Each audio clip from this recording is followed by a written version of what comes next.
Ingen's fate. Ingen looked into the western quadrant, deep in thought. He pondered for a few minutes before a ruthless light flashed in his eyes. Blood energy, he muttered to himself. His zombie art was technically an evil technique.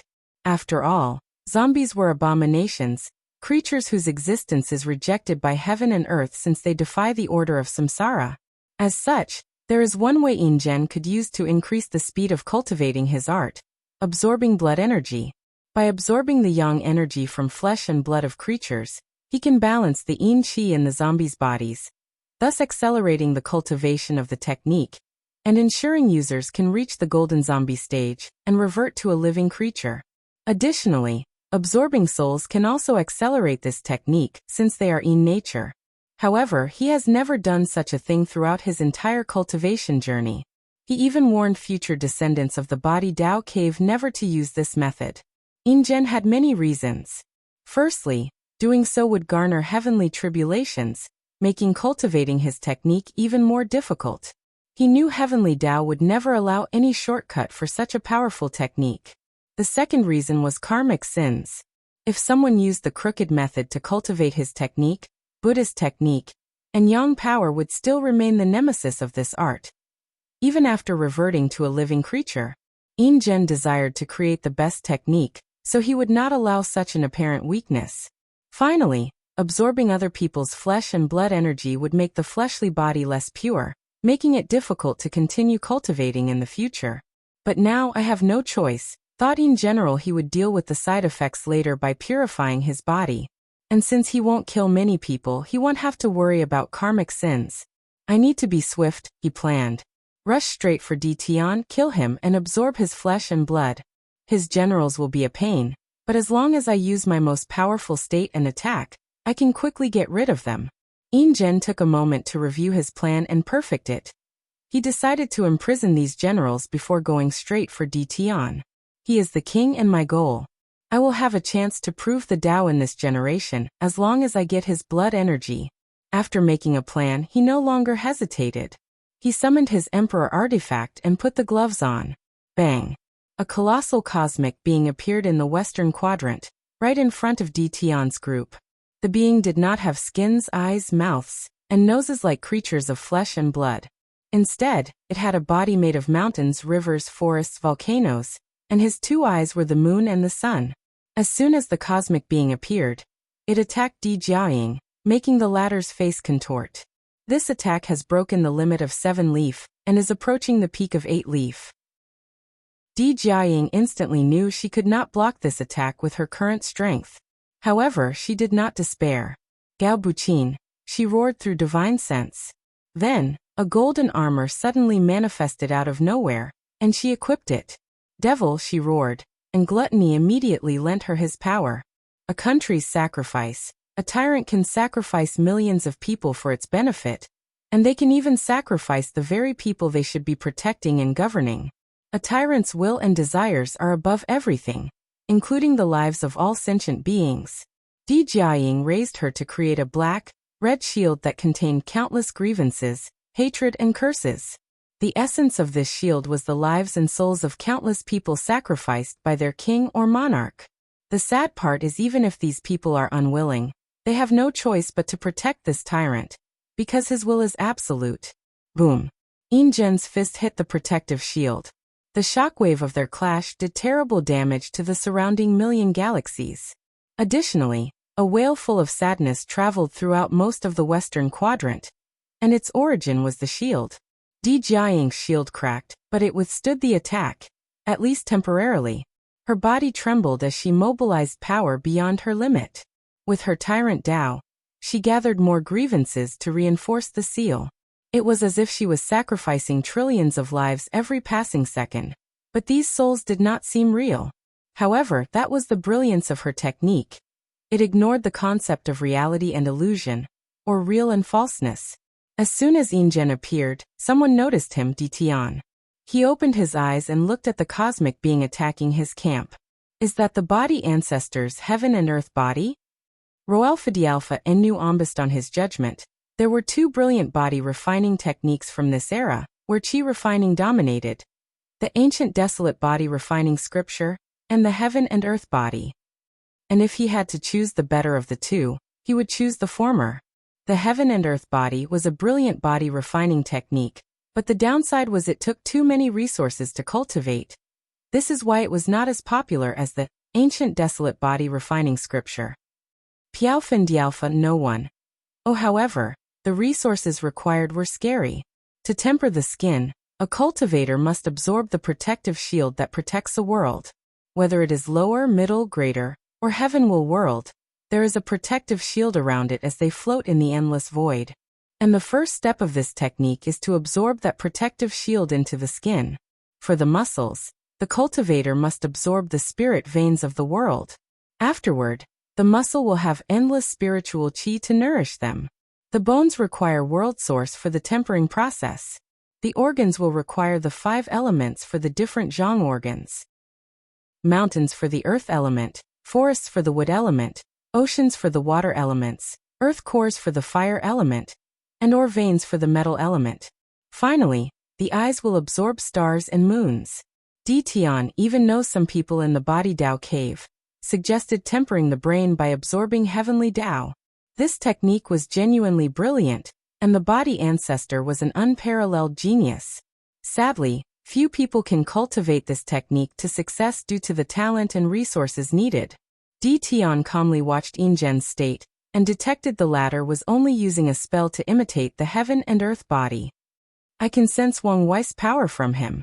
It should be a spiritual hint. Is he using a discarded pawn to test me? Analyze Di Tian before making a move. A towering black and white hand appeared, even larger than Ingen's current body. As he gazed at that hand, the body refiner felt death approaching him, and he realized he was powerless. At that moment between life and death, his eyes became bright and pure, untainted by any haze. This is the end of my road, he thought. Bang! The void fluctuated. Escape? Why did he save him? Frowned Di Tian, who thought Ingen was a sacrificial pawn. He knew Wang Wei never did anything without reason, so he analyzed the latter's purpose. Could he be acquiring another general? He felt this conclusion was wrong.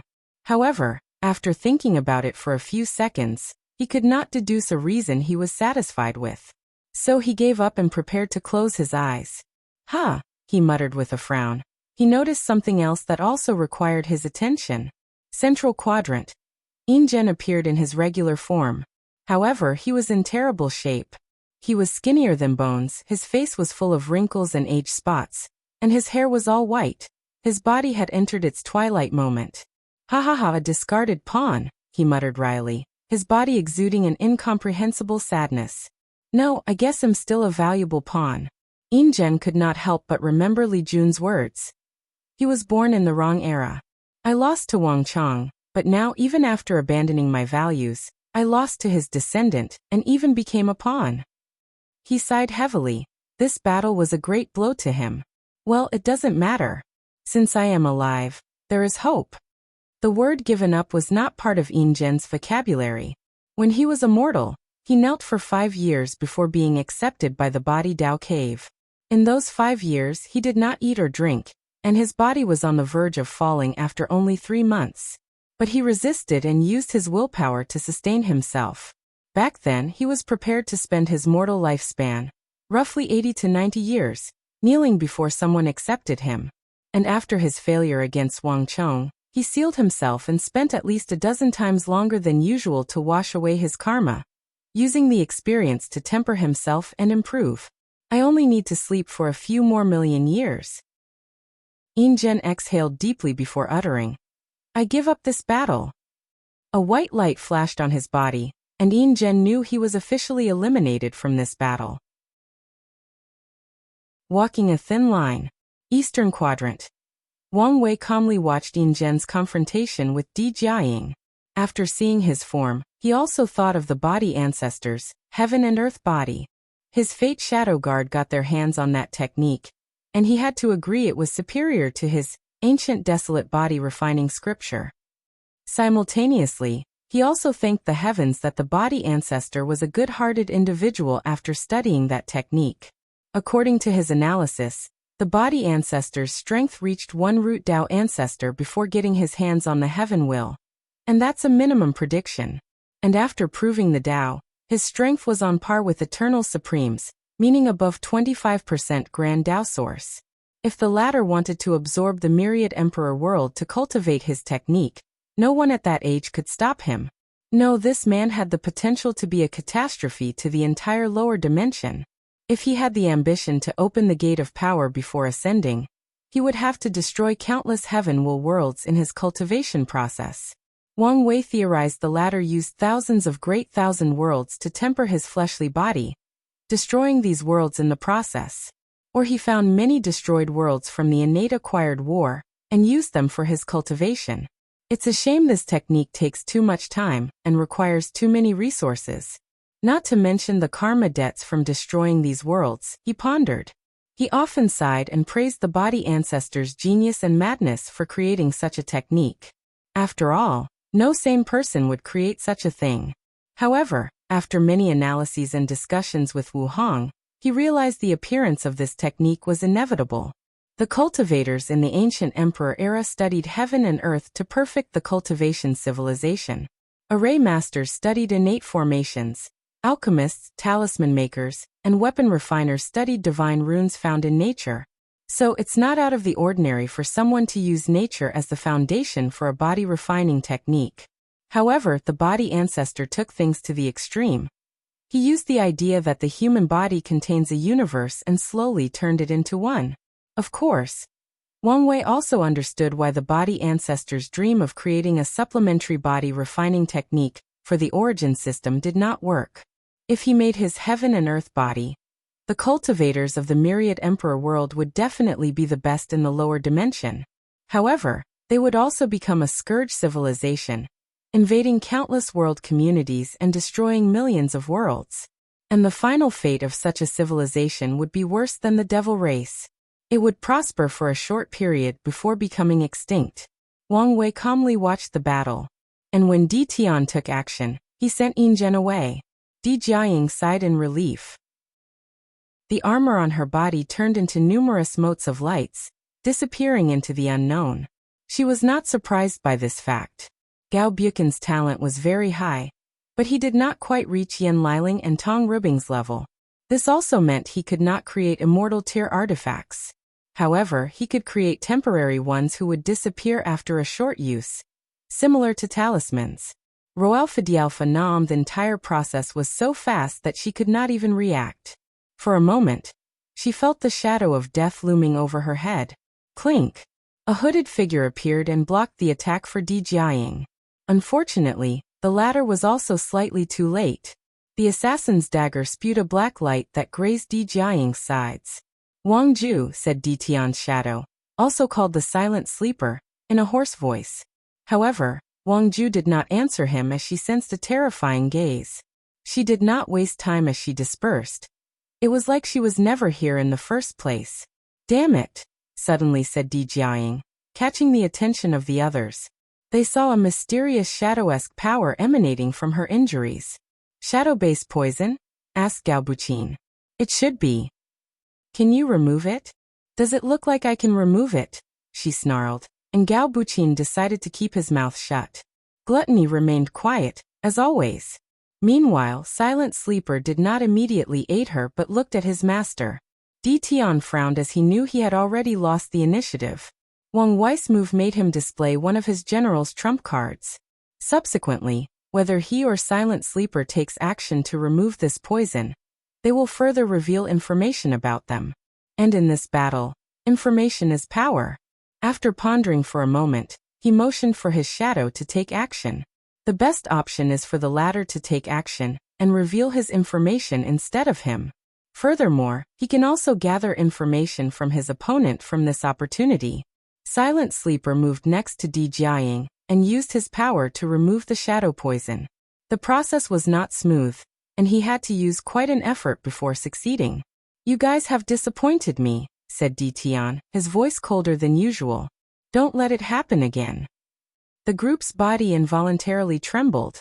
They knew Wang Wei's group was their greatest obstacle, but after the first confrontation, they lost the initiative, which could lead to their defeat later in the battle. We want, replied Di Jiaying with gritted teeth. Tion didn't say anything else and returned to his closed-eyes state. He did not wholly blame them as he realized his strategy for this battle was too passive. Eastern Continent. Wang Ju appeared next to Wang Wei and handed him the information gathered in this strategy. Although she also revealed her strength, the knowledge she acquired was worth the price paid. Modify our plans accordingly, said Wang Wei before taking one last look at in general. He spared the latter because of his talent. So he plans to traffic him into the upper dimension to fight for the resistance against the 7 moons. And of course, Ingen also owes him karma. Roalpha Dialpha in Nuam Central Quadrant, Planet AF 568979. Tong Ruobing was talking to someone through a communication array. I've done what I promised, she said. Yes, but you fail. So? I told you it would not work. Did you try your best? I wasted 2 immortal tier talismans. What else do you want me to do? Personally take action? She retorted. The other person did not answer, so she sneered. Even you don't dare directly attack him, but you want me to be your pawn? Do you think I'm stupid? All right. I know you did your best. I don't want to waste time with you, said Tong Ruobing. I only agree with your alliance because you said you had a way to deal with the 2 of them. I believe you because of your identity, but so far, you have shown me no proof. Parasite frowned. He could tell she was becoming impatient. She is still useful, so it is not time to become enemies, he calculated. Then, he waved his hand to send something to her across billions of light years in an instant. Tong Ruobing opened her formation and received the package. It was a binding contract backed by true heavenly Tao. Sign it and I can tell you some of our plans. Tong Ruobing only glanced at the contract before saying, I won't sign anything I don't know much about. She could tell the contract was of high level, most likely something from the upper dimension. I have shown you our sincerity, said Parasite. I'm willing to swear a grand Tao oath not to reveal a word. Take this deal, or we can part ways. Are you threatening me? Asked Parasite with red eyes. I'm simply telling you my terms, she replied calmly, gazing directly into his eyes. After more than a minute of constant staring and no communication, someone relented. Fine, but I don't want any loopholes. Be straightforward in your wording. Tong Ruobing no longer hesitated and made the oath. Then, Parasite told them of their trump card. An artifact that can strike with the power of a third-class emperor. Her eyes lit up as she knew this weapon was enough to deal with Wang Wei and Tion's 9-extremity foundation. Now her only concern is how many times they can use this weapon. If it's more than 2 times, she has to find ways to deal with them afterward. It's a shame I cannot secretly reveal the news to Wang Wei and Tion. Now you should have more confidence in our alliance. Indeed, replied Tong Ruobing. I did not expect Designer to be so capable. Yen Liling and her achievement of creating immortal tier pills and talismans are enough for them to be forever entrenched in the annals of history. However, Designer can even make such a weapon. Of course, she also understood it's primarily because he has access to a much higher civilization. Well, be prepared, continued Parasite. When the time is right, I will contact you. Tong Ruobing ended the communication, deep in thought. When I talked to Designer, he seemed to have some desire for me. Maybe I can use that to my advantage. She was not entirely sure as their conversation was brief. However, Tong Ruobing noticed the glint in the latter's eyes when they talked. Furthermore, he attempted to communicate with her twice again, but Parasite seemed to have intervened. Tong Ruobing noticed someone approaching her location. It's her, she muttered, looking at Jingwu Hua. Tong Ruobing versus Jingwu Hua, I. Tong Ruobing remembered seeing Jingwu Hua during Gu Xian's deception trial.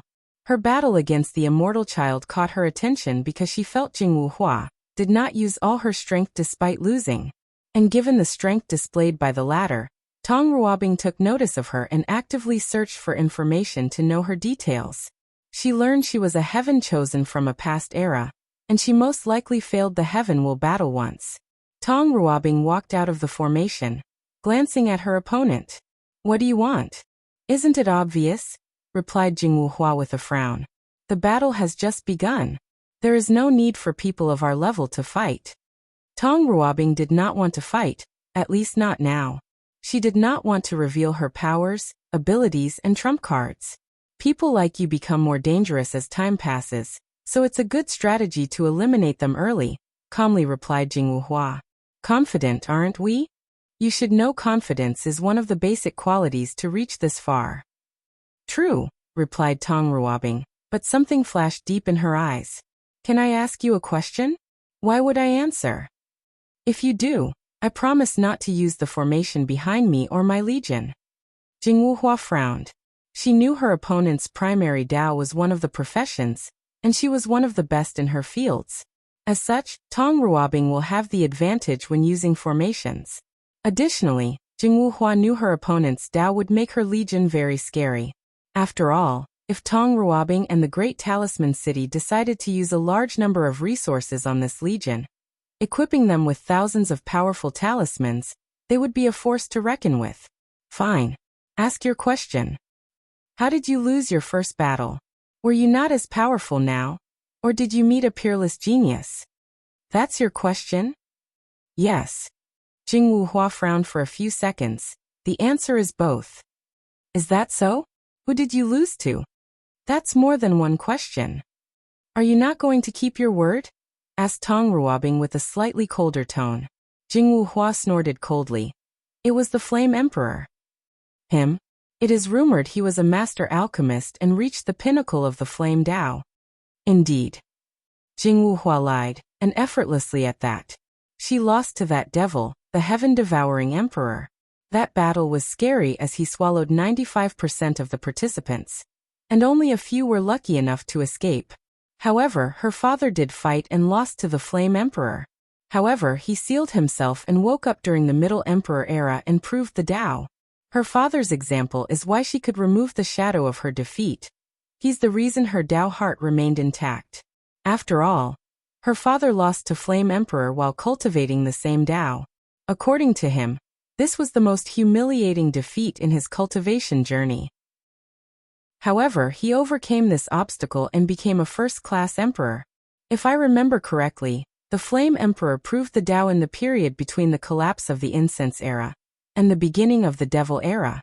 That's a long time. With your status, why didn't you wake up earlier? All emperor lineages will have sealed heaven chosen. However, these people will not immediately be awakened after washing away their karma. Only some people can be sealed in the first place. So these factions will wait for the proper generation full of destiny and opportunity to wake these heaven chosens. And they also have to consider whether there is anyone to represent them in that generation. After all, these sealed heaven chosens are not as trusted and worthy as their own people. They don't know much about them besides the records left to the sect. So for all they knew, these sealed heaven chosens might no longer be as loyal to their factions. Lastly, most of these sealed people are very unlucky individuals, and this might not change after waking up. However, if a heaven chosen has certain status before being sealed, the situation will be different. I have answered all your questions, Jingwu replied calmly. She did not want to continue this conversation and accidentally revealed more information. Fair enough, said Tong Ruobing, preparing for battle. She only wanted to use the sore spot in the latter's heart to disturb her mind and have an advantage in this battle. However, she could not detect whether her plan was successful or not. Spirit of 10,000 ancestors, Jingwu no longer wasted time and went on the offensive. She activated one of her many bloodline abilities and summoned many of the ancestors of her Golden Crow clans. Millions of Golden Crows manifested, burning with golden flames. The slight heat released from the flame could burn hundreds of galaxies, killing trillions of sentient beings. The crows flew toward their target with the sole purpose of reducing her to ashes. Peak 5 Leaf. She has become way more powerful since the trial, analyzed Tong Ruobing. Regardless, she was calmed and waved her hand frowny face freezing domain talisman. Roalpha Dialpha in new in an instant, the golden crows, the surrounding million galaxies, matter, energy, and space-time all froze. It was like a winter storm hit a supercluster of galaxies, turning everything in its path into ice. Bang! Jingwu burst out from her cocoon of ice, brilliant golden flame emanating from her body. Her talisman Dao is very versatile, granting her extreme mastery over ice and yin Dao. Since their existence, the Golden Crow has mastered fire and yang Dao, and ice and yin Dao are their nemeses. What is the best approach to fighting an opponent like her? Use long-distance spells and/or use hand-to-hand combat. Jingwu Hua could not decide because she had too much to lose once she made the wrong choice. She needed to prove the Dao to ascend and search for her father's whereabouts. Tong Ruobing calmly watched her. She's taken too long. Is this some kind of trap to lower my guard? She frowned as she sensed things were not as they seemed. So she waved her hand to create numerous ice spears, testing the water. Jingwu Hua subconsciously avoided most of the attacks. As for the ones she could not, her golden flame took care of them. After more than half a minute of testing the water, Tong Ruobing went on the offensive. Absolute Yin imprisonment, 4 runes formed a cage to imprison Jingwu Hua. The terrifying power of Yin suppressed the flames on her, almost extinguishing them. Damn it! This is not the time to be indecisive.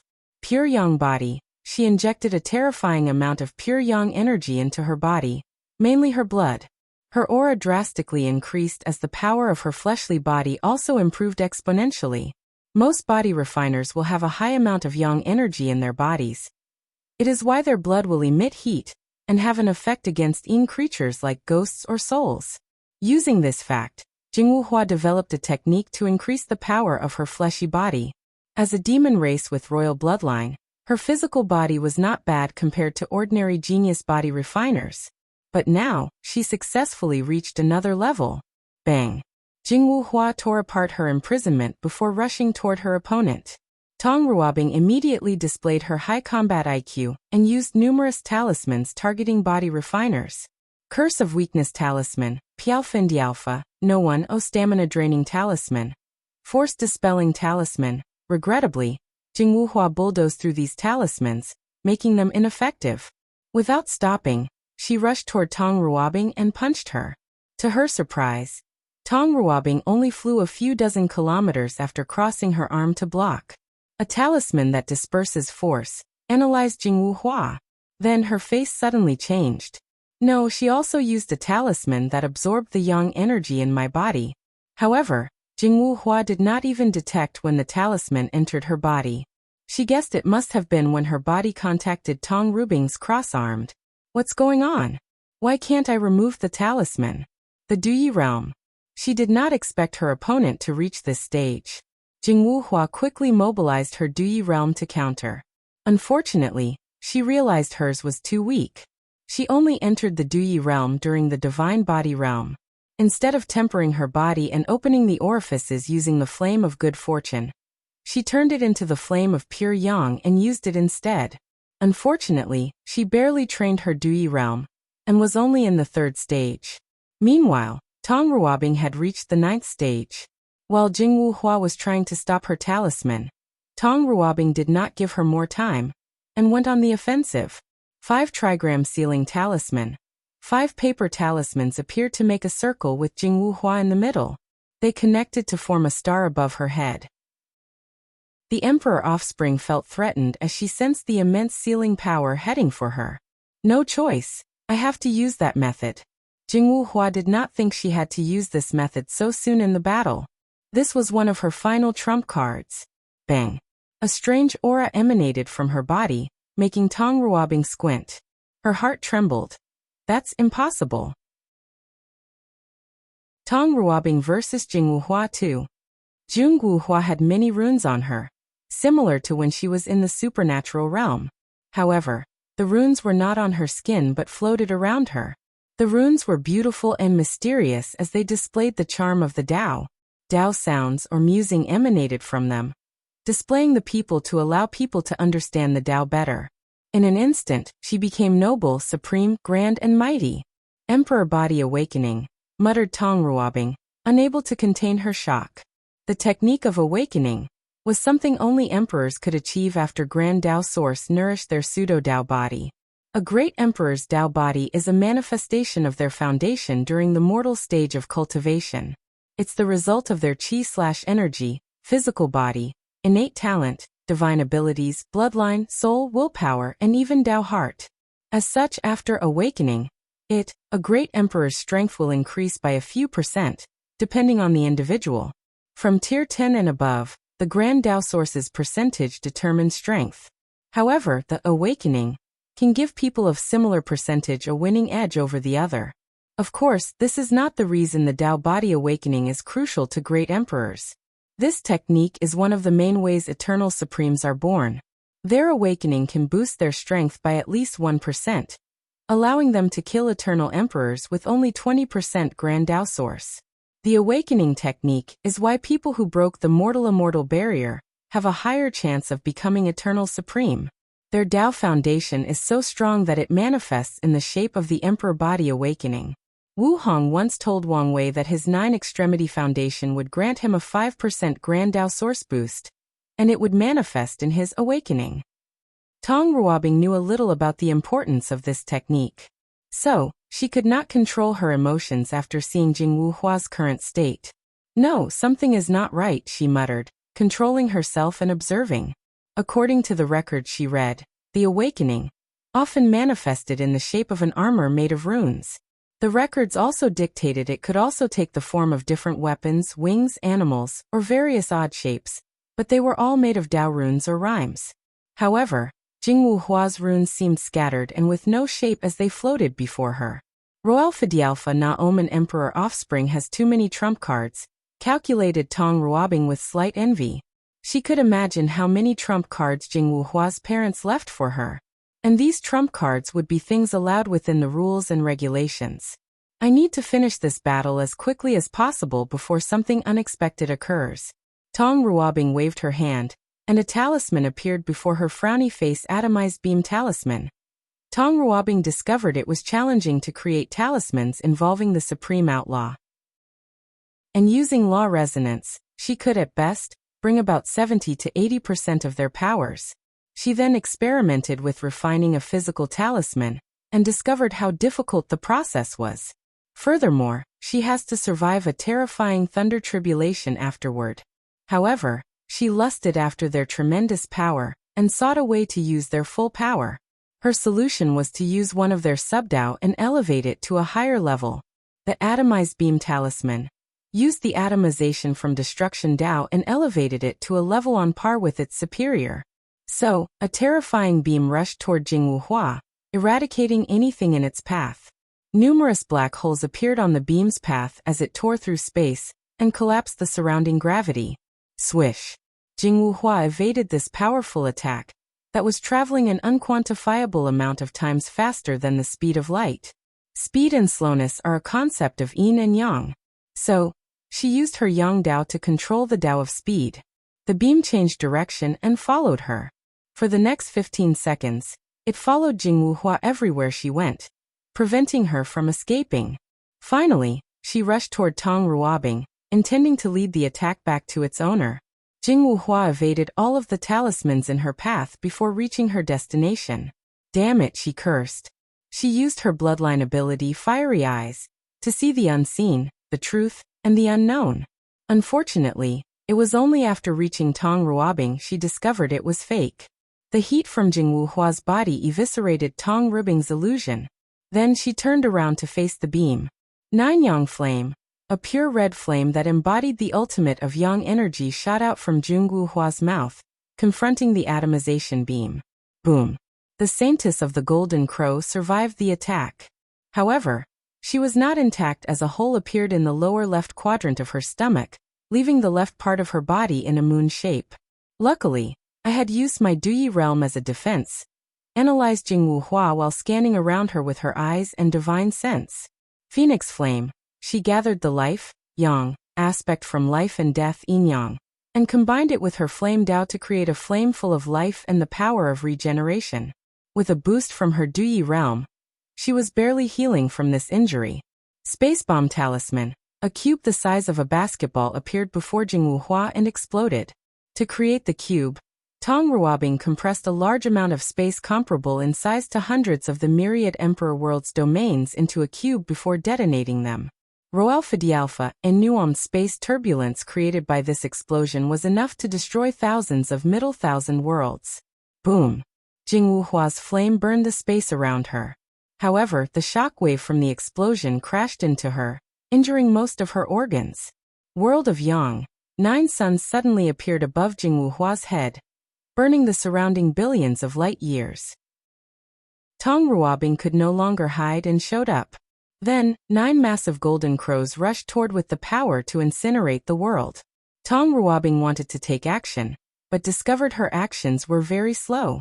Her movement, thinking, origin essence operation, and even law control became extremely slow.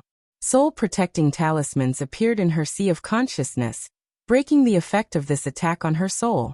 Her thinking returned to normal, and she swiftly analyzed the situation. A domain that boosts her Yang Dao, she observed. Using Yang Dao to control speed. She then robbed me of all my speed, thus achieving control of slowness. What a brilliant application of her Dao. Jing Wuhua's Dao should only allow her to control speed and not slowness. However, she achieved the same result by removing speed from her opponent. Tong Ruobing's mind quickly calculated the most efficient way to get out of this technique, and the first thing eliminated was using absolute strength. In less than a nanosecond, she thought of a method. Then, she blessed herself with a few talismans.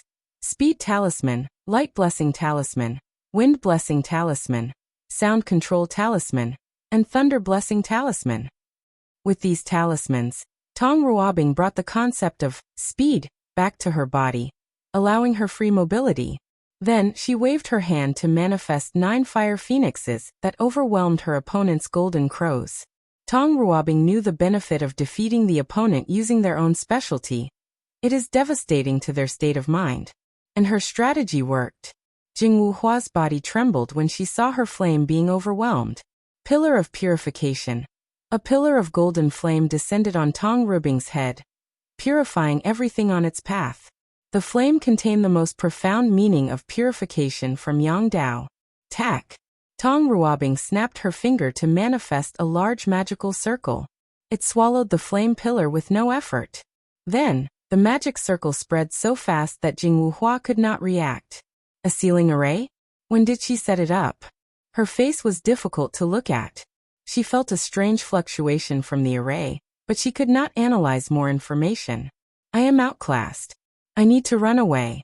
Jing Wuhua felt humiliated and unwilling. She used her father's special emperor bone to achieve an incomplete awakening. But even then, she was easily defeated and now has to run away. However, she knew it was the best choice. Bloodline ability. Fire escape. Jing Wuhua exploded into a large quantity of golden flame before condensing into a tiny dot like an implosion. Then she was gone. Tong Ruobing calmly watched this without any action. She never planned to kill Jing Wuhua for many reasons. Firstly, she had reservations about the latter's father. On the chance she succeeded in proving the Dao, this might become a problem in the upper dimension. Secondly, she wanted to use this battle to temper herself. However, Tong Ruobing discovered her opponent was not in the best shape. Jing Wuhua was distracted during the entire fight, making many mistakes, including not transforming into her demon form.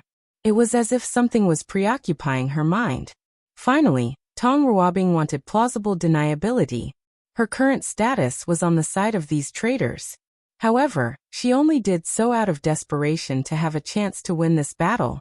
So after she betrays these people, she can use the excuse she never killed any of the Heaven Chosens to show her innocence. To show this was all her plan from the beginning. Of course, Tong Ruobing also knows her plan was obvious to some people. However, as long as they do not have direct evidence, she can argue her innocence that she wanted to infiltrate these people and destroy them from the inside. The cultivation world has certain rules that it must follow as a society. And because of these rules, Wang Wei can secretly help the devil race but would never openly admit it. So even if someone knows the truth, they can't do anything unless there is obvious evidence. Tong Ruobing was using the same logic. Northern Quadrant. Jing Wuhua appeared with even more significant injuries. She hurriedly found a place to set up formations and hide. Unfortunately, someone found her before she could swallow a few healing pills. Damn it, she cursed after seeing who it was. Bloodline Supremacy Battle I. And this chapter is not edited. Huang waved her hand to summon an all-white sword with the design of a white tiger roaring at the heavens on the edge.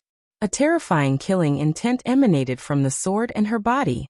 She moved and instantly appeared before Aoshin, swinging down her sword with the intention of cleaving him into two parts. Dragon scales appeared on Aoshin's arms, allowing him to block the attack. However, the force behind this swing pushed him a few kilometers away. Huang was not surprised by Aoshin's identity as an innate dragon. Before the battle, he did an excellent job hiding it, using a brilliant secret technique and probably some type of hiding innate treasure.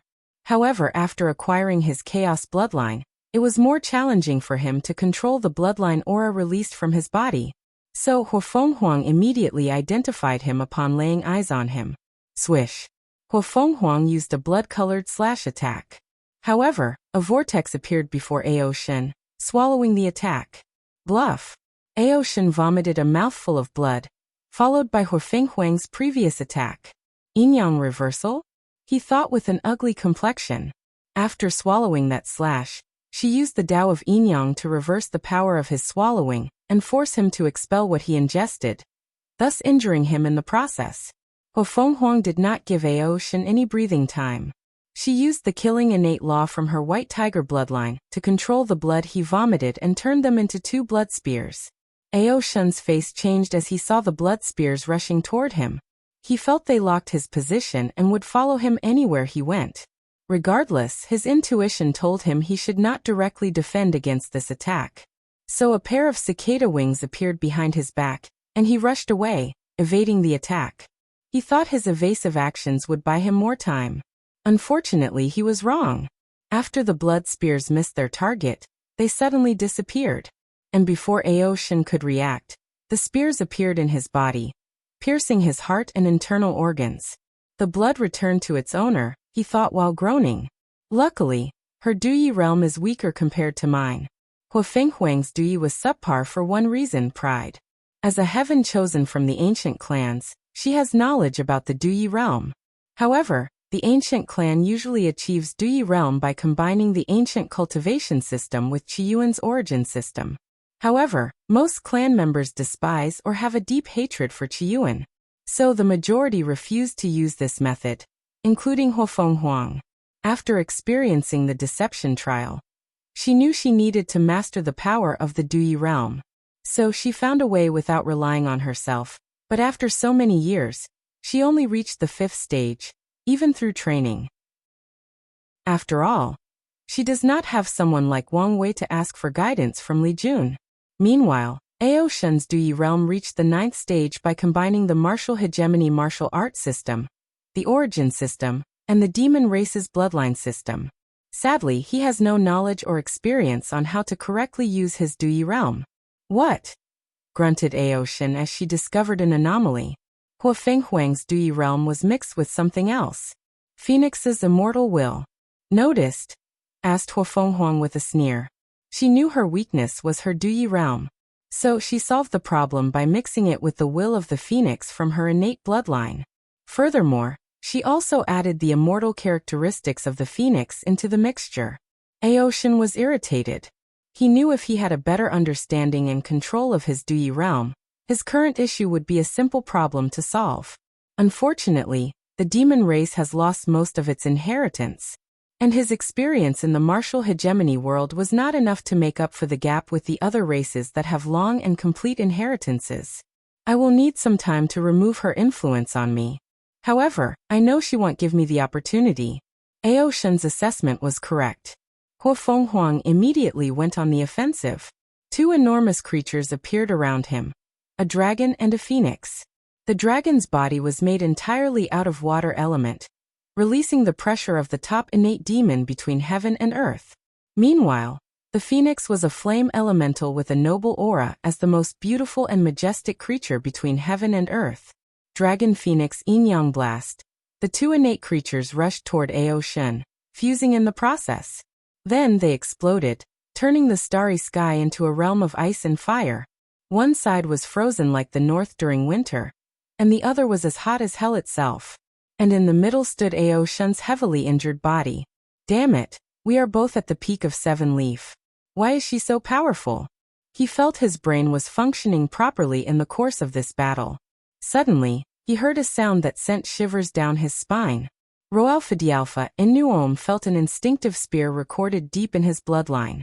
Aoshin gazed at the source and saw a dark gold creature with a wingspan of 90,000 kilometers. Primordial rock, an innate demon who preyed on dragons back in the primordial era, he muttered. Dragons were the most powerful innate demon in that era. However, once they became too powerful, Heavenly Tao needed to balance their existence, and thus came the existence of the primordial rock. They were known as the fastest creature between heaven and earth. They would snatch dragons with their claws as if they were catching worms. Aoshin felt the fear deep in his bloodline, but he swiftly reined in his uncontrolled emotion. His ancestors schemed against the primordial rock's race, and almost drove them to extinction. So he had no need to fear them. What he cared about was how Huofenghuang could create such a technique that targeted the weakness of his bloodline. He did not sense any of Rock's bloodline from her, so he was momentarily confused. Then his eyes lit up. According to my memories, in the primordial era, dragons ruled the sea, Qilin ruled the earth, tigers ruled the mountain, and phoenixes ruled the sky. They were known as the rulers of all birds. Did she use that concept to create the primordial rock? His mind worked extremely fast, analyzing the situation in the little time he had. A subtle aura emanated from Aoshin's body, displaying the fear he had tried to control. The primordial rock seemed very spiritual, and took this opportunity to rush toward him with unmatched speed. Before Aoshin could blink his eyes, the creature was already above him, ready to tear him apart. Unfortunately, only a smirk greeted the noble creature. Aoshin was faking his fear to lure the creature closer to him.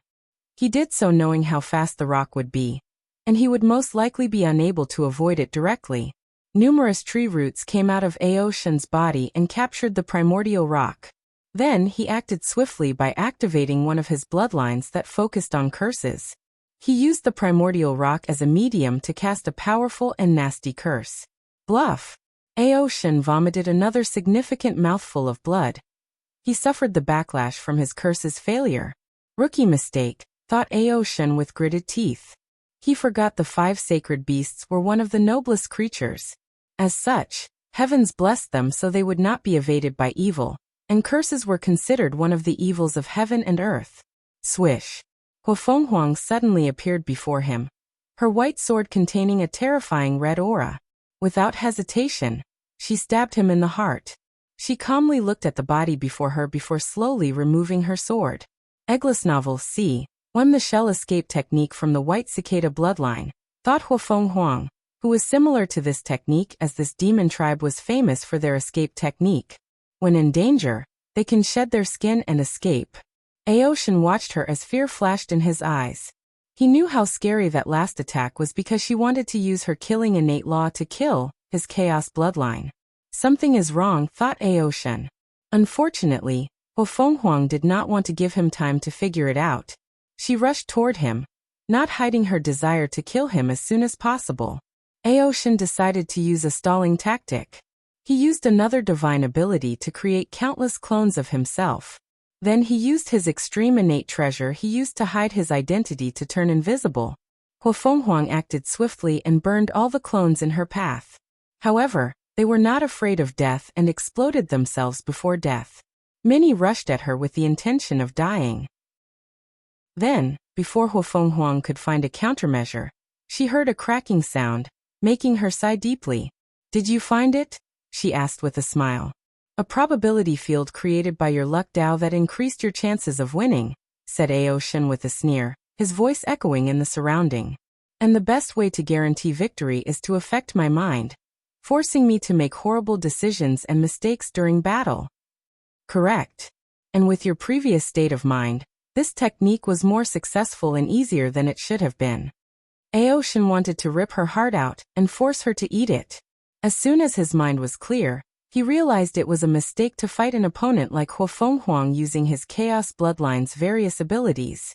After all, he had just acquired these abilities. As such, he needed to use his Darkness Law, which he has full mastery of. This is the only way to utilize all his power. Bloodline Supremacy Battle 2. Huafenghuang was not playing around. She used her heavenly eye technique to see through falseness. Unfortunately, Aoshin used an extreme-level innate treasure, and could use a lot of its power with his immortal venerable strength, so she could not detect him. So, Huafenghuang used the background of her ancient clan. Although Qiyuan almost left them broke, after so many years, they recuperated to some degree. She waved her hand to summon an extreme-level innate treasure in the shape of an eye. Its name was Phoenix Eye. Find you, thought Huafenghuang before instantly appearing before Aoshin. Using a brilliant application of Yin Yang Dao, the distance between her and Aoshin was considered far or long. But using Yin Yang reversal, she made it near or short, thus achieving instant teleportation. She swung her white tiger-killing sword to devastating power. However, Aoshin was now in a much better state, capable of fully utilizing his strength and battle experience. Domain of Darkness. The starry sky was already dark, especially with all the stars in the surrounding destroyed. However, Huafenghuang sensed it became even darker. She could not see or hear anything. Her divine sense was not working, and all her senses were off. Huafenghuang swiftly mobilized her heavenly eye technique, an innate technique unique to the Hua clan. Upon cultivating to the pinnacle, this technique would grant the user visual prowess no less than someone with the yin-yang eyes that have cultivated it to the extreme.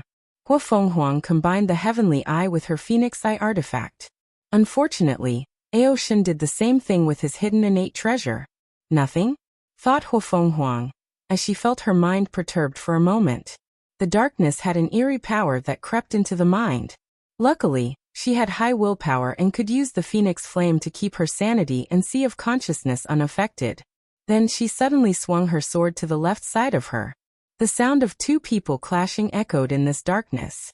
Impossible, said Aoshin, his voice echoing in the darkness. How did you find me? Luck, replied Huafenghuang before attacking a random spot. Clinic. She once again discovered Aoshin, showing it was not simply luck. Huafenghuang was using her luck Dao from her Qilin bloodline to find her opponent. As such, all her attacks were random but hit the jackpot each time. It was like winning the lottery each time. Swish. Huafenghuang attacked another spot, but to her surprise she missed. Furthermore, she suddenly vomited a small mouthful of blood. Luck backlash? She detected that Aoshin used a technique to affect her luck, and even brought about backlash. Luck is not absolute. Once someone overuses it, they would become unlucky. This part of luck could be considered its darkness. Is that how he did it? I should not underestimate him. Bang! A fistful of the corrosion of darkness hit Huafenghuang on her back. However, she only took 10 steps forward before stopping. Her body was intact. What? How is her body defense so powerful? Huafenghuang acted swiftly, frowny face domain of purification flame. She used her yin-yang Dao in tandem with her flame Dao to create a domain full of yang and light power. The 7th tier of the ancient cultivation system, also called the primordial god system, is law comprehension. As the name implies, cultivators will use their true spirit to comprehend the law. The next stage is law domain, similar to saints. However, their domain did not originate from the cultivators, but from fusing a unique pocket dimension that existed in ancient times. This pocket dimension is a lesser version of the Dao source seed used by Dao ancestors, and it's called Law Abode. Eagles Nova 1 of ancient clans have ways to grow law abodes, albeit incredibly challenging, and there are different levels. As this generation heaven chosen, Huafenghuang had access to the highest level. With her domain that contained the opposite of Aoshin's Dao, she overwhelmed his Huafenghuang, removing the darkness around him. Then, she caught a unique breath from Aoshin's body. Through that breath, she used yin-yang calculation and blessed her heavenly eyes, acquiring the power to detect him at any time and anywhere. A dragon figure manifested behind her and fired a breath of water. The water traveled so fast that it could easily penetrate millions of galaxies. However, Aoshin did not want to be outdone. He opened his mouth and fired a breath of darkness, canceling her attack. Shadow mimicry. A strange aura flashed around Aoshin's body, but it was too fast for anyone to detect. Then he instantly appeared before Huafenghuang and punched her. Her body flew backward, breaking the space as if she had entered a black hole. Her fleshly body, thought Ao Shen with a frown. His technique felt a great deal of resistance, so he could not completely analyze the situation. Meanwhile, Hofeng Huang ignored her injury as her eyes squinted. He used my yin-yang teleportation technique. She detected that Ao Shen's attack was the exact one she used after he broke her probability field. So, her mind rushed rapidly to analyze what happened. Roalpha Dialpha and Nu Amshadows are a part of darkness. Did he use some form of shadow technique to imitate my power? Hofeng Huang acted decisively, and used her sword to temporarily kill her shadow. As expected, she felt Ao Shen's connection to her was interrupted. Boom. Another attack hit her. Fortunately, she deployed a yin-yang shield to protect her. That punch destroyed my internal organs. And his Duyi realm is preventing me from healing. Hofeng Huang could tell with her 5th stage Duyi realm, it would take too long to expel Ao Shen's power. So she used a cruel and efficient way. She spit a drop of blood. Then the phoenix's flame of nirvana enveloped that blood, growing a new and perfect body. Finally, she opened her mouth to absorb as much energy as possible from her previous body, leaving an empty and injured shell. Time to end this battle, thought Hofeng Huang, gazing directly at Ao Shen, who instinctively knew things were about to get serious. I have 3 modes of battle, and 2 are useless, pondered Ao Shen. He has 3 fighting methods. Using darkness for assassination, using it to influence people's minds, and using his darkness body with tyrannical body and martial art. Assassination is useless since Hofeng Huang can discover him. Influencing the mind is also meaningless since Hofeng Huang has a potent state of mind and a great understanding of the soul. Ao Shen no longer hesitated, and turned into a humongous all-black dragon, along with some purple marks. However, these things were new and the results of his chaos bloodline. This was the first time he displayed his demonic form before the public, and he could guess the storm going outside. He also understood the consequences if he was defeated, the pressure and danger the demon race would face after the world knew he was an innate dragon. Hofeng Huang calmly looked at him. She was tiny compared to the mighty dragon.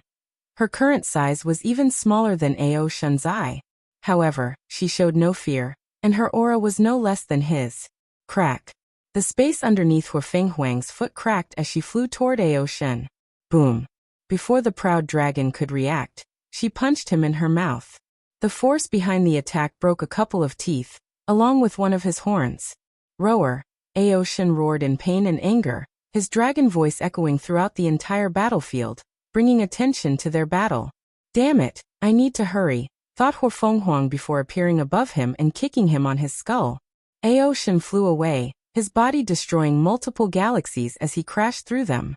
Her strength has reached 8 leaf, he thought, trying to control his mind and remain calm. How did she break the limit? Could it be due to her fleshly body? If Hofeng Huang could read his mind, she would tell him he guessed correctly.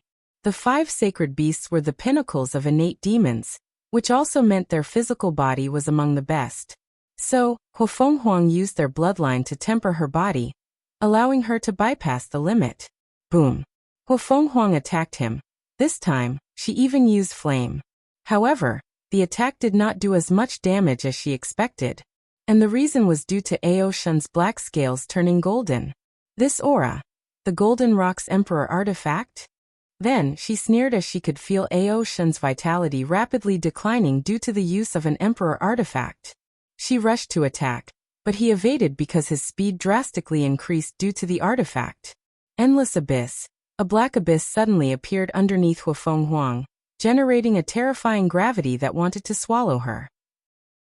With one glance, she detected this abyss was an endless world of darkness where she would fall for eternity. 2 fates would fall upon her if she were swallowed. Crushed by gravity or kill herself after becoming insane by the act of constantly falling without stopping. She stomped her feet to annihilate the abyss before rushing toward Ao Shen. However, Hofeng Huang discovered the latter kept evading while trying to find a way to escape. She punched him again, using the power of yin-yang. Then, everything in the surroundings became extremely slow. You're finished, she said. Hofeng Huang turned into a white light and flew straight into Ao Shen's body. She used her body to poke into his body. And she did not stop at once. She repeatedly flew with tremendous force, creating millions of human-sized holes in his body. In a few seconds, Aoshin looked like Swiss cheese. "Stop!" yelled Aoshin as he felt his life passing through him. Overusing the Emperor artifact was already detrimental, and now he was severely injured. Additionally, his weakened state made it impossible for him to break her technique. Unfortunately, Hofenghuang did listen to him, her eyes full of killing intent. "I have important information," quickly yelled Aoshin. "I can exchange them for my life." Hofenghuang finally stopped, looking at him solemnly. However, the killing intent from her eyes did not diminish one bit. Chapter 782. Published at 17th of May, 2023, 12:20 and 58 seconds p.m. Chapter 782. Chapter 782. Life-saving. "What kind of news is as valuable as your life?" asked Hofenghuang. A light flashed deep in her eyes. "I can guarantee this news is crucial, especially to someone like you," replied Aoshin, who reverted to his human form. However, his face was pale, and holes could be seen in different parts of his body. He could feel his life passing by with every second, but he did not dare heal. He knew Hofenghuang would strike him if he used such a cheap tactic. "Am I supposed to believe your words?" "Of course not," replied the proud dragon, who sighed. He knew his emperor path had come to an end. However, the worst-case scenario will not occur as long as he can leave alive. As for the trouble that would occur after his exit, his mind was thinking of ways to deal with it. "We will sign a contract guaranteed by Heavenly Tao. If the information I provide is valuable enough, you must let me live. And if it's not, you can kill me," replied Aoshin calmly. She squinted, thinking about the chances of killing him and searching his soul. "Don't even think about it," said Aoshin with a sneer. "Even if you are more powerful than me, I can erase my memories before I die." She saw the determination in his eyes and knew he was telling the truth. So after weighing the pros and cons of taking the risks, she said, "Very well." Then, Hofenghuang sent him a contract from her space ring. However, the dragon shook her head and used his own contract. Hofenghuang did not trust him, so they decided to create a contract together on the spot.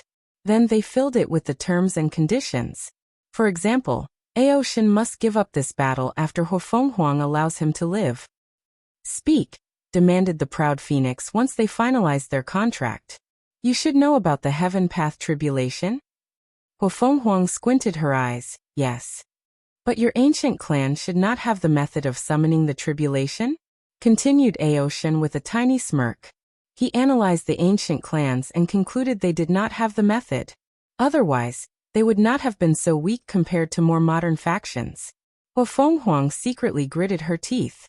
After Emperor Qiyuan killed most of their clan's immortal tier cultivators and sealed them, he also erased all their knowledge and information about the Heaven Path tribulation. Otherwise, the ancient clan could have given birth to many primarchs. In fact, this method was the primary reason they ruled the world after the Null Era. With that technique, their clan could give birth to powerful primarchs, thus guaranteeing their power in the myriad emperor world. Although the Heaven Path tribulation was 100, even 1,000 times, more challenging for humans, their clan still had many geniuses who succeeded. Furthermore, even if it was a one-star primarch who is on par with Immortal Venerable, is a valuable asset to any emperor lineage. Sadly, their clan lost such a precious method. Furthermore, Qiyuan ensured they could not discover it through bloodline memories. Hofenghuang even believed he erased this technique from history. "You're telling the truth?" asked Hofenghuang with glowing eyes and rapid breath. After coming to this battlefield, she felt a great fortunate encounter awaited her. So, she waited on a deserted planet, not even summoning her troops, so she could move rapidly once the chance presented itself.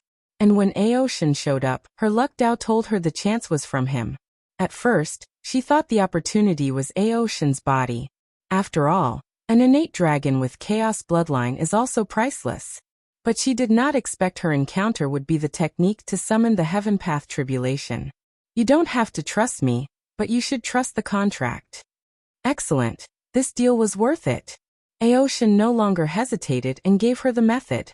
Hofenghuang took a moment to overview it, and a beautiful smile crept on the corner of her mouth. With this method, she has another way in case she fails this battle. Although Huafenghuang was confident, she knew there were a few people capable of giving her a challenge. More importantly, this method will become the foundation for the rise of the ancient clan, especially her Hua clan. Eastern Quadrant. Wang Wei opened his eyes.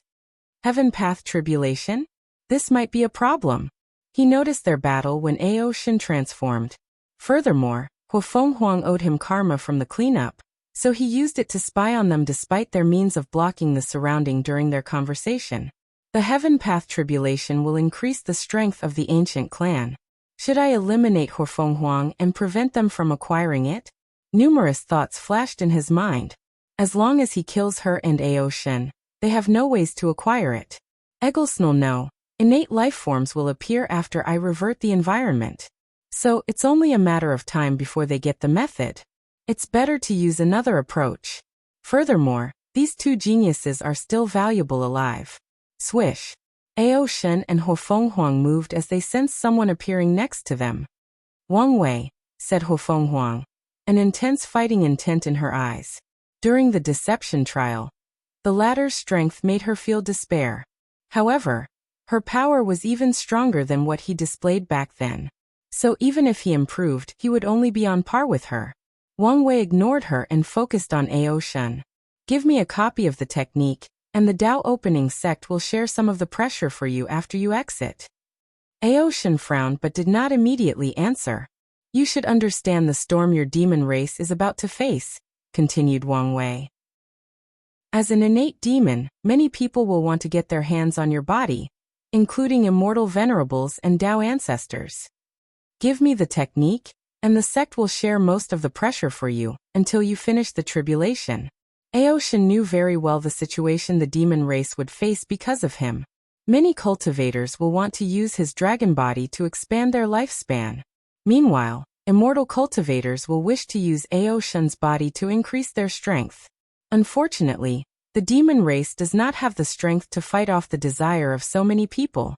Their only chance is to protect themselves until Ao Shen passes the tribulation. Or they have to find allies that will help them. Unfortunately, although they are allies with the Dao opening sect, he does not expect to count on them. If the Dao opening sect can share the pressure for us, the demon race only has to worry about those loose cultivators, crazy devil cultivators, and those lineages willing to take risks. Of course, I also have to watch out for the Dao opening sect. After all, a pre-march is more valuable than a mortal innate dragon. Fine, I agree. Ao Shen swiftly made a decision. Although he knew his technique was valuable, it was nothing compared to his life and the survival of the demon race. Furthermore, he feared Wang Wei would kill and search for his soul. Although he was confident in erasing his memories in front of Huafenghuang, he could not say the same for Wang Wei. But I disagree, roared Huafenghuang. She instantly rushed to Wang Wei and punched him.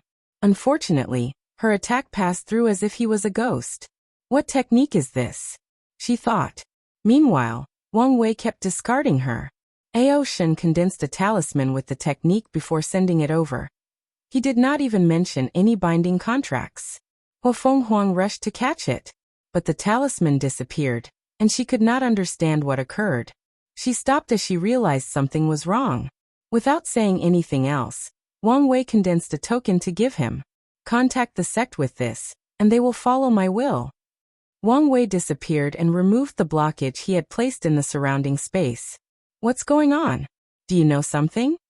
Her intuition told him Ao Shen knew something. Plus, she found it odd how quickly he accepted the offer. Furthermore, she detected the subtle emotion of fear he emanated after seeing Wang Wei. Hee, I will tell you a piece of information for free, said Ao Shen in a relaxed manner. Do you know about the Nine Extremity Foundation? No, replied Huafenghuang with a frown. Ao Shen smiled before explaining the information Xiao Songxi told him, including the fact Wang Wei and Di Tian had achieved it. Then, he watched with pleasure as Huafenghuang's expression became ugly to look at. Impossible. I had the same reaction, he continued with a sneer. Unfortunately, your willingness to believe the truth will not change anything. He laughed boisterously before disappearing. He needed to heal inside before exiting. He knew as long as he passed the tribulation, he would deal with his chaos bloodline issue and the catastrophe of the demon race. Meanwhile, Huafenghuang floated in the void with a blank expression. The history of the chaos universe. Eastern Quadrant. Wang Wei overviewed the Heaven Path Tribulation method, pondering the intricacies of this technique. The method is a unique way to use the innate bloodline to resonate with heavenly Tao. Then it will send the cultivator to a unique location to pass a tribulation. As for what the tribulation is, the technique did not mention it. However, after passing, a cultivator will become a 1 to 6 star pre-march, corresponding to Immortal Venerable to Eternal Emperor. My theory might have been correct, pondered Wang Wei. He believed that regular, innate law, primordial law, and grand Tao source are connected or should have been. His theory is if the heaven will did not exist in the chaos universe, cultivators would have to follow a linear path. First, they would have to comprehend and wield regular laws, which are different from worlds in the lower dimension. Then, after reaching a particular cultivation stage, they would access innate laws, the core laws that have existed since the birth of heaven and earth. Innate laws should be the same for all worlds in the lower dimension. However, they are different from each chaos world. Innate law should take people as far as the peak of the Grand Emperor world. So, to become an Empyrean, a cultivator will have to cultivate primordial law that governs the chaos of the entire universe. As the name implies, primordial laws have existed since the beginning of time, since before the births of normal and source chaos worlds. By wielding it, cultivators will no longer be limited by their chaos worlds, and can roam primordial chaos, contacting and iterating with primordial species like fiend gods. Finally, to become paragons, cultivators will have to understand the Grand Tao source, the origin or source of all laws in the chaos universe. By then, they would become beings standing at the peak of primordial chaos, beings capable of treating the river of time as nothing but an ordinary river, traversing up and down its stream. However, with the heaven will, cultivators can go from regular laws, even no law, to Grand Tao source. Furthermore, since even great emperors can wield the source of the Tao, the other laws have to be boosted to balance things out. Wang Wei pondered deeply, further fleshing out his theory. He believed maybe this was how Grand Tao first planned out the chaos universe. However, something occurred that made it change things and created the concept of the heaven will. Assuming my theory is correct, why did Grand Tao choose the path of heaven will instead?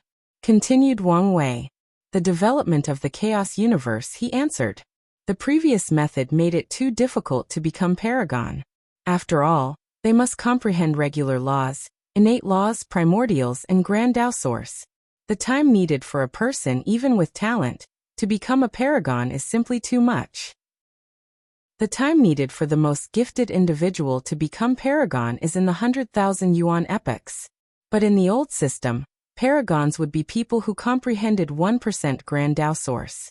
So the 100,000 yuan epoch would be on top of all the time required to cultivate regular, innate, and primordial law. Then there is the difference between regular paragons and peak paragons. In the current system, paragons have control over 90% Grand Tao source and peak paragons have 100% Grand Tao source.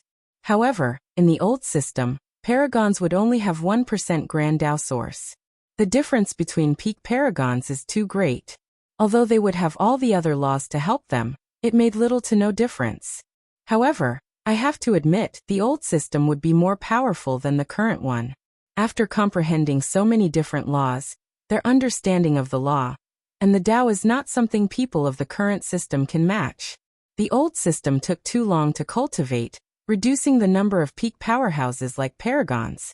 So, Grand Tao introduced the heaven will to decrease the difficulty of becoming peak powerhouses, thus allowing for the further development of the entire chaos universe. Wang Wei's eyes lit up as he sensed he was coming closer to the truth. Grand Tao sacrificed the battle strength of the old system for this new one that took shorter. No, maybe, it did not sacrifice it but used another way to make up for it.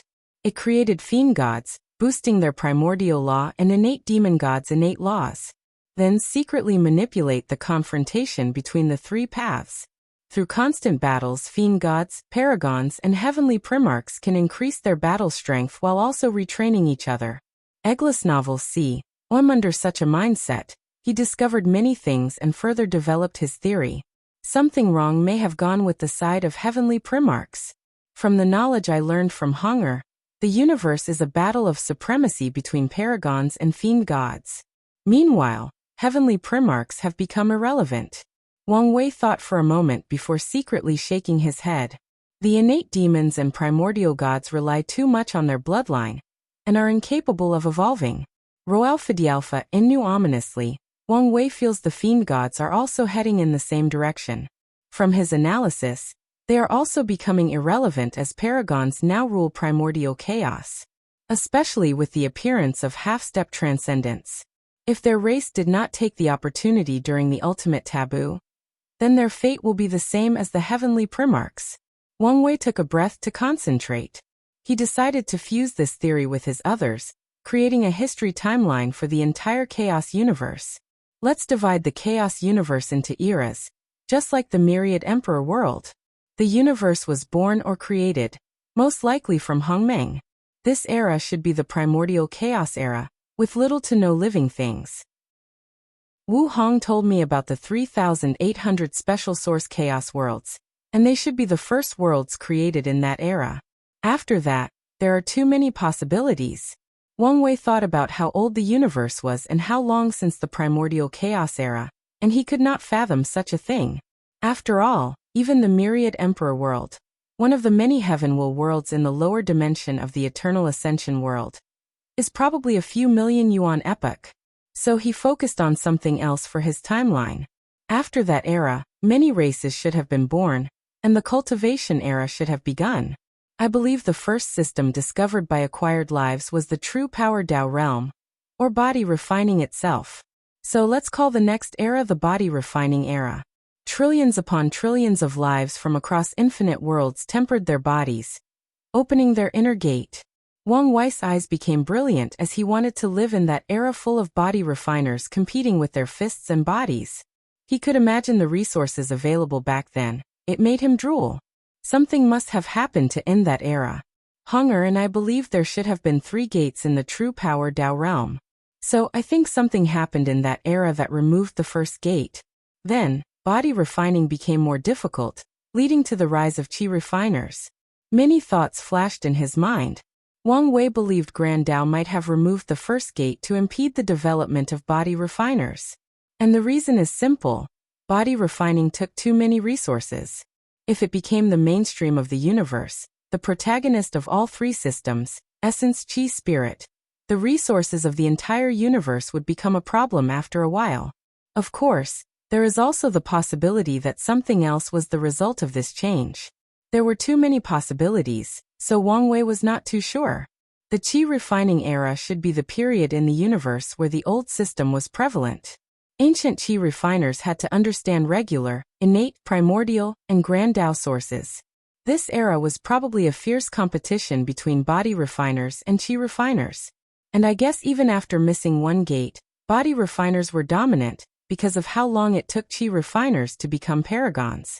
So, Grand Dao introduced the Heavenwell system, granting Qi refiners supremacy over the universe. Wang Wei felt he was very close to the truth of the universe, thus sublimating his state of mind to an even higher level. Now, I wonder whether soul cultivators also had their eras. According to Honger, many source chaos worlds have a soul path similar to immortal venerable and Dao ancestors, but others also do not have it, like the eternal ascension world.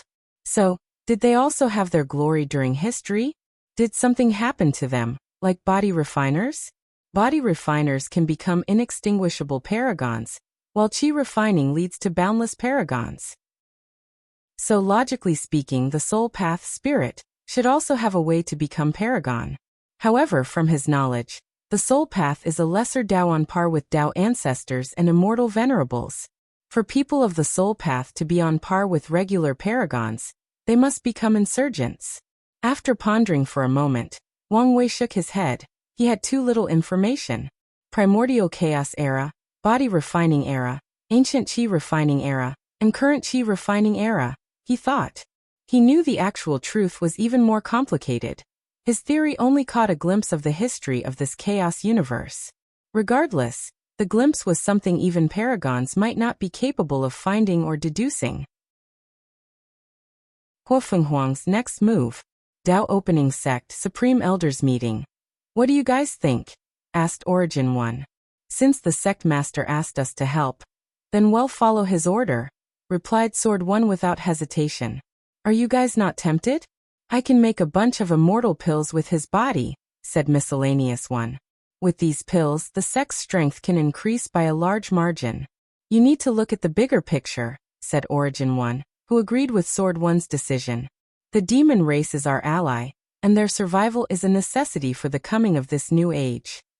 Plus, after the environment returns to innate, there will be plenty of innate demons and primordial gods for you to refine, added Turtle 1.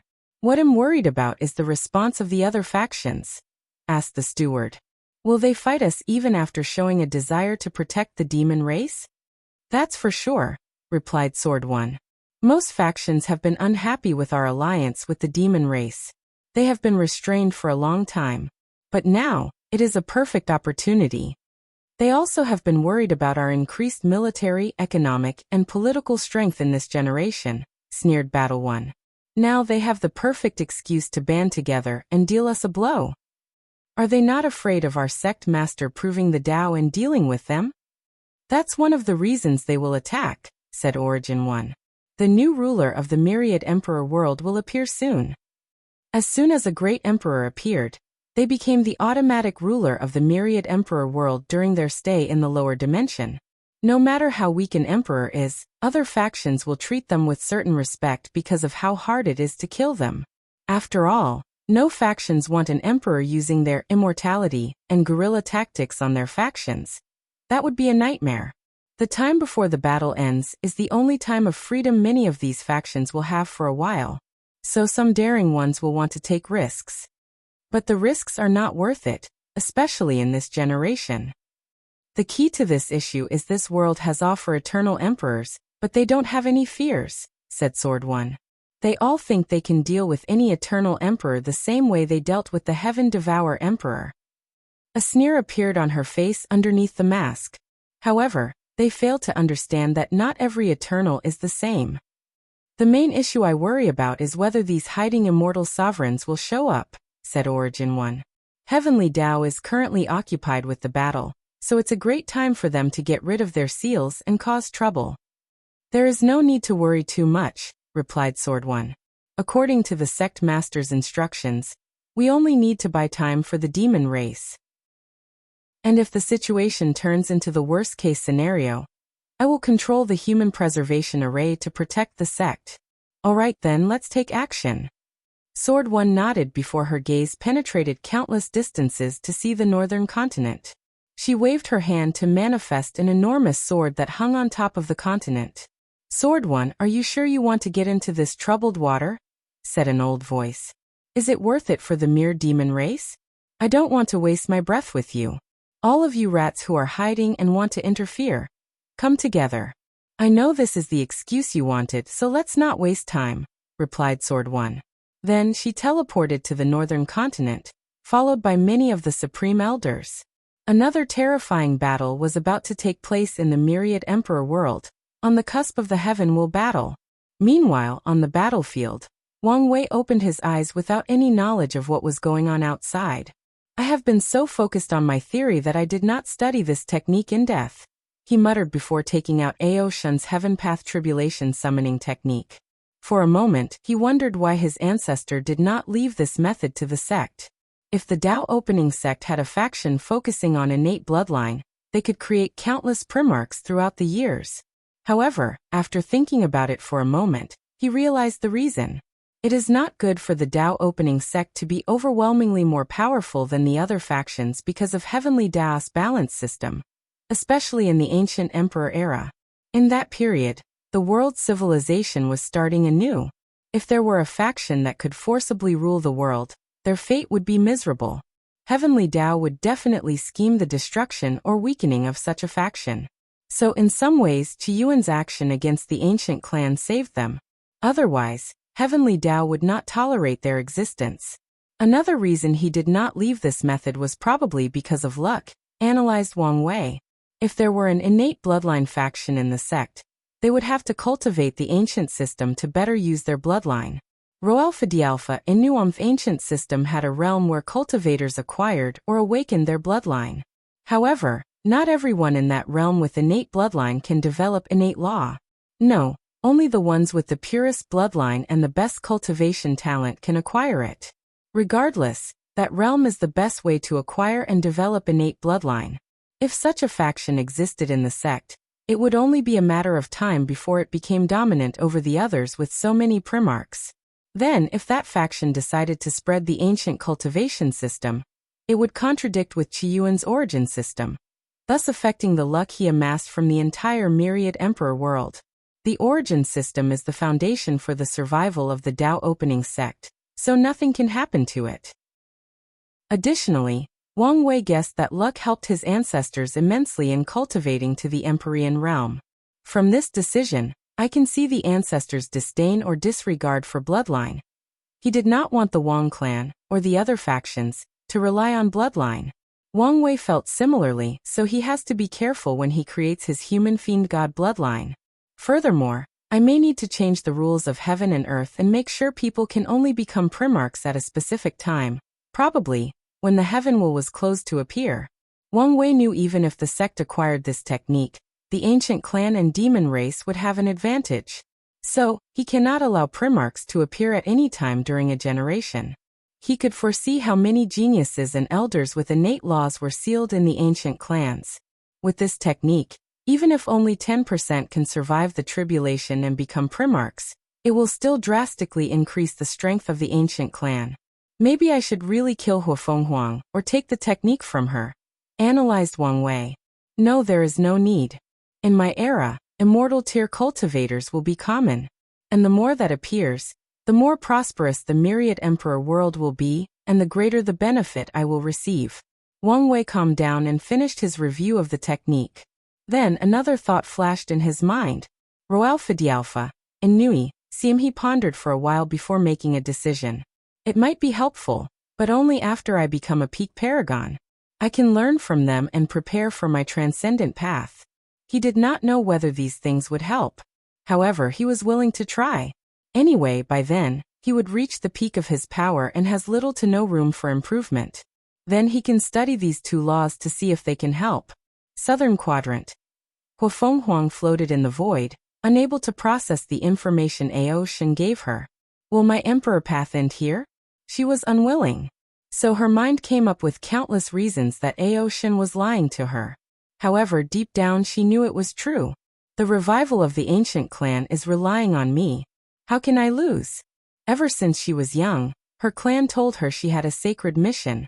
Revert the environment to innate and lead the clan to their glory days. She worked day and night cultivating, tempering her body, and suppressing her peers. She dedicated all her life to that single goal. But now, she knew her mission was impossible to achieve. So despair overwhelmed her mind. No, this is not over yet, thought Huafeng Huang with a ferocious look. I can become a 6-star pre-march. As long as I deal with whoever proves the Tao in this generation, there is still hope. She knew things would not be so simple. Although 6-star primarchs are at the same level as eternal emperors, there is still much difference between them. After all, the emperor path is supreme. Regardless, the tribulation gave her hope. Plus, I cannot give up until the last moment.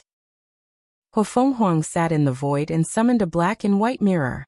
Before the battle, my luck warned me to take this emperor artifact. Now I know the reason. Most people will only take offensive or defensive artifacts for this battle. However, Huafeng Huang took the risk and brought an auxiliary artifact. She waved her hand to create a green flame called the Flame of Victory. She condensed this flame by using her Yin-Yang Dao to control the concept of victory and defeat. She infused the victory flame into the Yin-Yang mirror, deducing a way for her to achieve victory in this battle. Path to victory. Huafeng Huang focused on her divination since it was her last chance. Otherwise, she has to rely on the heaven path tribulation as a backup plan. After a few minutes, she finally succeeded. However, the result made her frown. There were 3 results, and not one truly satisfied her. The third result involved Aoshen, to be precise, Xiao Songxi, whom he captured. The mirror revealed that Xiao Songxi possessed knowledge of a unique formation that could bring out the full power of an emperor artifact.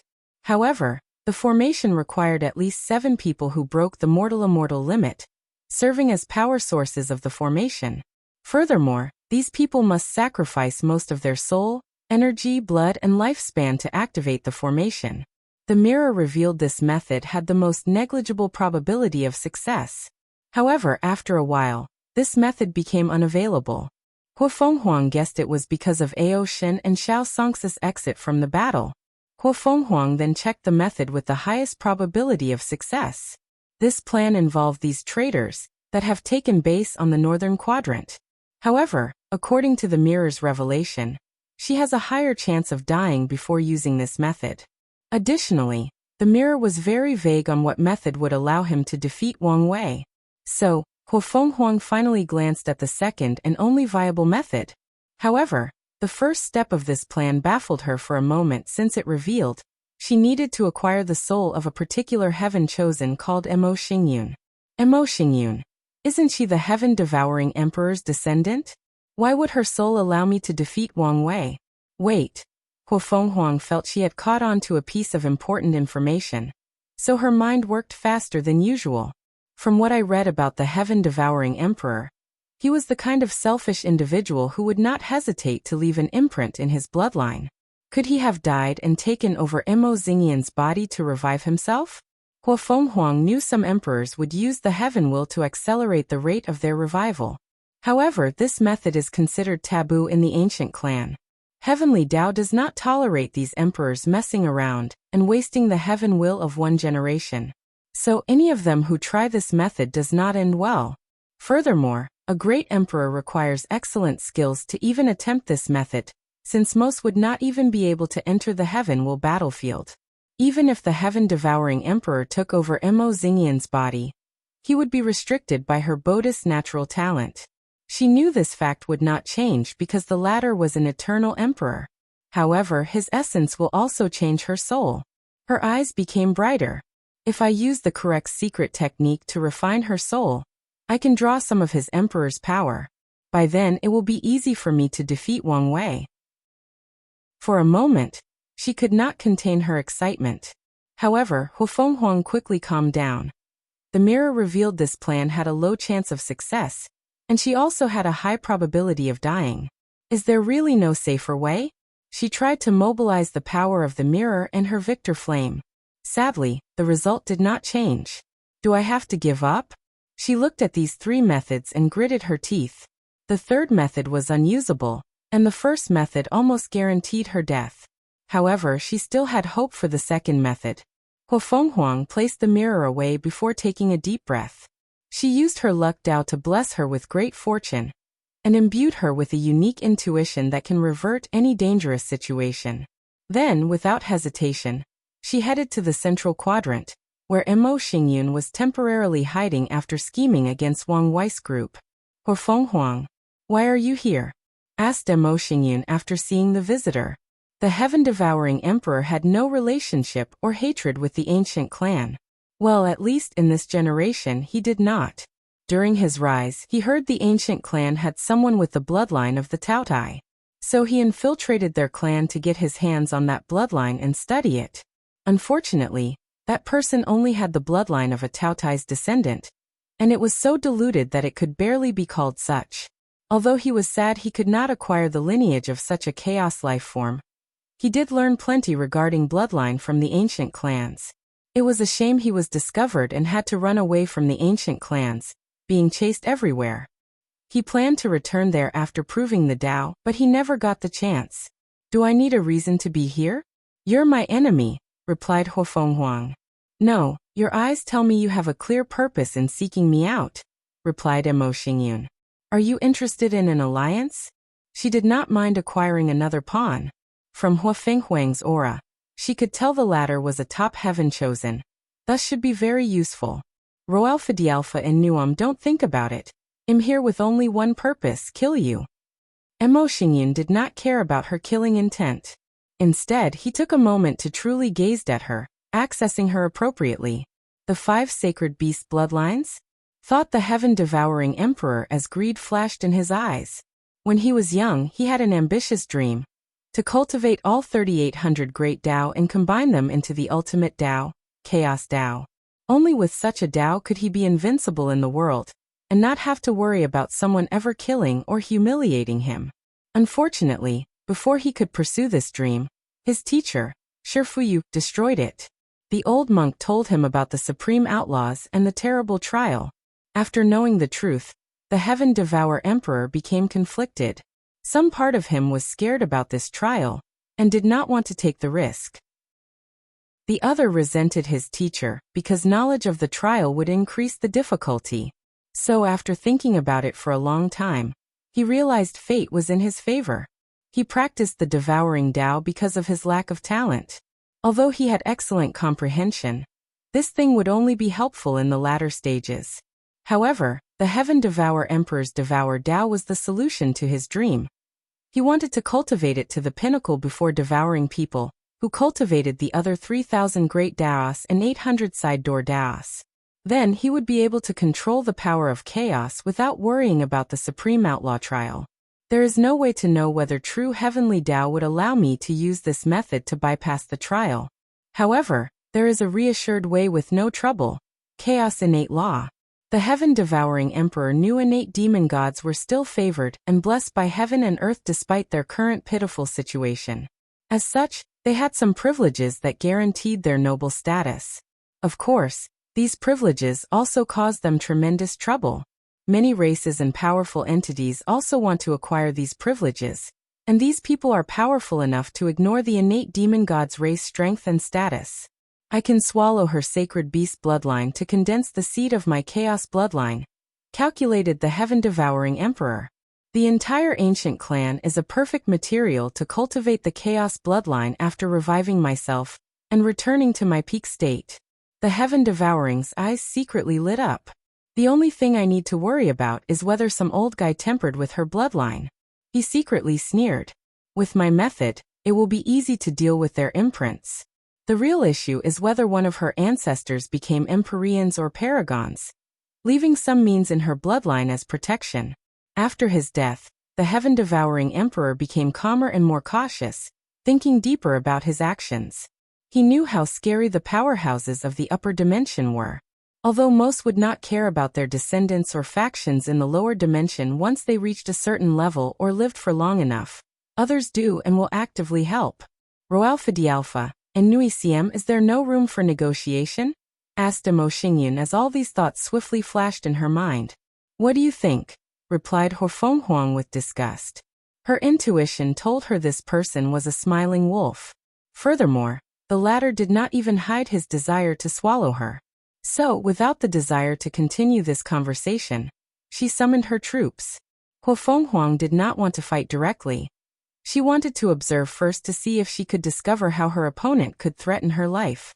Based on aura alone, she already judged her strength was on par, if not greater, than Mo Xingyun.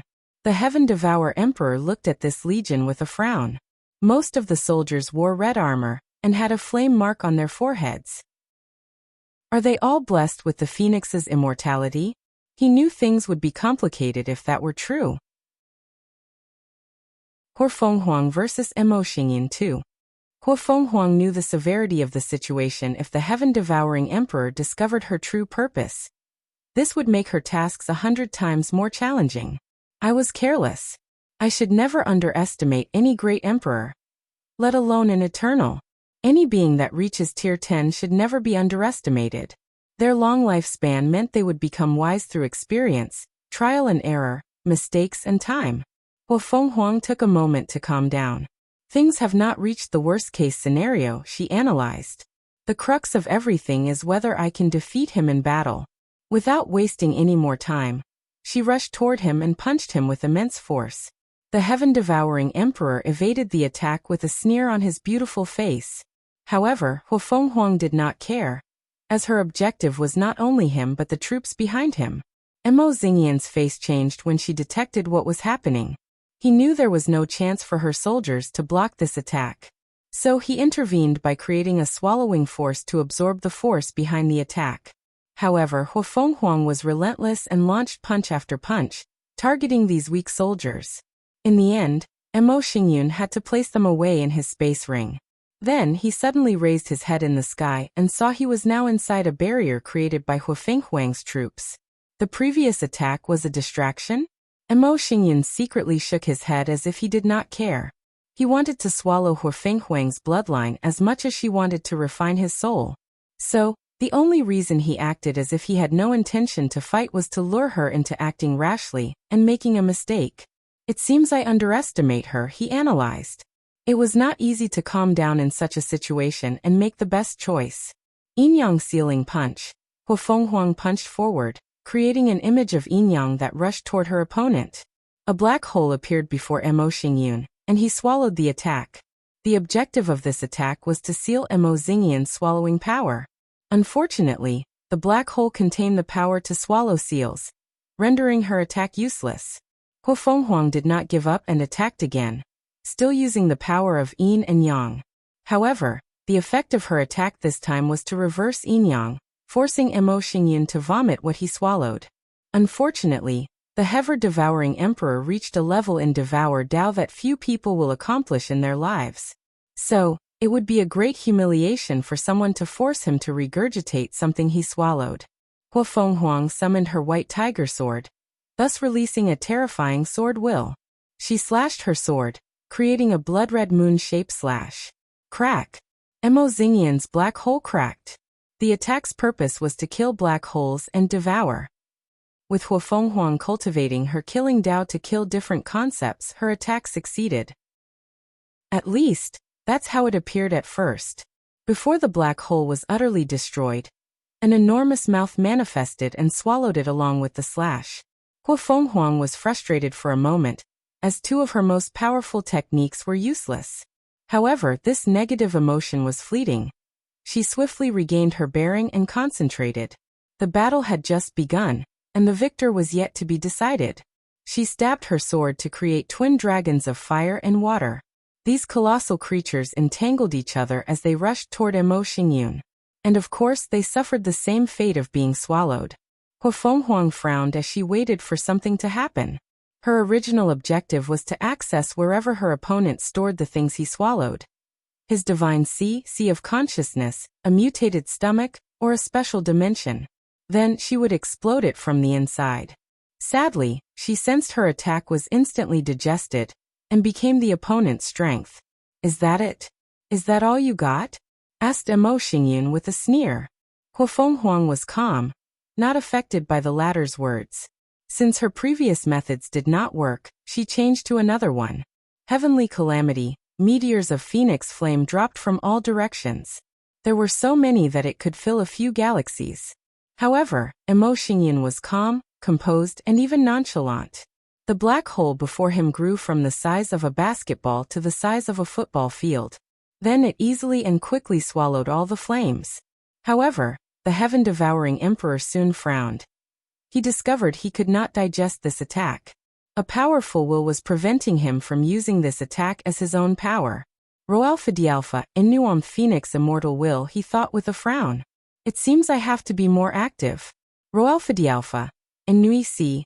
0M. Her mind worked rapidly to find another tactic. In less than a nanosecond, she came up with a new battle plan. Ultimate speed. She used Yin-Yang Dao to switch the long distance between her and Mo Xingyun to a short distance, traveling at an incomprehensible speed. Furthermore, she used her fire Dao to burn the distance between the two. With these two techniques superimposed on each other, her speed reached beyond her strength. Hua Fenghuang's objective was to bypass Mo Xingyun's swallowing power, and the latter's response time or reflex. And in some ways she succeeded. The heaven-devouring emperor could not react to the latter's attack. Sadly, he did not need to respond. As a quasi-emperor, his saint's domain has become passive. So the punch did touch his face as the power of devour naturally appeared, and swallowed the sheer force behind it.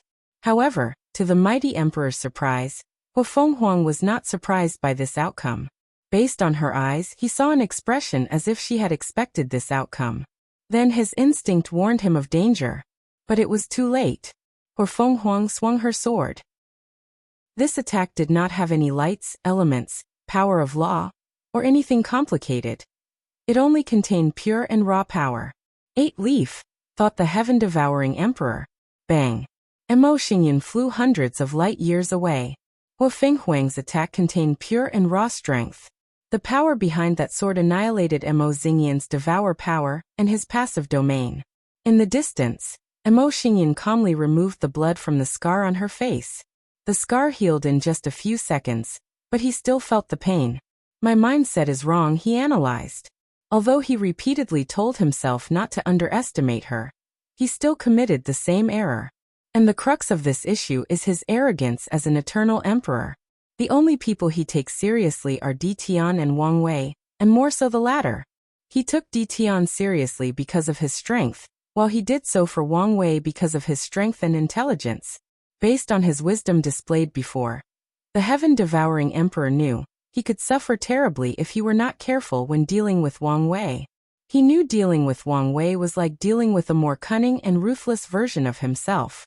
However, when dealing with the other heaven-chosens of this generation, he had a deep pride, the pride he displayed when dealing with his lesser.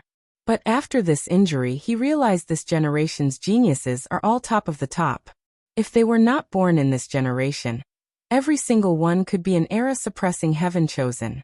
And taking into account the limitations he suffered by only being capable of using Emo Xingyan's talent, he honestly had no room for pride and arrogance.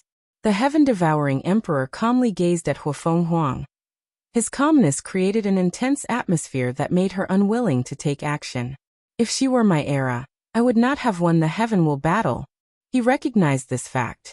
In his generation he was only a regular quasi-emperor, and did not break the barrier between mortal and immortal. His peak was close to 1 leaf, but he never crossed that boundary. And it was not because of his lack of talent. Anyone who can become eternal emperor is the cream of the cream regarding cultivation talent, luck and destiny. So many factors contributed to this fact.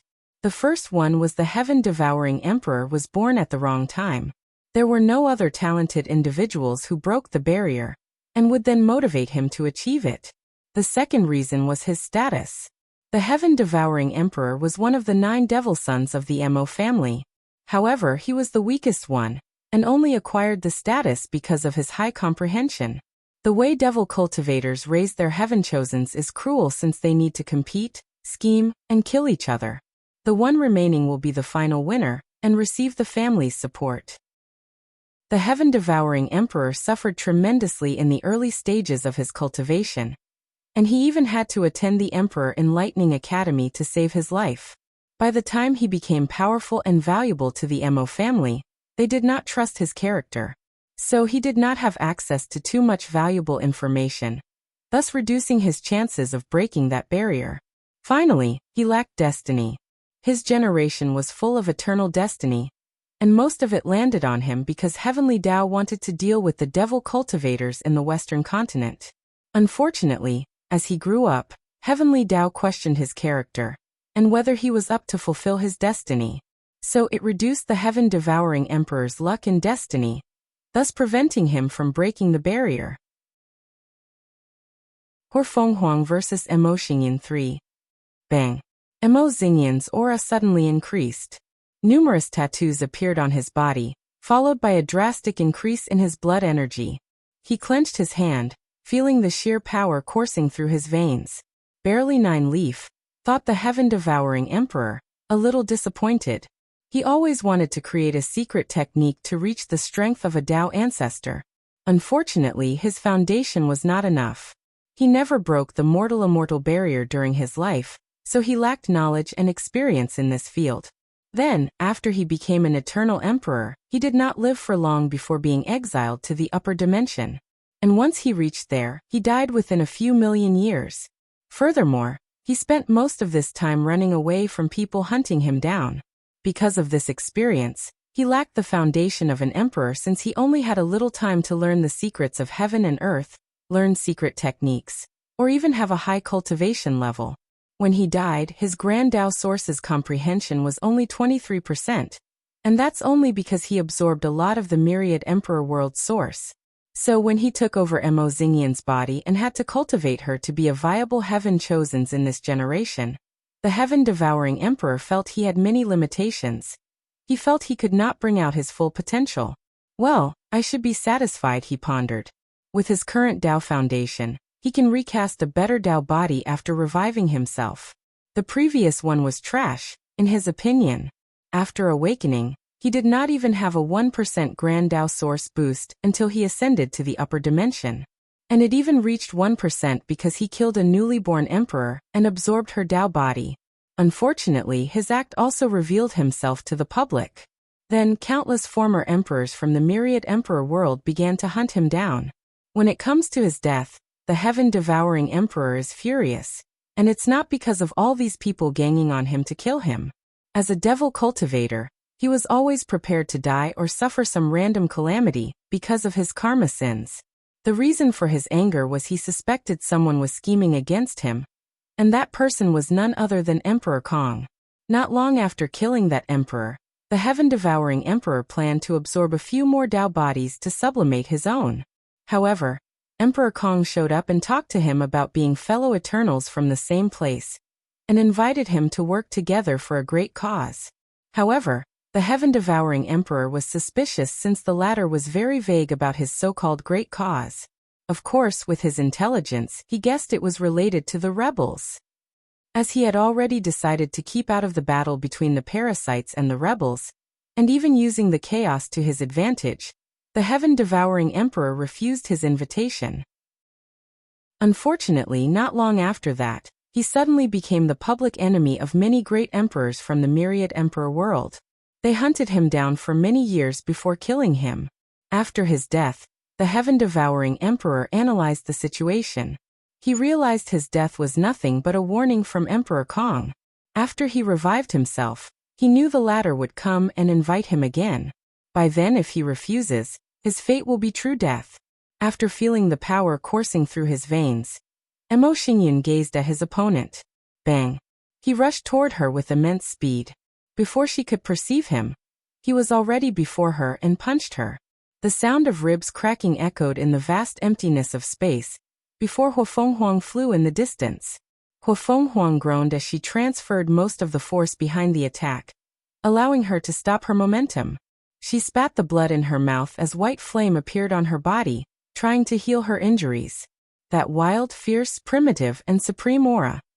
He has the ancient barbarian physique. Heavenly physique ranked 21 SD. Ancient barbary physique. Rumors have it that in ancient times before humans had a cultivation system, there were a group of powerful humans who could smash mountains and move rivers. Although their strengths were pale compared to top innate demon gods, they could still fight some of the weaker ones. And that's because of their powerful flesh. These people were known as the barbarian race. According to legend, their race was a group of humans living on an isolated island. Then one day, an injured primordial god arrived at that island and died there. The humans drank his blood and ate his flesh. Although most died as a result, the ones who survived were fundamentally changed. They became more powerful and capable of using divine abilities. You survived, said Mo Xingyan with a sneer. Let's change that. The phantom of a half-man and half-bull appeared behind him before instantly appearing before her, and stomping his feet. Hua Fenghuang's yin-yang shield could not resist for even a second, even with the power of weakness yin. To reduce the attacking potency of this technique, and strength yang, to strengthen the defensive capabilities of the shield. Luckily, she manifested another bloodline artifact besides her white tiger sword, the black tortoise shield. Roalpha Dialpha in Nuambang. The vibration from the attack destroyed her organs, making her vomit more blood. Shit, this is bad, thought Hua Fenghuang as she felt the power of the Duyi realm preventing her from healing. She analyzed it was probably the peak 9th stage of the Duyi realm. Her phoenix flame was working on overdrive to heal herself, but the process was like someone caught in a quagmire. The heaven-devouring emperor no longer talked. He decided to kill her as quickly as possible to prevent any trouble. His secret technique used the reserve power or energy he swallowed to increase his power. Such a technique should have a time limit and sequelae. However, for the heaven-devouring emperor, this fact was only partially true. There was indeed a time limit, but he could use more reserved energy to extend it. And it was the same for the backlash. With the power he swallowed, he can convert them into a life force to instantly heal himself to a peak state. As such, with this ingenious method, he can keep this power and fight for at least a week. And if the heaven-devouring emperor can continue to swallow his opponent's power, he can extend this time limit. Boom. Mo Xingyan attacked again, and Hu Fenghuang's injury aggravated. Then her expression became ugly. She discovered a subtle power absorbing the blood qi in her dantian, and the spiritual power in her sea of consciousness. The scariest part was she felt the innate law from her bloodlines tremble slightly, as if affected by this power. What's going on? I have absolute control over my power, so he should not be able to swallow them. It was one thing to swallow her external attacks, but another thing entirely to directly take them from her inside her body. Boom, boom, boom. Mo Xingyan suddenly grew 3 heads and 6 arms, assaulting Hu Fenghuang as if the latter had taken his wife and killed his mother. And with each attack he would swallow her power. Hu Fenghuang tried different methods to stop this from happening. She blessed herself with the immortal will from the phoenix. However, she discovered it was useless. After a rapid analysis, she discovered her opponent would absorb her power during a moment of weakness every time she was injured. In the brief moment, once her body or soul suffered an injury, she lost control of her blood qi, spiritual power, and even law. Although that time is less than an attosecond, it was more than enough for the heaven-devouring emperor. So in a few seconds, Hu Fenghuang's body shrunk and became thinner than a mummy. She would have died if not for using the yin-yang mirror supplement yin-yang energy to her black tortoise shield. I can't keep defending like this, she thought as she decided it was not a good idea to summon the defensive emperor artifact. In her current situation, the artifact would drain all her life force and kill her. Furthermore, she had to watch out for the heaven-devouring emperor from devouring the artifact. Hence why she did not physically summon her mirror. Although absorbing an emperor artifact should be in the realm of impossibility, she knew she was facing a former eternal emperor. So common sense did not apply to her. Hu Fenghuang chose a different tactic altogether. A decisive look flashed deep in her eyes, then boom. She exploded her flesh body and part of her soul, creating a powerful shockwave that pushed Mo Xingyan away. But in this distance, a small red crystal that looked like a tear was surrounded by white flames. The crystal was Hu Fenghuang's phoenix bloodline artifact, the phoenix tear. With it, she had a few lives. So, she used it to revive herself and distance herself from her opponent. And once she showed up, she was completely different. Roalpha Dialpha, in Nui Sam she had blue armor made of scale. No, it was not armor. Her skin had turned into dragon scale. Her eyes were blood red and that of a tiger. 2 pairs of flaming wings floated behind her, followed by a scale snake for a tail. 2 deer horns grew from her head. However, they were not dragon horns but qilin, apparent by their short length. 5 sacred beast bloodline, thought the heaven-devouring emperor, more serious than before. His eyes could see tiny black tortoise tattoos on each of Hu Fenghuang's scales, indicating the terrifying defense of the latter. Furthermore, his opponent's aura was not inferior to his, if not more powerful. Hu Fenghuang vs. Mo Xingyan 4. Hu Fenghuang went all out as she knew she had no choice. Her aura changed, becoming old, ancient, and full of vicissitude and wisdom. And given her young and beautiful face, it was somewhat odd. And the reason for such a change was a unique technique from the ancient clans called bloodline reincarnation. Through this technique, she can live the lives of all her ancestors, acquiring their battle experience and other things. This technique is extremely difficult to cultivate, and when most people do, they can only see 1 or 2 generations prior. However, Hu Fenghuang can acquire the battle experience of her ancestors all the way to the ancient emperor era. Furthermore, she has 5 innate bloodlines, meaning 5 sources of memories. Boom.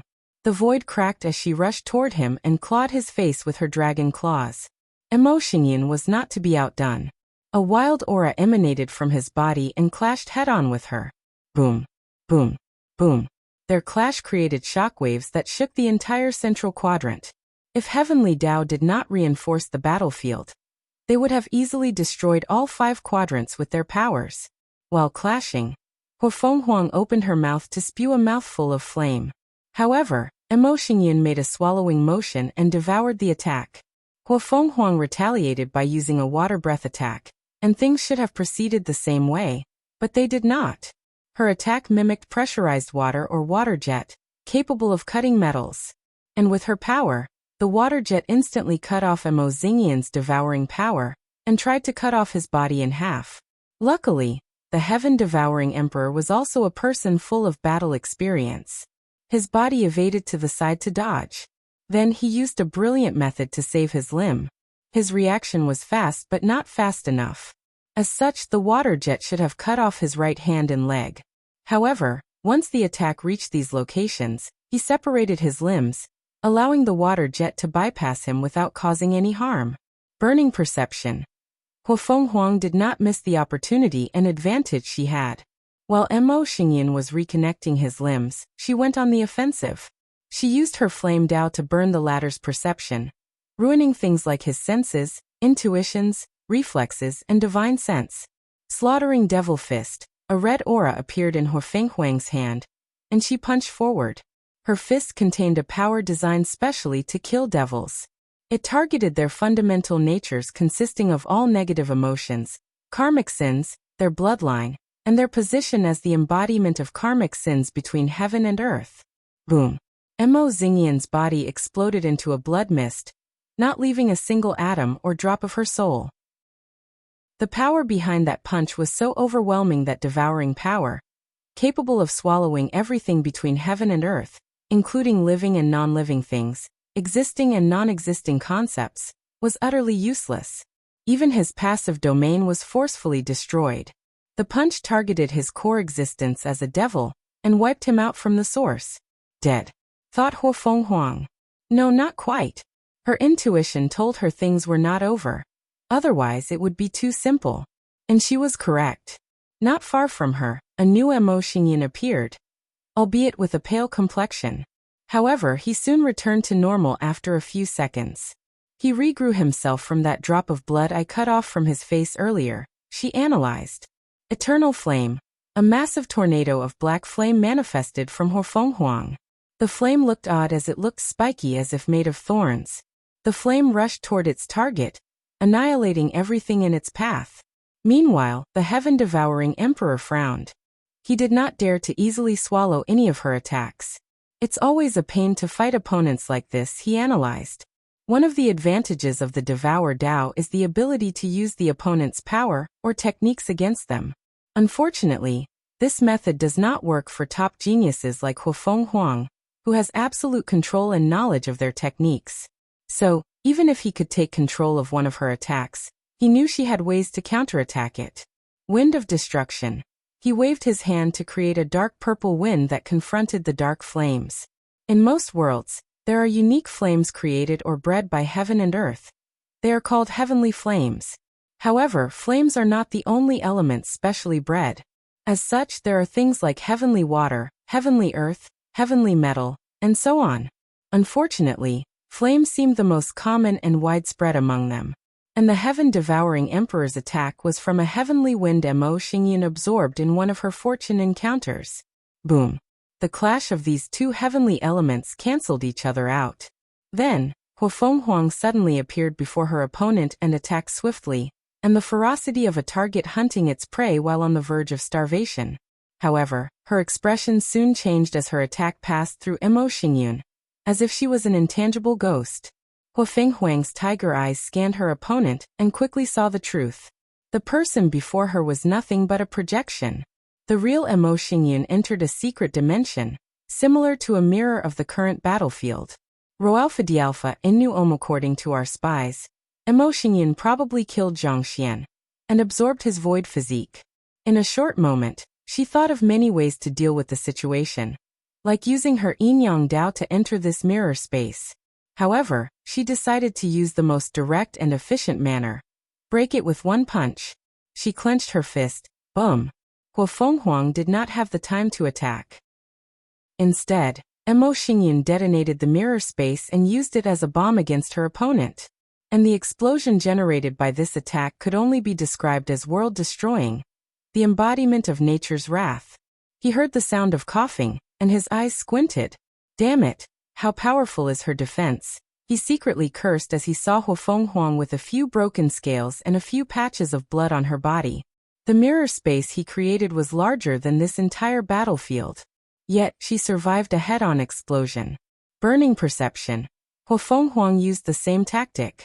However, the heaven-devouring emperor would never fail for the same plan twice, especially one capable of instantly killing him. So he quickly swallowed the flame targeting his perception. Sadly for him, Huang's battle experience was on par with his. So she saw a few steps ahead and predicted she would fail. Her attack was only a distraction in the first place. Suddenly, two Huang appeared on the left and right sides of Mo Xingyun. A yin-yang diagram appeared underneath him while a sun appeared on his left. The sun moved from his left to his right, and the heaven-devouring emperor's face changed. He discovered he was slowly losing his power, weakening at an alarming rate. Time. She's reverting me to a younger state. But she does not have time law, so how did she do it? If he did not understand this weird technique, he would suffer tremendously. His cultivation realm decreases as he gets younger, and he might even reach the point before he took over Mo Xingyun's body. Is this her objective? He analyzed as he pushed his devouring power beyond its limits. Unfortunately, the power of his technique was also drastically weakened as soon as it appeared. As such, although he made the sun stop moving from left to right for a moment, it was far from enough. The space is completely blocked. No, I'm basically sealed inside the space created by this technique, thought the heaven-devouring emperor as he observed his surroundings. He entered a calm state, not minding his weakening strength and focusing on analyzing this technique. Roalpha Dialpha, in Nui, Siam the sun rises from the east and sets in the east. The movement of the sun is a symbol of the passing of time. When the sun completes its cycle, it represents that one day has passed. Using this idea, she can use her bloodline to control time Dao. And by making the sun rise from the west and set in the east using yin-yang Dao, she can revert time. The heaven-devouring emperor could not help but marvel at such a brilliant display of bloodline and law. He calmly gazed at Huang and saw 4 items floating above her head. The white tiger sword, the black tortoise shield, the phoenix tear, the azure dragon cloud, and the Qilance luck seal. He could tell she used all her bloodline artifacts to their ultimate level for this technique. Numerous thoughts flashed inside the heaven-devouring emperor's mind, calculating the best way to stop this technique. Unfortunately, his Devour Dao, all his heavenly physiques, innate talents, and secret techniques were useless. There is only one way, he thought, not hiding the unhappiness in his facial expression. The only solution to this situation is to use his trump card. However, his pride was wounded after concluding this fact. He was forced to such an extent by someone other than Wang Wei. Furthermore, he had to consider the consequences of revealing his trump card so early on. What a terrifying generation, he thought, releasing a terrifying killing intent. He decided after reviving himself he would kill or enslave all these geniuses. That way, they can't threaten him in the future. He knew he would finish what he started long ago after his revival. And if these geniuses survived this battle and sealed themselves, they could easily prove the Tao and become eternal emperors. Then problems will arise if one of them decides to take revenge. Of course, an alternative approach is to enslave and take them to the upper dimension. The heaven-devouring emperor knew the reason for his downfall was that he did not have a faction supporting or under his control. But if he could have these geniuses as his subordinate, he could do many things after helping them prove the Tao. So, he immediately decided to do this after seeing Huang's talent. Then, a mighty and supreme aura emanated from his body. Meanwhile, Huang's eyes lit up despite the horrific danger she sensed. Is this his trump card? She took all her willpower not to show her excited emotions. Finally, victory is in sight. Chapter 791 Huang vs. Mo Xingyun Finale. Huang felt the terrible aura pressing on her. Based on her knowledge and experience, she knew this power was that of a Tao ancestor, and it was not a simple one route.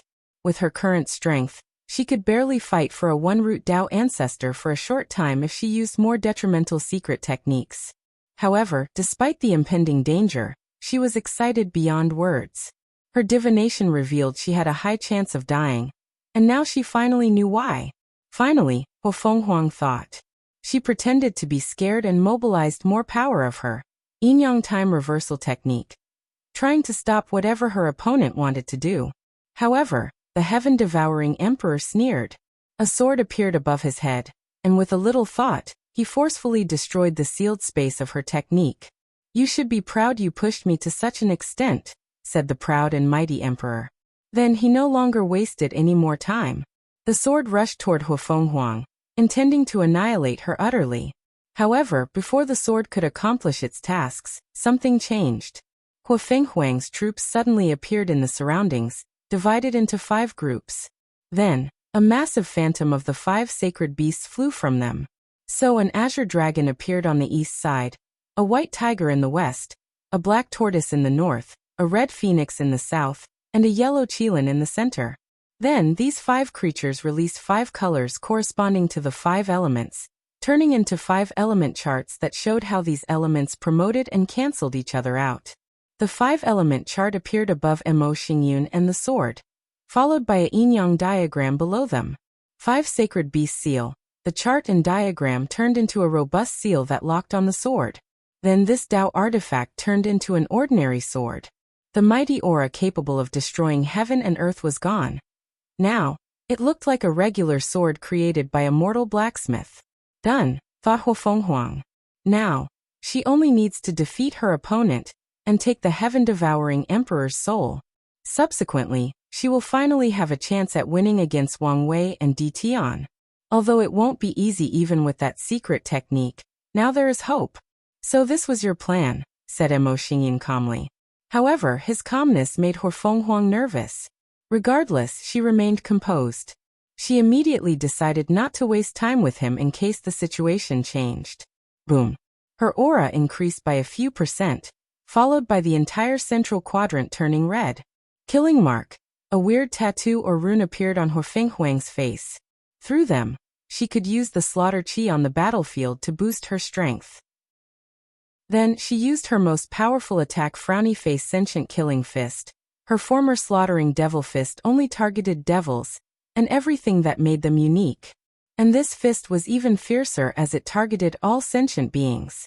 So whether it was devils, demons, gods, immortals, Buddhas, great emperors, or any of the almighty existing standing at the peak of the pyramid, it targeted them all together.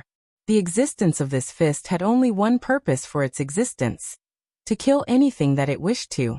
Boom. Huo Fenghuang flew backward, the bottom half of her body missing.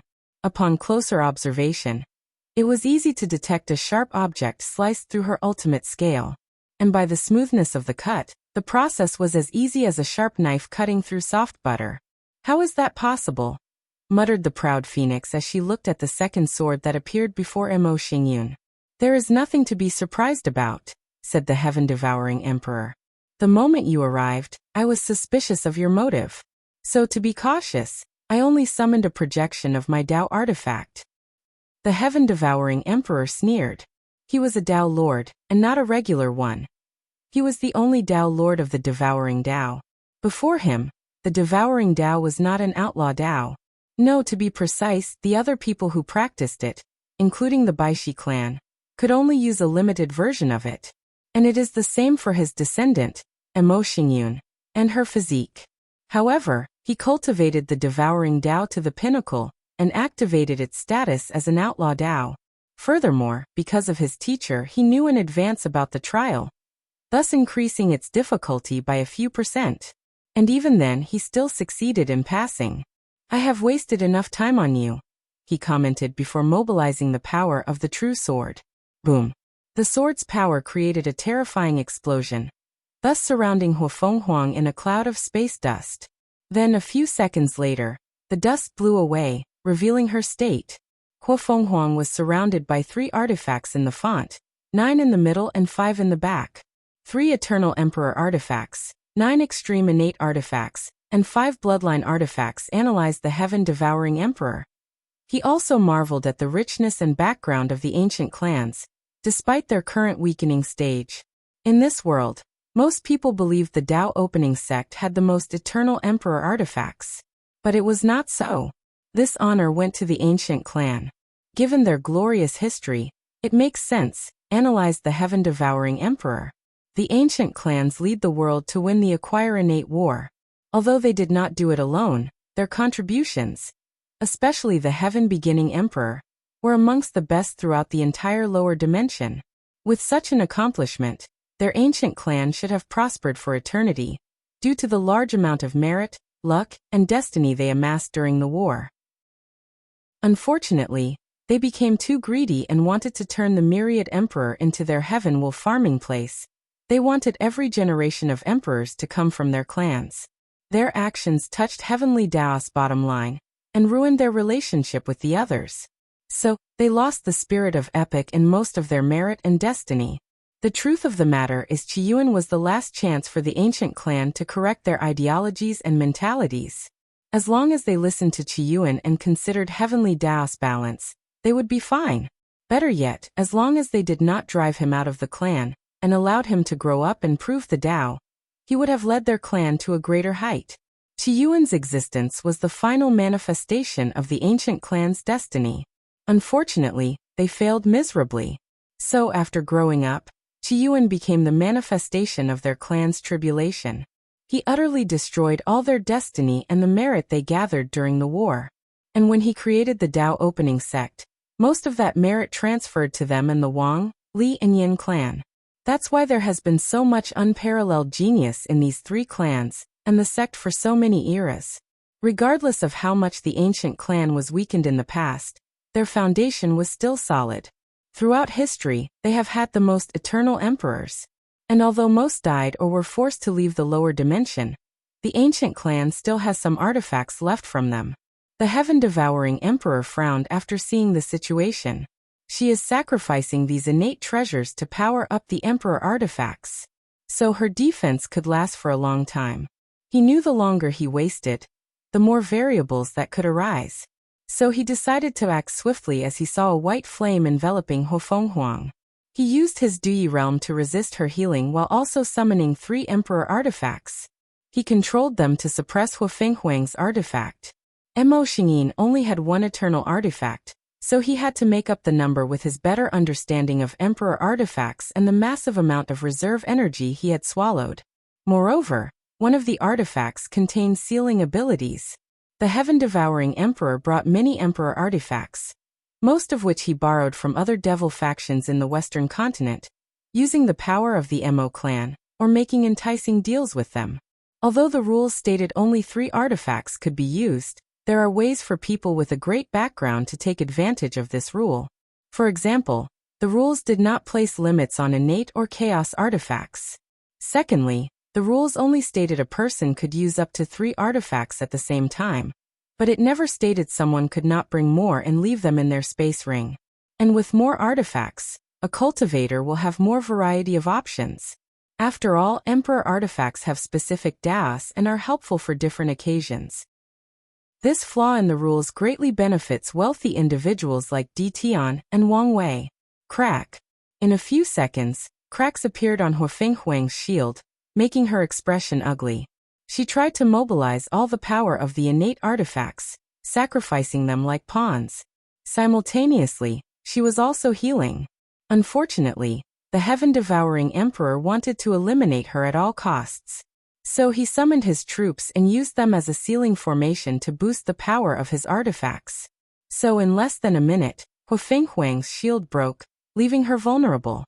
Then Mo Xingguan's sword rushed in for the kill. Boom. A terrifying shockwave echoed through the entire central continent. However, Hofenghuang was intact as someone had appeared before her. Conversation. Li Jun and Hofenghuang used their divine sense to exchange Tao comprehension at an alarming rate. And in the process, both benefited tremendously. Hofenghuang learned to expand the variety of her killing method. In contrast, Li Jun learned how to focus his killing method to have more destructive capabilities in one-on-one battles. While deep in their conversation, They finally reached their destination in the eastern quadrant. Wang Wei was waiting for them on the same desolate planet he stayed on since the beginning of the battle.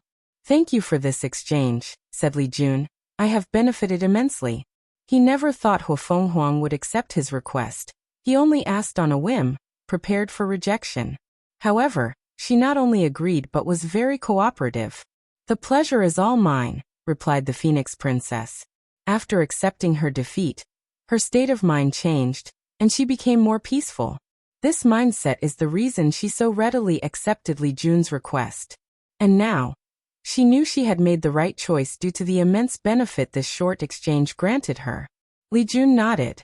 He wanted to ask her to communicate more often and learn from each other. However, he decided otherwise after thinking for a moment. Huo Fenghuang should become a pre-march after leaving the battlefield. As such, she should have nothing to discuss with a mortal like him. And since he cannot reveal he will also be a great emperor, he chooses not to ask and gets rejected. Wang Wei waited for them to finish talking before taking action. He waved his hand, and a green cube enveloped Li Jun before sending him into the distance. "I sense the power of time," thought Huo Fenghuang. Did he put him in a time bubble so he could swiftly digest our previous exchange and increase his strength? Huo Fenghuang secretly sighed as she felt jealous of their relationship. In the ancient clan, she could not even trust the members of her Huo clan. So it was impossible to train a mighty general, let alone one on par with the top heaven chosens of this glorious age. Huo Fenghuang finally focused on Wang Wei. She saw the latter had created a small table and invited her to sit down. So with a calm demeanor, she sat opposite him. "Tea or wine?" Huo Fenghuang thought for a moment. She had just lost a battle that ended her emperor path, so she was in the mood to drink, preferably something very strong. However, she also felt this meeting was important and should be more formal. So she replied, "Tea." Wang Wei calmly summoned a pot of tea before brewing it in front of her, while also performing the perfect tea etiquette. "Longjue tea. It's my favorite," he explained. "I grew them personally using the power of good fortune." He calmly served her before serving him. "Before we begin, I would like to remind you that the outside world is watching our conversation." Huo Fenghuang frowned as she understood the meaning behind his warnings. "I understand." Wang Wei nodded. "I believe that fighting is the worst way to deal with a problem and should only be used as a last resort. On the contrary, I believe in making friends and allies, to work together to deal with a problem." "Are you trying to form an alliance with our ancient clan?" "More or less," replied Wang Wei. "I would love for an alliance, but am also perfectly fine with an agreement, even a non-binding one." Huo Fenghuang took a sip of her tea, and her eyes lit up. The tea was delicious and blessed the soul with a 15% increase in comprehension. Furthermore, she felt the blessing should last for at least 3 days. "Good tea," she complimented. "Thank you. Roel Fidialpha and Nui Siem, isn't there a saying that there is no eternal enemy, only eternal benefit?" "Benefit, huh?" muttered Huo Fenghuang, who knew things were not so simple. The ancient clans were highly proud and held grudges. The majority of the different clans believed Qiyuan was why their family became so weak. They blamed him for ruining their dreams of becoming the absolute overlord of the myriad emperor world. So, it would be very challenging to convince them to set aside their grudge and pride to work with other factions, especially the Dao opening sect. "Tell me about the benefits you mention." Although Huo Fenghuang knew it would not be easy to become allies, she wanted to hear him out first. "There may be room for negotiation. Roel Fidialpha and Nuam, believe it or not, our goals are the same," said Wang Wei. "What do you mean?" "Like you, I plan to revert the myriad emperor world to the innate environment on par with the beginning emperor era." Huo Fenghuang squinted her eyes as her heartbeat drastically accelerated. Luckily, she swiftly controlled herself and calmed down. "Are you serious?" "I am." Huo Fenghuang could not control her emotions for a few seconds. The ancient clans have been planning this for countless eras with no success. The entire clan placed their glory, ambitions, and dreams on her shoulder to carry this plan. And honestly, Huo Fenghuang was not confident, even with the method to become a pre-march. And now, she heard someone else had the same plan as them.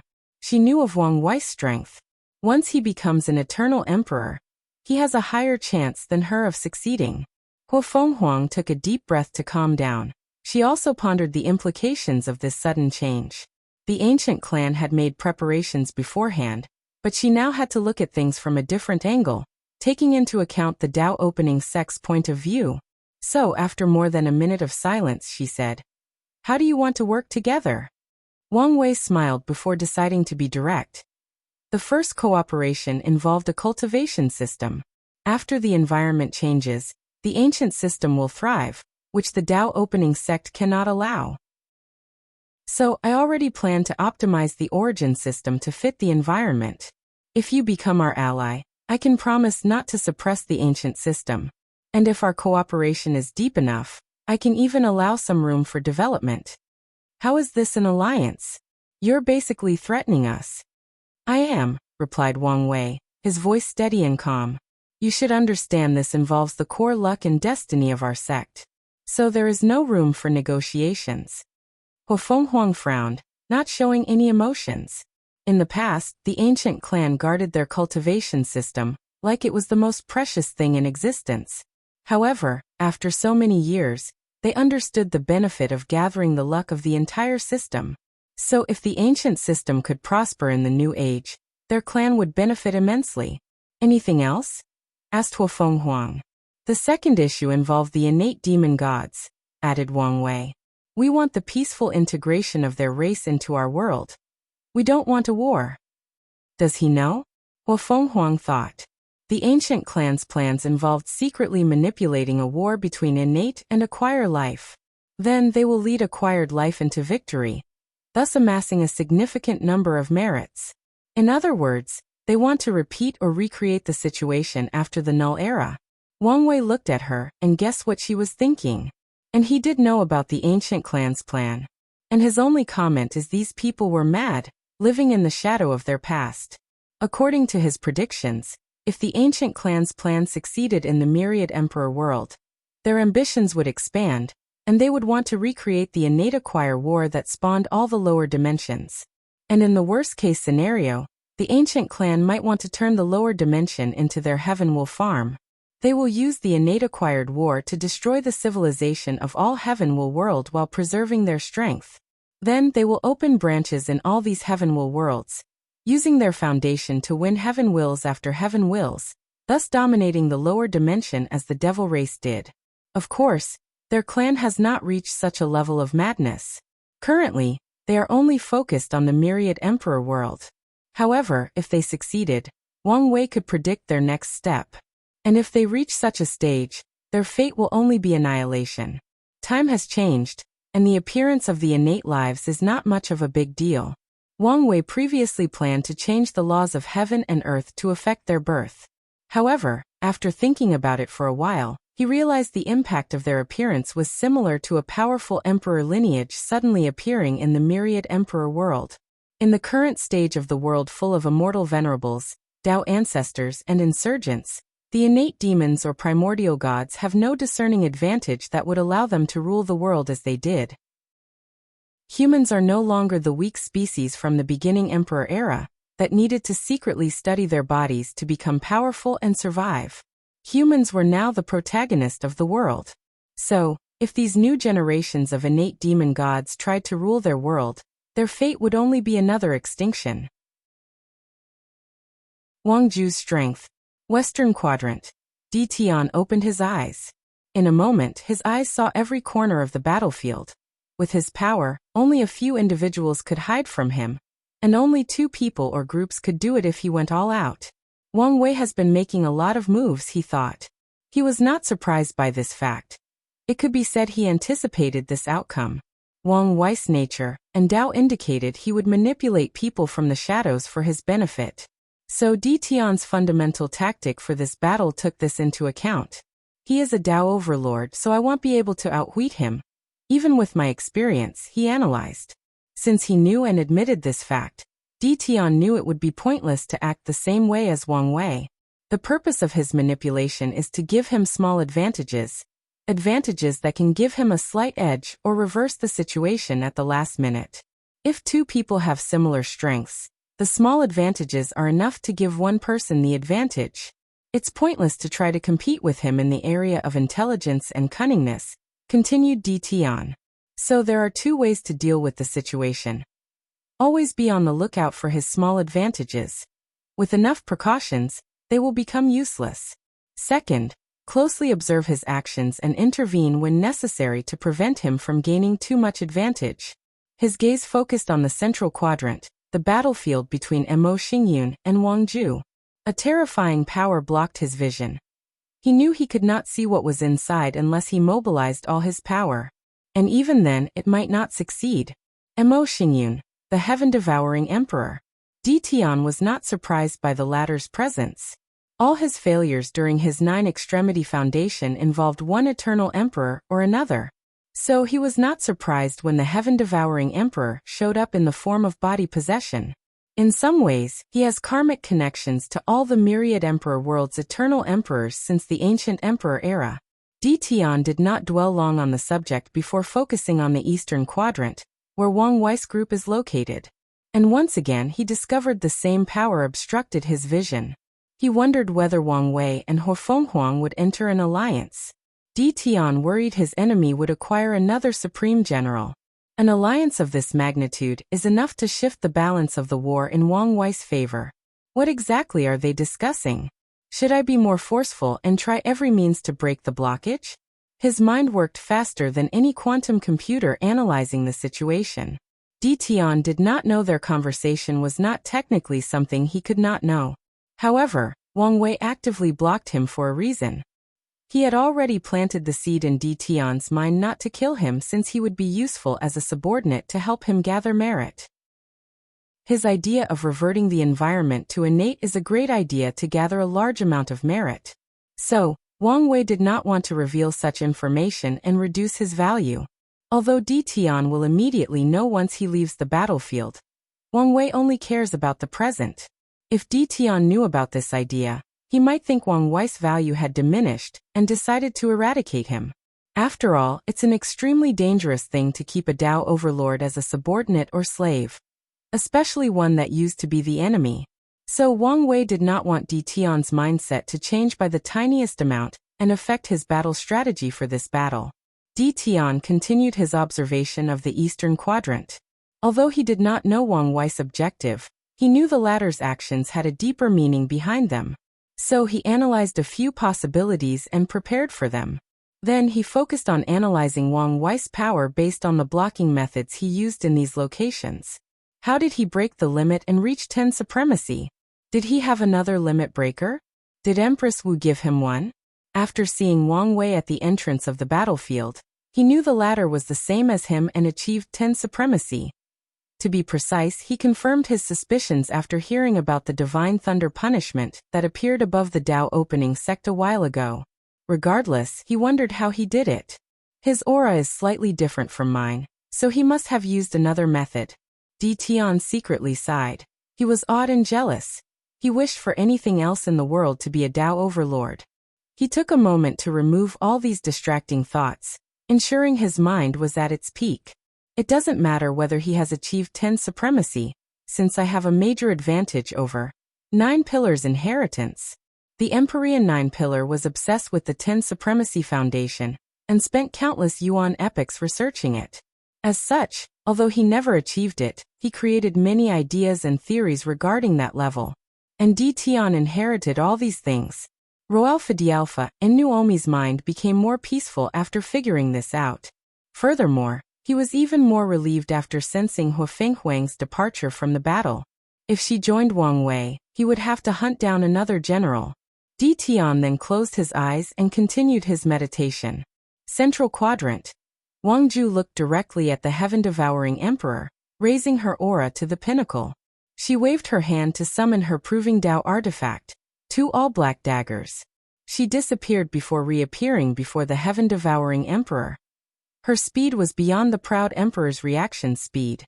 She sliced toward his neck, her dagger slashing through his passive domain like a hot knife passing through butter. Swish! Blood flew out of Mo Xinjian's beautiful white neck. Luckily, the heaven-devouring emperor acted swiftly, exercised his absolute control over his body, and closed the wound. His application of the Duyi was better and subtler than Wang Ju, so he healed almost instantly. Unfortunately, this was not the end. Wang Ju kept disappearing and reappearing, leaving after images of herself due to her immense speed. And each time she reappeared, she would leave knife wounds on her opponent. The heaven-devouring emperor felt overwhelmed, especially in the speed department, so he took action. He used a secret technique based on the swordsman's sword and human unification principle. Alpha Dialpha Nu Upsilon. Unfortunately, his actions only allowed him to block a few dagger strikes with his sword. Any attempt to use his devouring power became futile. Wang Ju's attack would either use pure physical force to destroy her power, or use some mysterious method to bypass it. So, the heaven-devouring emperor ignored his multitude of injuries to analyze that power. Freedom Dao? He analyzed. She became free from me, free from devour. He immediately knew this was one of Wang Wei's Dao. Bang! A powerful repulsion emanated from his body, trying to push Wang Ju away. One of the markers of top heaven chosens is yin-yang balance. They will always study the opposite of their Dao to better understand it, and prevent others from using their antithesis against them. Some heaven chosens will even cultivate their opposite Dao as secondary or sub-Daos, while others, like Wang Wei, will fuse their opposite Dao with their main Dao. So the heaven-devouring emperor had a profound understanding of the antithesis of his devour Dao, expulsion and repulsion. The first wave of his attack was useless, failing to achieve his goal. However, his purpose was to gather information on his opponent and find a countermeasure. The heaven-devouring emperor knew the best method was to use the power of fate to counter Wang Ju's freedom Dao. Unfortunately, his fate abilities and techniques mostly involved divination. Even when he was alive, the heaven-devouring emperor never had the chance to swallow a potent fate Dao cultivator, due to how rare this law was. So, with his experience, he realized the solution to this problem was the most versatile yet accessible Dao throughout all heaven myriad world, Yin-Yang Dao.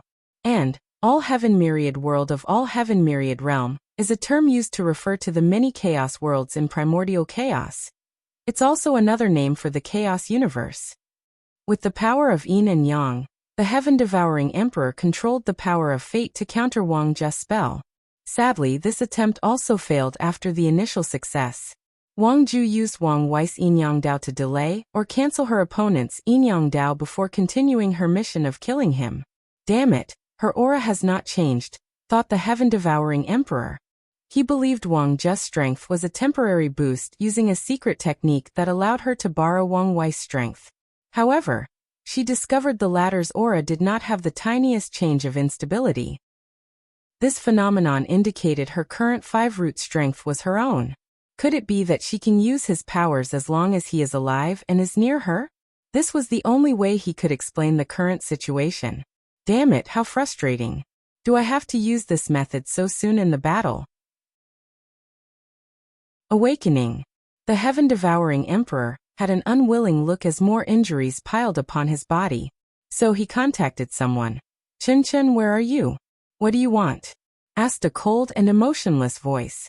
Let's team up to kill one of Wang Wei's most powerful pawns. I'm doing something important. You don't have to test Tian anymore. I'm doing something more important, replied Chen. His tone was plain and never fluctuated. Immediately, the heaven-devouring emperor seemed to have figured out something. So you've betrayed our alliance? Asked the proud emperor.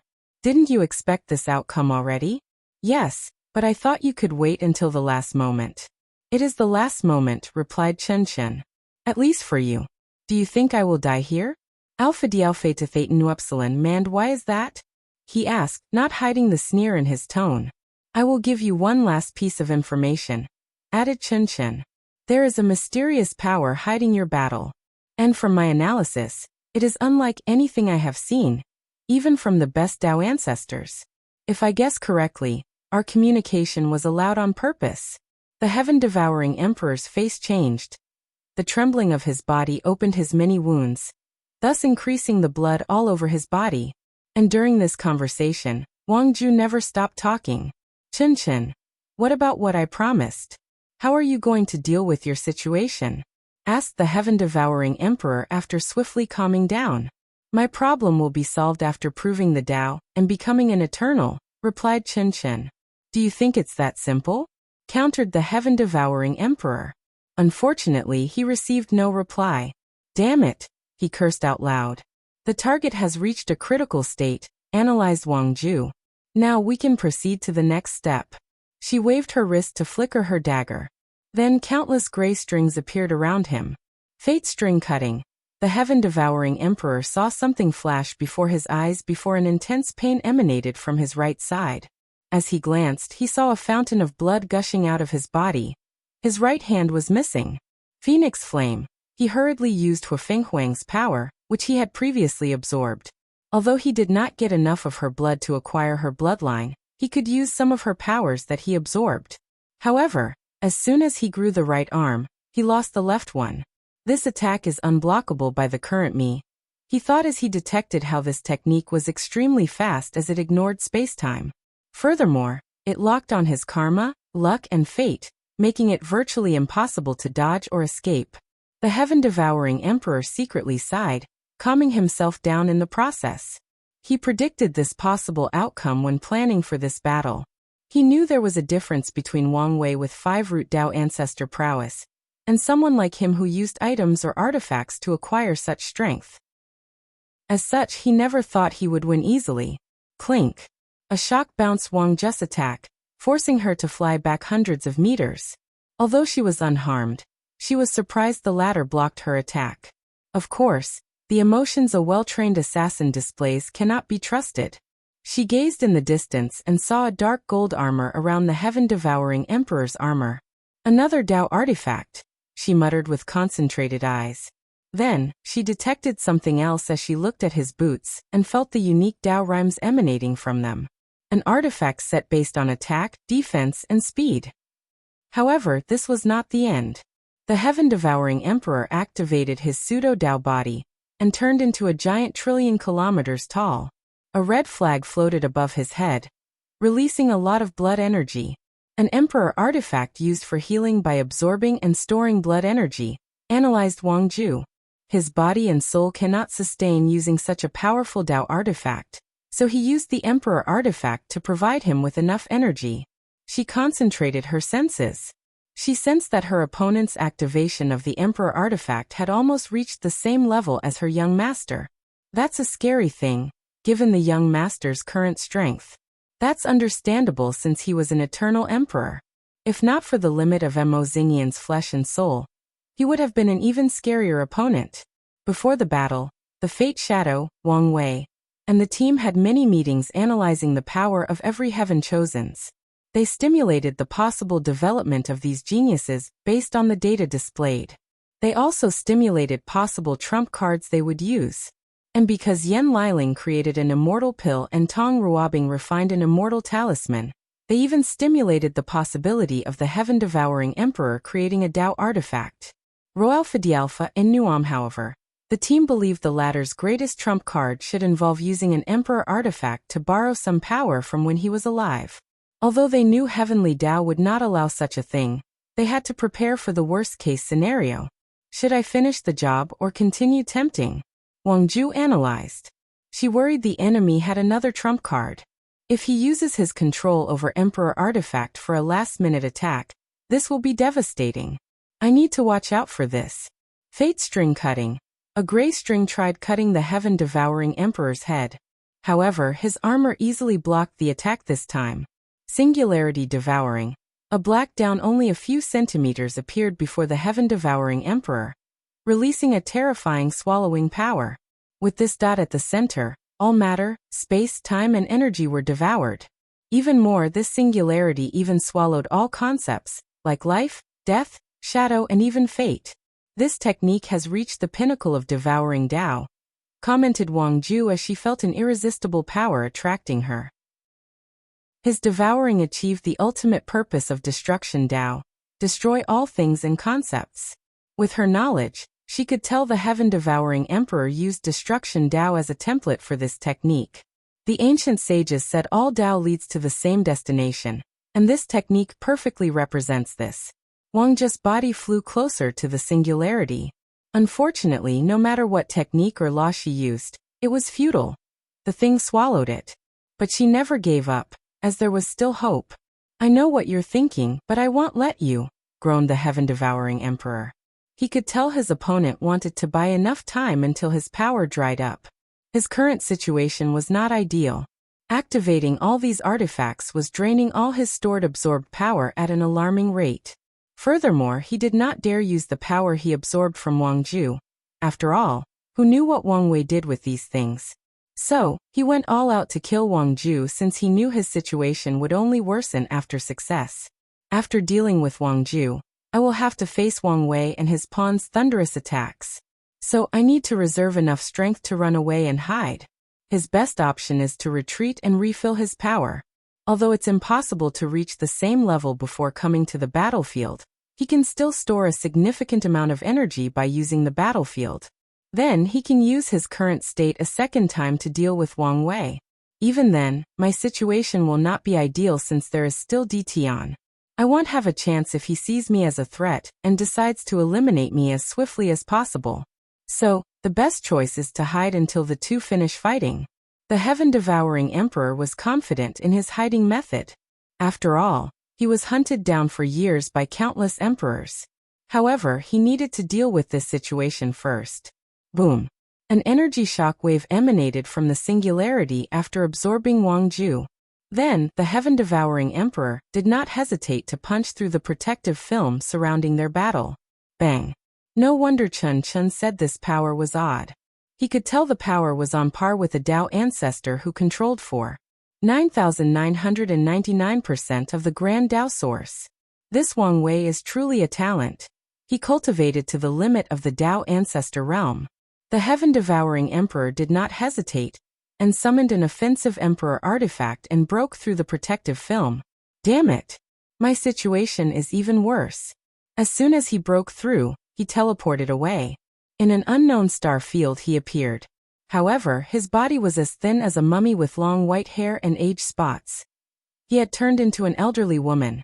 The red flag floated above him, supplying him with blood energy. Otherwise, he would have died long ago. The situation is more complicated but still manageable.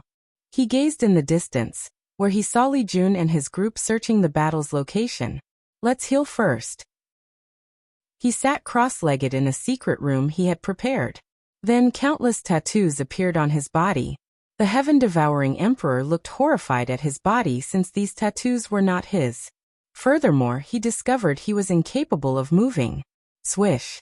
A perfectly intact Wang Ju appeared before him. Wang Ju ignored him as she began casting a spell. The heaven-devouring emperor tried to resist, but he was at his weakest in every sense of the word. So a few seconds later, his eyes suddenly changed from the usually cold, indifferent and intense desire to swallow all living things to one of confusion and fear. Young Lady Mo, are you awakened? Asked Wang Ju. You are. Chun vs. Tong Ruobing I. And, chapter not edited. Was I wrong? Thought Chun. After his transformation, his brain changed and his soul mutated, allowing him to remain cold and logical in most situations. In such a state, Chun felt closer and more in tune with heaven and earth, thus drastically increasing his comprehension and analytical skills. However, his emotional process capabilities became chaotic. He should have turned into a completely logical and emotionless life form, but his obsession with Tong Ruobing allowed him to retain some of his emotions to keep his humanity. And now, after hearing things from her point of view, the foundation of his obsession began to crumble, immensely affecting his soul. Could I have done things differently? Could I have been better? Chun asked himself. He thought of the fortunate encounter he had. Maybe he could have only studied the thing and heeded the warning that this technique was taboo. He could have studied the orthodox cultivation system from the mechanical puppet world and refined an immortal tear puppet. Instead of wallowing in self-pity and denial, he could have unwaveringly followed in Tong Ruobing's footsteps, never giving up on catching up with her. No, it's useless, concluded Chun.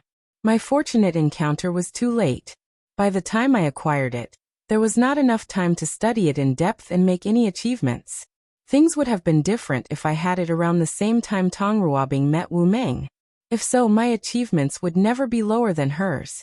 Chun Chen's mind was no longer chaotic as he returned to his calm, cold, and logical state. His gaze toward Tong Ruobing was no longer confused but full of determination. "I only need to defeat you and prove I was correct," said the sect master of Origin Weapon Mountain. "Then my objective will be to prove the Tao, become an eternal, and finish my ascension as a true half-flesh and half-puppet life form." Tong Ruobing shook her head. "Your obsession has already created a major flaw in your Tao heart. In your current state, there is a high chance of becoming a pseudo-emperor even if you win. As for your goal of becoming emperor, although I won't say the chance is 0%, it's still close to that number." Tong Ruobing squinted her eyes and did not mention the other anomaly he detected from Chun Chen. Like, why did he want to become a new life form? Why did he not consider fusing with a puppet as a unique body-refining technique? Chun Chen's idea of becoming a half-flesh and half-puppet creature indicates his mindset has fundamentally changed. And now he no longer viewed himself as human. The price he paid was more severe than even he could have expected. She analyzed. "My flaw will be corrected after defeating you," replied Chun Chen. "As for those two, I still have a chance with the right planning." Chun Chen remembered the power he sensed when the heaven-devouring emperor tried to contact him. Such a power made his soul and very core tremble. Regardless, he never thought of giving up. "So you know," she muttered, thinking about the despair she felt after knowing the power of these two monsters. She thought how much she lamented that it was a blessing and a curse to live in the same generation as two heaven-defying geniuses. "Yes. Do you want to partner with me to deal with them?" suddenly asked Tong Ruobing out of nowhere. "What do you think?" replied Chun Chen, his voice colder than normal. "I thought I should try." Destruction Flame Talisman. Tong Ruobing went for a sneak attack and used one of her most powerful blows. She did not want to have a legion confrontation with Chun Chen for many reasons, the main being resources and wealth. One of the advantages of her legion is she granted them innumerable talismans. So her troops can essentially use money or resources to defeat her opponent. However, she knew it was the same with Chun Chen, and the latter was even wealthier than her. During their luck trial, she suffered at the hands of his troops, who battled by spamming powerful origin artifacts. Logically speaking, this tactic should not be usable since Chun Chen would need to refine countless high-level artifacts. But Tong Ruobing did not want to take risks. She knew Chun Chen's refining talent was no lesser than hers, meaning his success rate of refining quasi-emperor artifacts was ridiculous to the point he could grant 100 his million troops each a weapon set.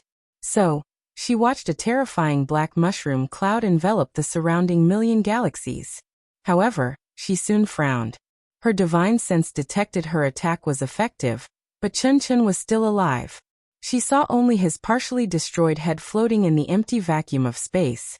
Then, with his usual cold and indifferent eyes, Chun Chen said, "I have transcended the weakness of flesh life forms, including the soul."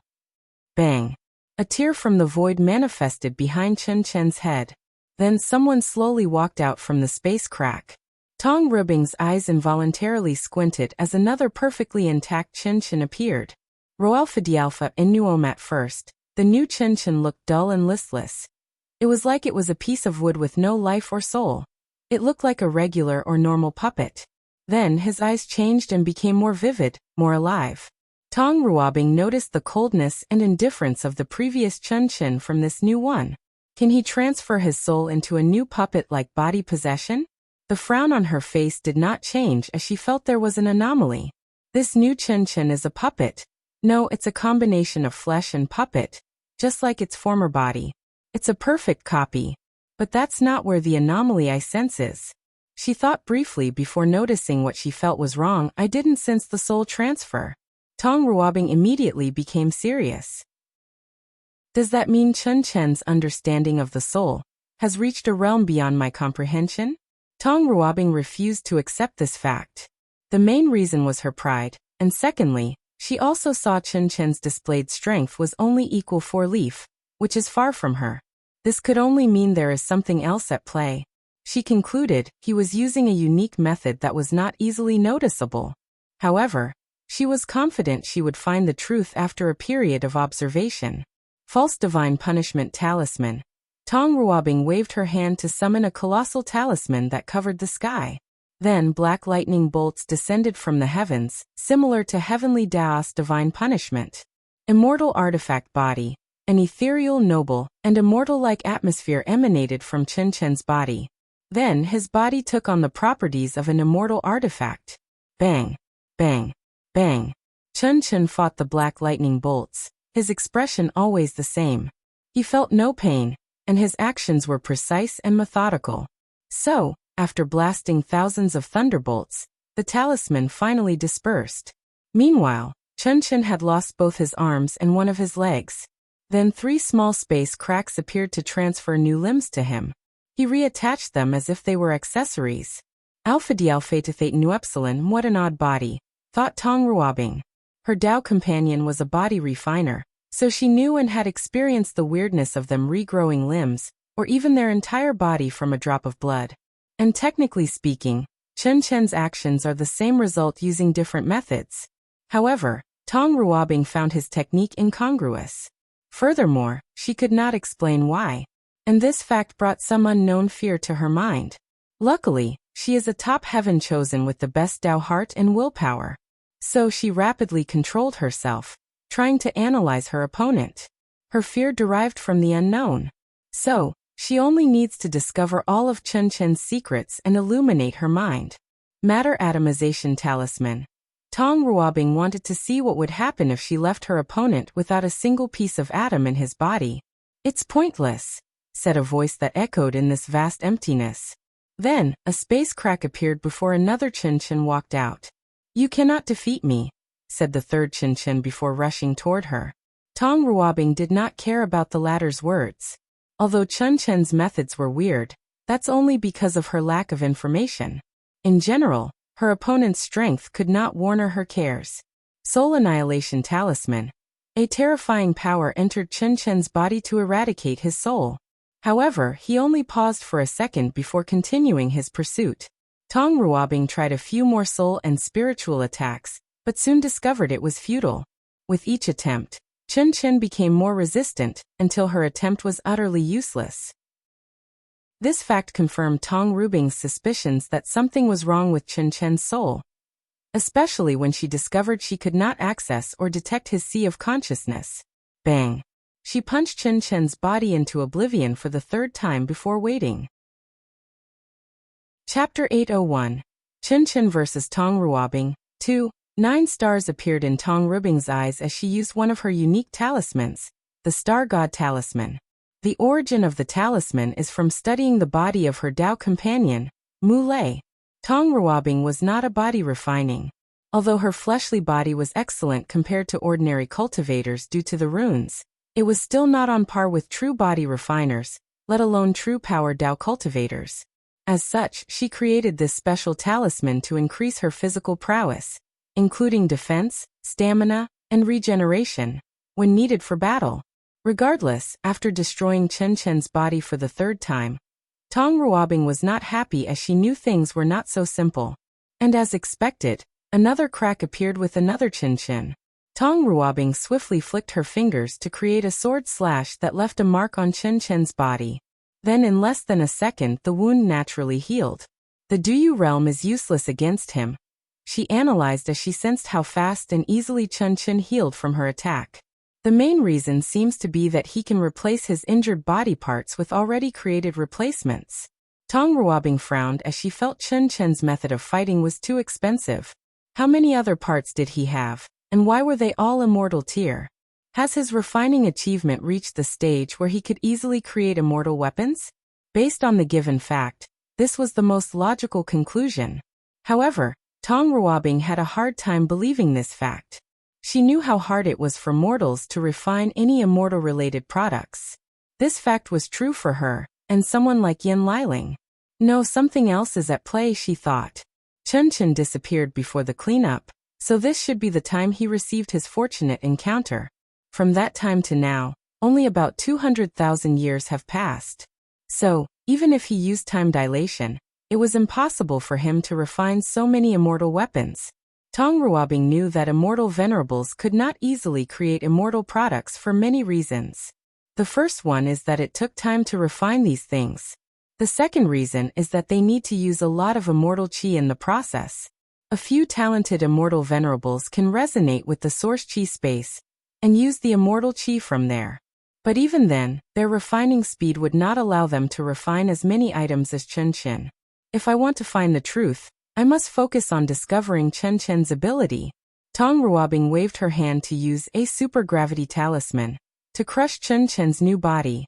Then she focused on the space crack that sent his body. She swiftly used her divine sense to detect the spatial energy released, trying to detect where this space was connected. Unfortunately, a mysterious power bounced her divine sense. Furthermore, her actions seemed to have activated something. The surroundings changed as thousands of space cracks appeared, followed by millions of Chen Chen. Tong Ruobing's face changed before calming down. She sensed that only a few hundred Chen Chen had the aura of a mortal venerable, and the highest was still 4 leaf, while the rest were between 1 to 3 leaf. Meanwhile, most of the Chen Chens were peak quasi-emperors. Thundersword Raineray, said all the Chen Chens in a strange harmony. Then, they raised their hand to each manifest 7 swords. All the immortal venerable Chen Chen had immortal artifacts, and Tong Ruobing noticed these artifacts were on par with 6 leaf. The swords then formed an array that showered Tong Ruobing with countless mighty thunder swords. Damn it, thought Tong Ruobing as she watched the sky covered by powerful thunder and lightning swords. Her analysis of Chen Chen was that he was a lightweight and only relied on the weirdness of his body. But now, she realized he had means on par with her 7-leaf strength. The previous conversation affected my state of mind. She realized Chen Chen's accusations affected her on a subtle level. She was angered and thus decided to defeat him effortlessly to show the difference between the two. However, such a mindset made her underestimate her opponent and become careless. So, Tong Ruobing reigned in her mind and entered a state of focus. Now she only had one job: to destroy her opponent by all means. Elemental Immunity Talisman. Tong Ruobing placed a talisman on her forehead. Then, with her current fleshly body on par with Mulei, she rushed into Chen Chen's group, intending to annihilate them one by one. Her slim and petite body blocked all the swords and thunder, rushing forward with unparalleled momentum. The armies of Chen Chen then suddenly changed tactics. Their sword array no longer released thunder attacks but focused on the sword's sharpness. This method rendered Tong Ruobing's elemental immunity useless. Tong Ruobing followed them and blessed her with a physical damage immunity talisman. However, Chen Chen's group would respond by changing their mode of attack. Their way of fighting was as versatile as hers. Unfortunately for Chen Chen, Tong Ruobing's current state was the embodiment of what made body refiners terrifying. They were unkillable. No matter the obstacles or power thrown at them, their flesh can block it. As such, although Tong Ruobing's progress was slow, she was steadily approaching the army. Then, when she was only a few kilometers away, Chen Chen changed his formation. The immortal tiers one moved to the back while the quasi-emperors one moved to the front. Do he want to consume my stamina? Normally, Tong Ruobing would have sneered. After all, once cultivators reach a particular realm, numbers of lower tiers simply do not matter. It's a fact that billions of quasi-emperors cannot kill even the lowest one-leaf immortal venerable. However, she also knew there was no absolute between heaven and earth. She knew anything was impossible. So she was on guard, which was the correct decision. After punching the first quasi-emperor Chen Chen, she discovered their bodies were refined with the absorption rune with the purpose of draining her. She even deduced Chen Chen might have planned this battle down to the tiniest detail. Two can play at this game, thought Tong Ruobing before taking out a talisman from her space ring. This talisman was not created by her Tao or using law resonance. This talisman was one of the physical immortal tiers talismans she refined. Clone army, millions of Tong Ruobing manifested around the main one. So, a weird scene formed on this battlefield where an army of Chen Chens and Tong Ruobings faced each other. Although these clones have 50% or less of my strength, it's enough, thought Tong Ruobing before ordering them to attack. Eastern Quadrant. Wang Wei had opened his eyes, gazing at the battle between these two. However, he had a pondering frown. Why is Chen Chen's fighting method his essence so similar to cyborgs or robots from Earth? cyborgs, robots, and puppets might seem the same thing from different civilizations, but Wang Wei knew their essence and ideologies were different. Puppet Dao's origin was to create artifacts that imitated creatures, and the way puppet masters fought was similar to summoners. The way Chen fights is similar to the robot of Skynet instead of a puppet master, analyzed Wang Wei, who felt something important was at his grasp but could not catch it yet. Moreover, his mindset is also similar to robots who believe flesh life forms are limited. Wang Wei felt Chen's last humanity was due to his obsession with defeating Tang Ruobing. Otherwise, this symptom would have been even more prominent. Am I overthinking about this, or is there really a mystery? Thought Wang Wei, his frown deeper. He decided to investigate. Most of the time, when his mind cannot stop working, it usually indicates he is about to create some fantastic idea or theory. Although the majority of the time, these theories are nonsense. But the time he was correct, he usually discovered some of the fundamental truths of the universe. Wang Wei tried the easy way out and divined the answer he wanted. Of course, he found nothing. He expected this outcome, but he hoped he would be lucky and had to skip all the work his brain was about to do. Then he used a Karman thread connecting Chen to the mechanical puppet world. His eyes penetrated infinite distances and saw this heaven will in a far distant world community. Wang Wei became cautious and read a small section of the entire world's fate line. He experienced countless battles with the people of this world. This world is weird, and Chen is even weirder. The cultivators in this world developed Puppet Dao to the peak. And what Wang Wei found weird about them is the way they battle is not like typical summoners. Instead, they fought similarly to Iron Man, where their puppets were their exoskeleton suit. People and civilization change, so it's not entirely out of the realm of possibility for changes to occur, analyzed. The cultivator world is very pedantic and obstinate, for lack of a better word. So it's normal for the way they do things to not change after trillions of years. This fact can be seen as one of the prices for their long life and immortality. So, Wang Wei did not rule out that someone would have introduced a new method or ideology for Puppet Dao. Such a genius appeared in the shape of his ancestor, Qi Yuan, who defined the entire civilization. However, Chen's mindset is indeed different from the rest. Influences. The cultivators from the mechanical puppet world viewed the fusion with puppets as a form of body cultivating. Their bodies will acquire certain properties of puppets, like wooden skins, indestructible metals, and enhance physical stats. When injured, these cultivators can use resources like spiritual ores and woods to heal themselves swiftly. However, Chen is different. The way he heals is similar to robots that mass-produce parts of their bodies and can replace them. Chen treats his body as a machine with replaceable parts, and his general attitude is not that he is a unique body refiner. Instead, he treated himself as a different race or species. So far, there is no indication he looked down on humans or flesh life forms. However, he did display some level of superiority by the tone of his voice and actions, analyzed Wang Wei. Right now, he could tell Chen was overwhelmed by his obsession. So he has not shown much for him to analyze. However, the thing he revealed made Wang Wei raise a few high eyebrows. So what is it that my mind is telling me I miss? Thought Wang Wei for a moment before focusing on the mechanical puppet world. He hoped this direction would lead him to the answer he wanted. Could Chen's change be explained by the person who created the mechanical puppet world's cultivation system? Could that person be someone from Earth? Wang Wei squinted his eyes as if this was a possibility. He and the human emperor were both reincarnated from Earth, so it was not impossible to have a third person. One of Wang Wei's theories was Hongjun was responsible for the cracks that swallowed him before his reincarnation, and his purpose might be to reincarnate others into different chaos worlds.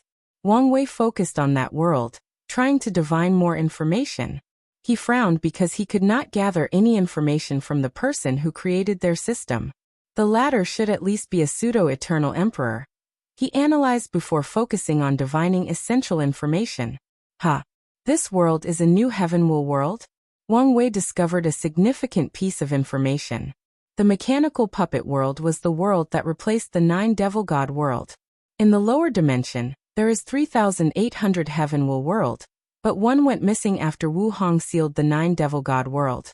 However, after a while, true heavenly Tao chose a new world to upgrade and take the position, and that world is the mechanical puppet world. Wang Wei frowned. Although this information was important, it was not the one he needed. So he removed his gaze from that world and focused on Tong Ruobing and Chen Chen's battle. I cannot determine whether the shift of puppet Tao is the result of someone else from Earth reincarnating, pondered Wang Wei. However, my intuition tells me this is not the crux of the issue. Countless thoughts flashed in his eyes as he analyzed trillions of information, trying to connect the dot. Chen Chen's robotic aesthetic, 7 deadly sins, Buddhism, Phoenix, Western ideologies and mythologies. Click. Everything suddenly clicked together. He knew from Wu Hong that the entire chaos universe was based on Eastern mythologies, ideologies, and concepts. And Earth is the only place with other races or ethnicities.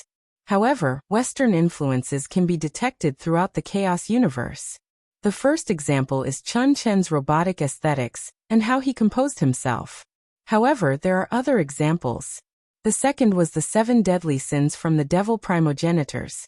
Eastern ideologies have things like 7 emotions and 6 desires, but the concept of 7 deadly sins originated from Christian mythology. Then there is Buddhism, which originated in India. Buddhism was not brought to China during the Han Dynasty, which was more than 2,000 years before modern times. When Buddhism reached China, the human emperor, the Qin Dynasty emperor, had long died and reincarnated. Well, unless he cultivated and was hiding somewhere in the world, most likely, his famous tomb. Chinese culture has long assimilated Buddhism and become ingrained in its ideologies, myths, and way of life. So maybe it's not the perfect argument, analyzed Wang Wei. However, there is irrevocable proof for this theory: the phoenix. The Chinese phoenix is a bird that looks similar to the peacock and has 5 colored tails. However, after Western influences, the phoenix is more often portrayed by the Western phoenix that looks like a flaming bird. Even the concept of nirvana and immortality was a foreign concept assigned to the phoenix in modern times. Maybe all the others can be described as statistical probabilities. However, the phoenix is different, thought Wang Wei. It's an innate demon, one of the noblest races between heaven and earth. Their births or designs should be created by only one person, Grand Tao. Wang Wei squinted his eyes. Grand Tao would never make a mistake. So, what's the reason for these anomalies? The answer is simple. Just like Grand Tao wishes to influence the prehistoric world, it has also influenced the chaos universe and even Grand Tao. Wang Wei's breath became smoother and his mind calmer. He followed his line of thought and refined his theory. This influence can take the shape of individuals reincarnating from the prehistoric world. Or it could even be on a higher level, affecting the essence of the entire chaos universe. Roalpha in Nuom's main point is Earth. There is something extraordinary about it. Wang Wei suspected the reason science and technology are taboo is not that it's from the prehistoric world, but because it is from Earth. Maybe the prehistoric world is not the taboo, but Earth is. Wang Wei took a moment before noticing another anomaly on Earth. Hongjun is real, meaning the other characters from mythologies are real, including Tagatha, the founder of Buddhism. Tagatha should have lived for millions of years, if not more. Meanwhile, the founder of Buddhism, Gautama Buddha, existed more than 2,500 years ago from modern times. Forget the timey-wimey things going on. Unless Tagatha reincarnated as an Indian monk, he could not have created Buddhism on Earth? So, how to explain the discrepancy? Wang Wei could not explain this anomaly. No, he did not have another wild theory, but there was not enough information or any substantial basis for this theory to even make sense to him. Wang Wei reined in his thoughts to prevent his mind from going on a tangent. Instead, he focused on Earth. If Hongjun is real, there is a high chance people like Yahweh, the Christian god, Odin, Zeus, Vishnu, Sango, the African god, and Amaterasu, are also real. Assuming that is true, what is the state of these people? How powerful are they? What are they planning? I have karma with Earth. Will it involve me? Wang Wei immediately had an intuition that the answer to this question was positive. Damn it, Hongjun. Although I'm thankful you helped me reincarnate, I'm not happy to get involved in all this mess. Wang Wei secretly cursed before taking a deep breath to calm down. Empyrean realm is the minimum requirement to survive and navigate through primordial chaos, reaching other chaos worlds. However, I won't step foot in the prehistoric world until I become a peak paragon. If possible, I would like to wait until I become half-step transcendence. Wang Wei secretly shook his head as he warned himself. Additionally, he will never return to Earth alone. As of right now, that place looked like a place of trouble. Anyway, I don't have to worry about my parents. Even if they die, I can revive them or travel through the river of time to see them again. After making this decision, Wang Wei focused on his theory. If things from Earth are taboos, then why can the human emperor and I be reincarnated? He deduced. Two possibilities, Hongjun, and possibly these other guys, protected the reincarnated individuals. This possibility is feasible since Honghun could protect him from Grand Dao after he created the science and technology world. The second possibility is that we fit the Eastern standard of the chaos universe, so we are not affected. However, if someone else of a different race or ethnicity were to try, Grand Dao would not allow it and annihilate them. Wang Wei frowned as the second possibility opened the doors to more speculation. I can rule out the possibility that Grand Dao is racist. Well, unless someone created it and made it that way, calculated Wang Wei. If it's not this reason, then this will involve the chaos universe. Wang Wei has long speculated there were other chaos universes beyond this one. After reading so many novels, it is the only logical conclusion. So this chaos universe is not very inclusive. The rules only favor Eastern ideologies and mythology. So there should be other chaos universes, ones that are inclusive and ones that favor one race or ethnicity. If I follow this logic, Earth is special because it has a connection to other chaos universes. Wang Wei took a deep cold breath as he realized the significance of this discovery. This secret is a little too big. He could imagine the consequences if the universe knew Earth was connected to another chaos universe. No, the idea that other chaos universes exist is not something many people, including paragons, could fathom. If people knew of Earth's status, Wang Wei could imagine how many people would desperately try to go to another chaos universe, especially the peak paragons who have reached the end of their cultivation journey. So I am just a little quasi-emperor. Why do I need to know all these earth-shattering secrets? Wang Wei could not reveal the wry smile on his face. He finally understood what it meant to be burdened with knowledge. Chen Chen vs. Tong Ruobing 3. Wang Wei exhaled softly, calming himself down. He continued to observe the battle between Chen Chen and Tong Ruobing. By now, the two were in a deadlock as Tong Ruobing's clones were on par with Chen Chen's army. Tong Ruobing calmly watched the confrontation between these two groups. Her brilliant eyes indicated she was going more than just observing. Then, when the number of clones dying reached a certain threshold, she acted. Talisman formation. The clones stopped simultaneously before creating a small talisman before them.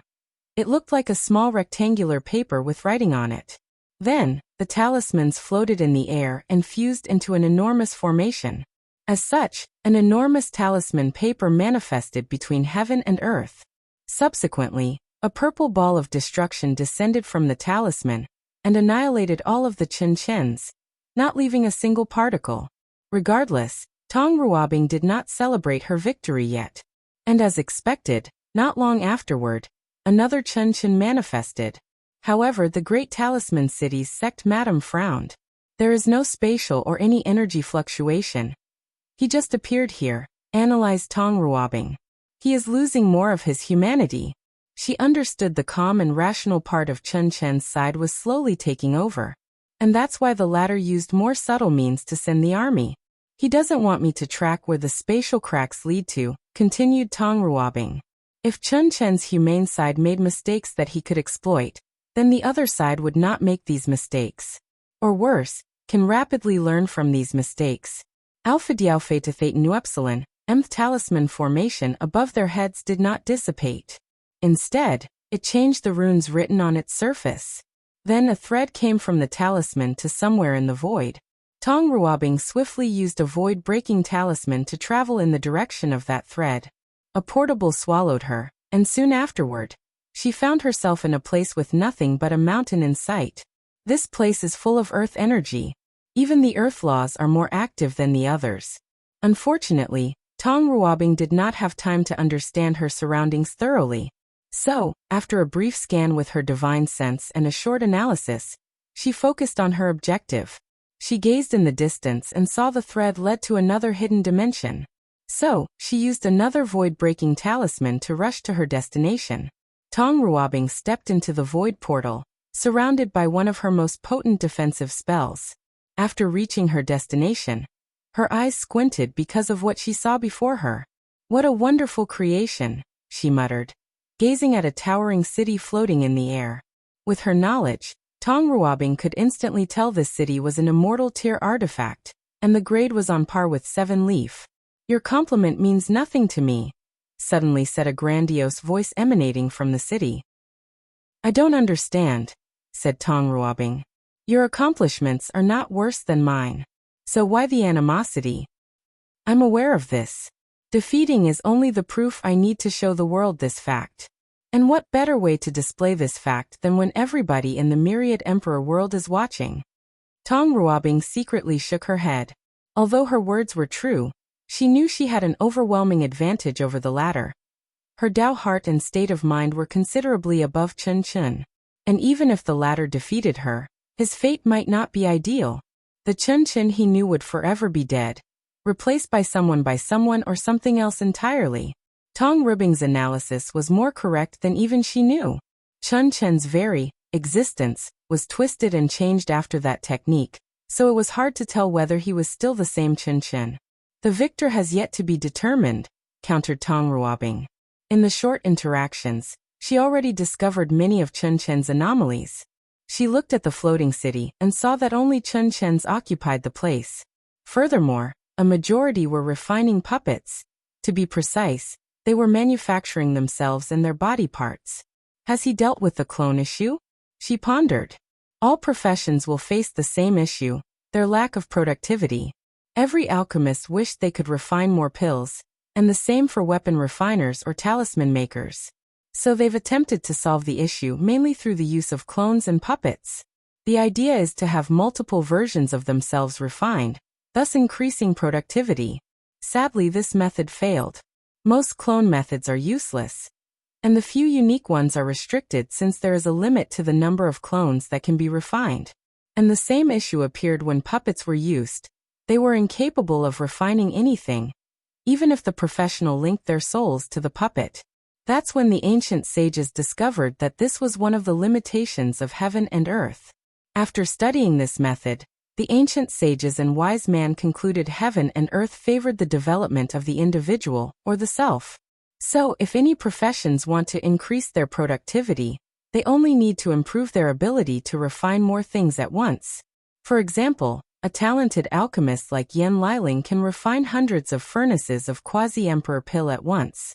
And the lesser the grade of the pill, the more furnaces she can refine simultaneously. But it seems Chen Chen no longer has this limitation, analyzed Tong Ruobing. "Have you discovered it?" asked Chen Chen, his voice originating directly from the city.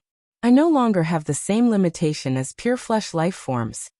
Roalpha Dialpha in Nuam. Tong Ruobing felt uncomfortable by his tone and words. "Do you think this makes you superior to us?" "Superior? No. Better in many ways? Yes. Birth, aging, sickness and death. These are one of the many obstacles cultivators have to overcome during their journey of pursuing the Tao. I won't talk about the first three, but have you escaped the shackles of death?" asked Tong Ruobing. However, Chen Chen did not respond. "I once read that the lifespan limit of all sentient beings that have not proven the Tao is 1 yuan epoch. Tell me, has your new identity broken through this limit?" Chen Chen was silent. His body has no issue living past this limit. After all, as long as there are resources between heaven and earth, he can replace many of his parts. However, the flesh aspect of his new evolution manifested in the form of his soul. And unfortunately, his soul cannot live for so long. "Should I abandon my flesh?" pondered Chen Chen. "No, my uniqueness derived from my soul, so nothing can happen to it." Plus, if I did that, I would be nothing but a puppet spirit race. I guess the answer is no, said Tong Ruobing with a sneer. There are so many races superior to humans or flesh and blood life forms, as you put it. However, we have risen to the top of the food chain. So your existence means nothing to me or other flesh and blood life forms. You cannot affect our status. Tong Ruobing understood that as long as the system of heaven will exists, and is the only way for any sentient being to escape the shackles of death, it did matter how powerful and unique a race was. In the end, they will be mortals destined to die. Eastern continent. Wang Wei watched this battle. However, unlike Tong Ruobing, he knew more and saw further. Chen Chen is deteriorating at an alarming rate.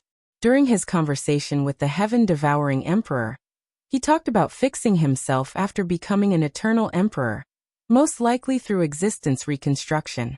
But now he believes he is a different creature, a new race.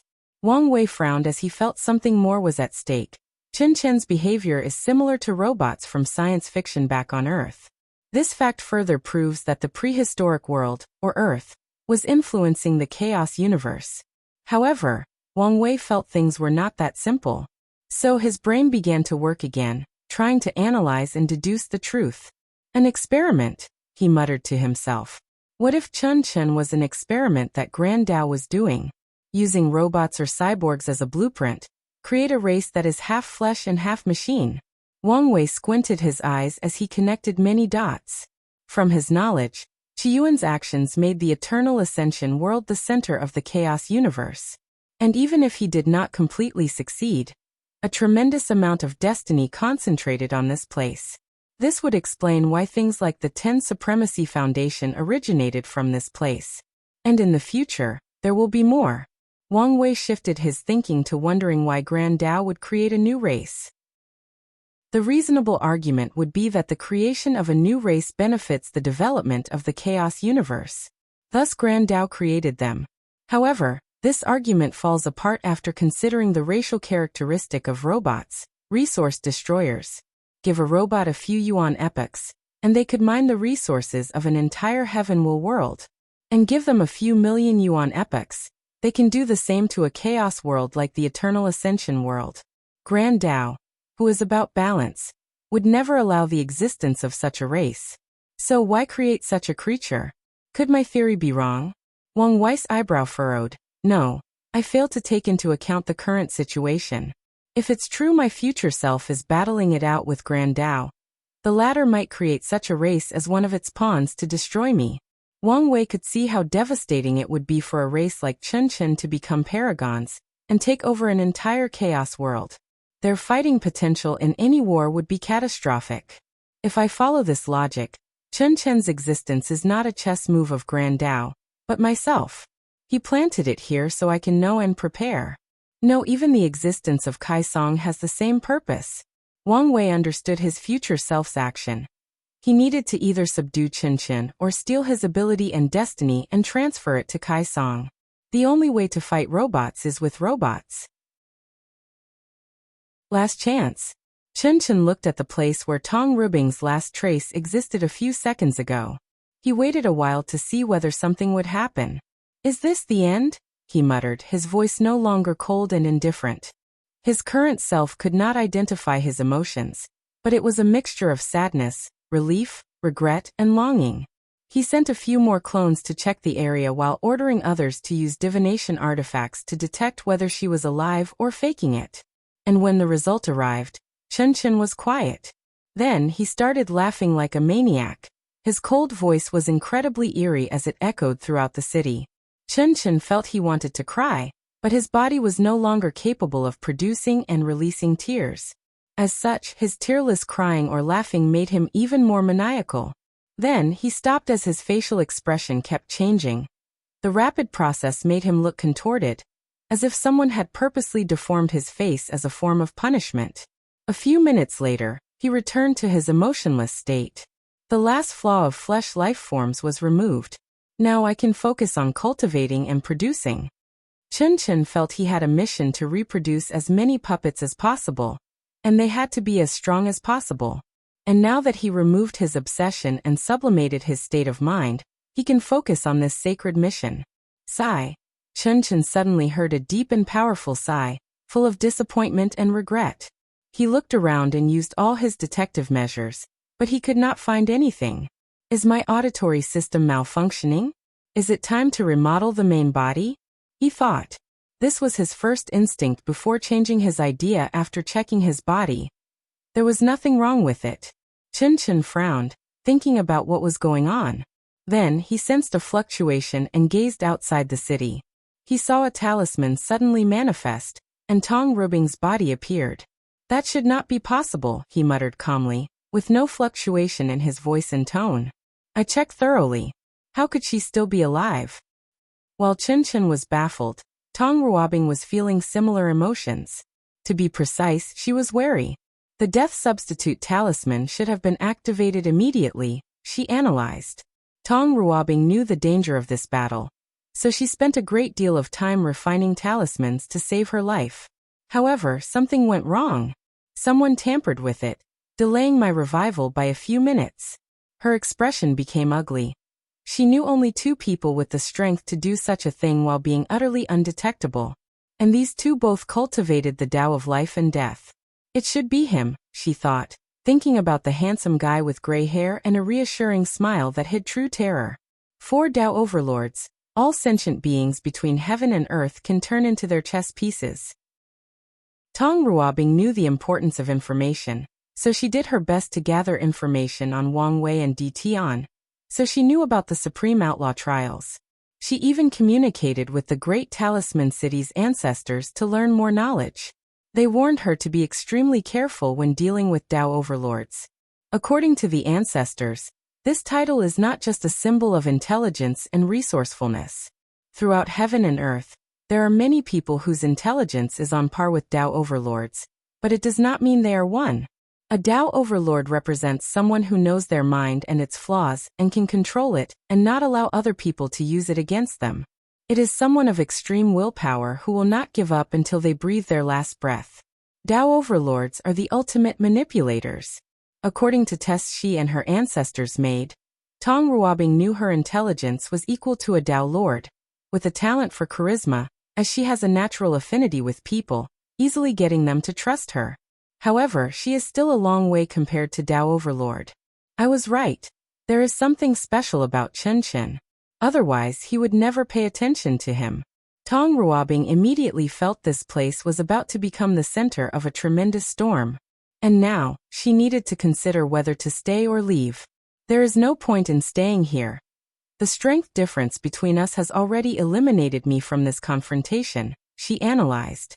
However, I am not one to suffer without getting some benefit. 5 elements cutting wheel talisman, 5 colors, blue, red, yellow, green, and white, appeared before her before fusing into a wheel with 5 colors. The wheel rotated at an alarming speed before rushing toward the city. The spinning wheel cut through the city's protective array like a sharp metal sword cutting wood. Then, it did the same for the Chen puppets trying to get in its way. Swish! The wheel cut the city in 2, revealing the core where the main Chen resided. However, Tong Ruobing did not even glance at him since she knew this guy's fate might be miserable. With a wave of her hand, she placed half of the city into her space ring. This was great material for talismans, or even refining an immortal weapon. Although Tong Ruobing's accomplishments in weapon refining are not on the same level as Chen, she could fuse countless talismans with this destroyed immortal tier weapon to create a unique talisman weapon.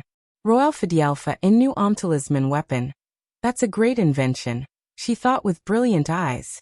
Such an invention will grant her merits while also opening a new path for the talisman Tao.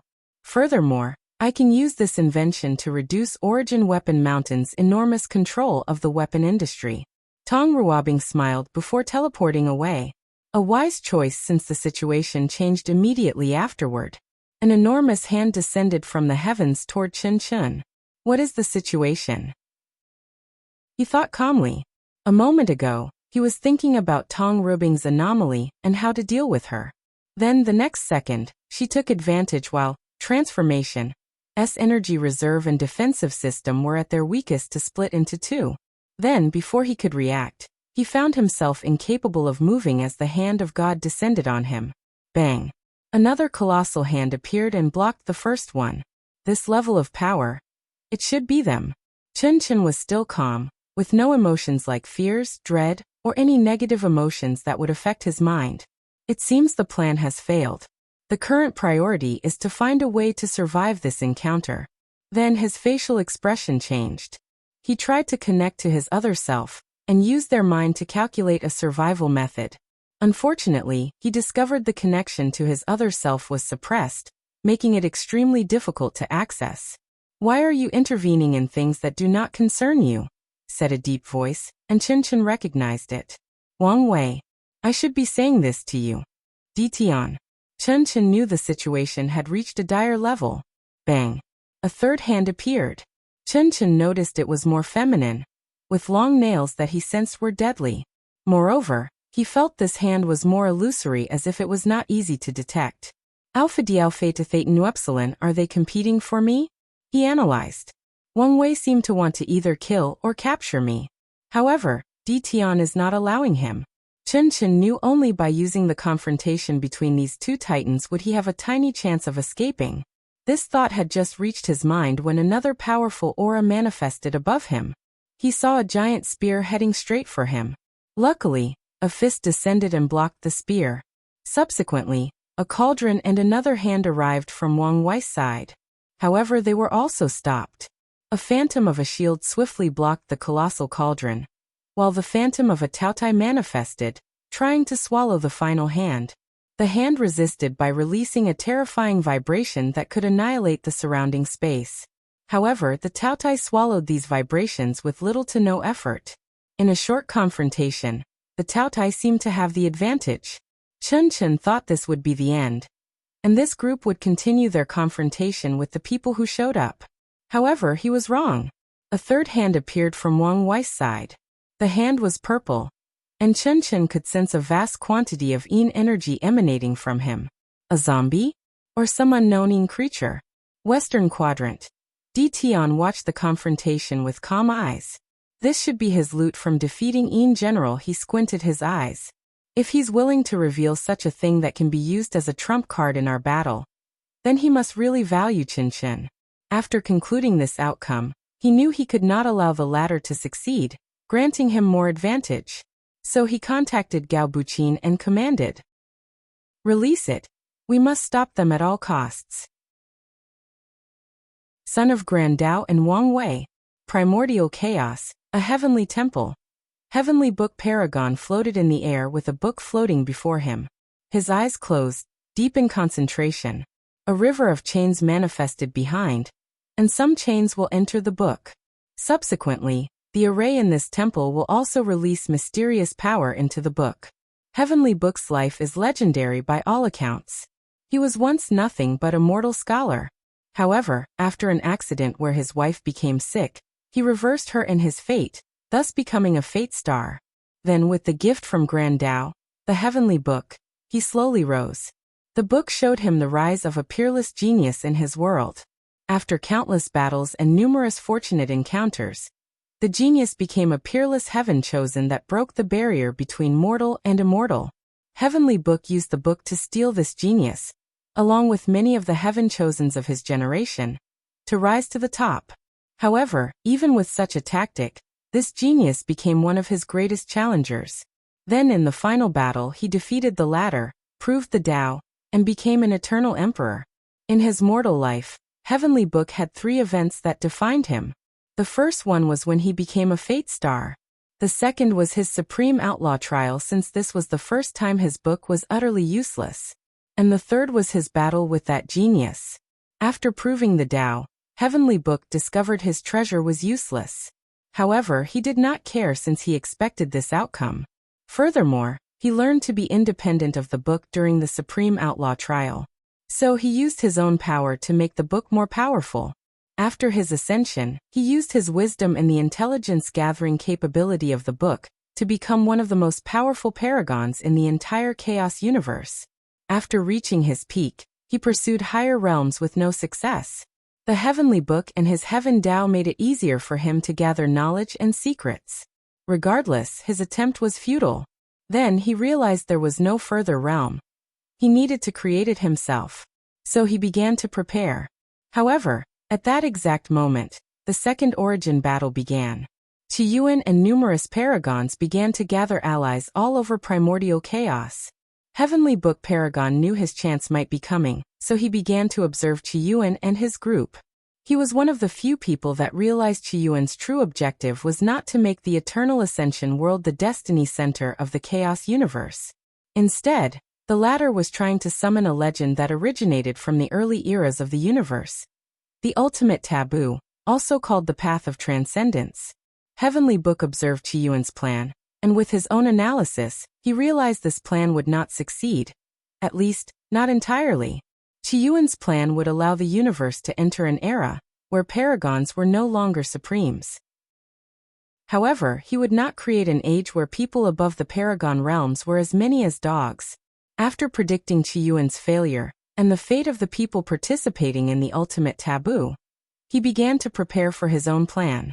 He knew he needed knowledge and information about what happens in the ultimate taboo, so he cultivated a few paragon subordinates and sent them to the ultimate taboo. Secondly, he knew many people would die in this event. So heavenly paragons began to plan for the power vacuums in all these powerful chaos worlds. And for the last step of his plan, he wanted to turn his heavenly book into a story of the entire chaos universe. He believed someone would rise to become transcendent, and such a person would be the protagonist of the universe. Unfortunately, things are not proceeding as smoothly as he wanted. Although there is progress, it is not enough for him. Muttered Heavenly Book as he opened his eyes. He saw more paragraphs appear in his book, and the process was suddenly accelerated. Did something happen? Heavenly Paragon had grand ambitions, and wanted to achieve detachment. However, the recent slow progress made him contemplate whether to use the shoddy methods from the ultimate taboo, and become half-step transcendent.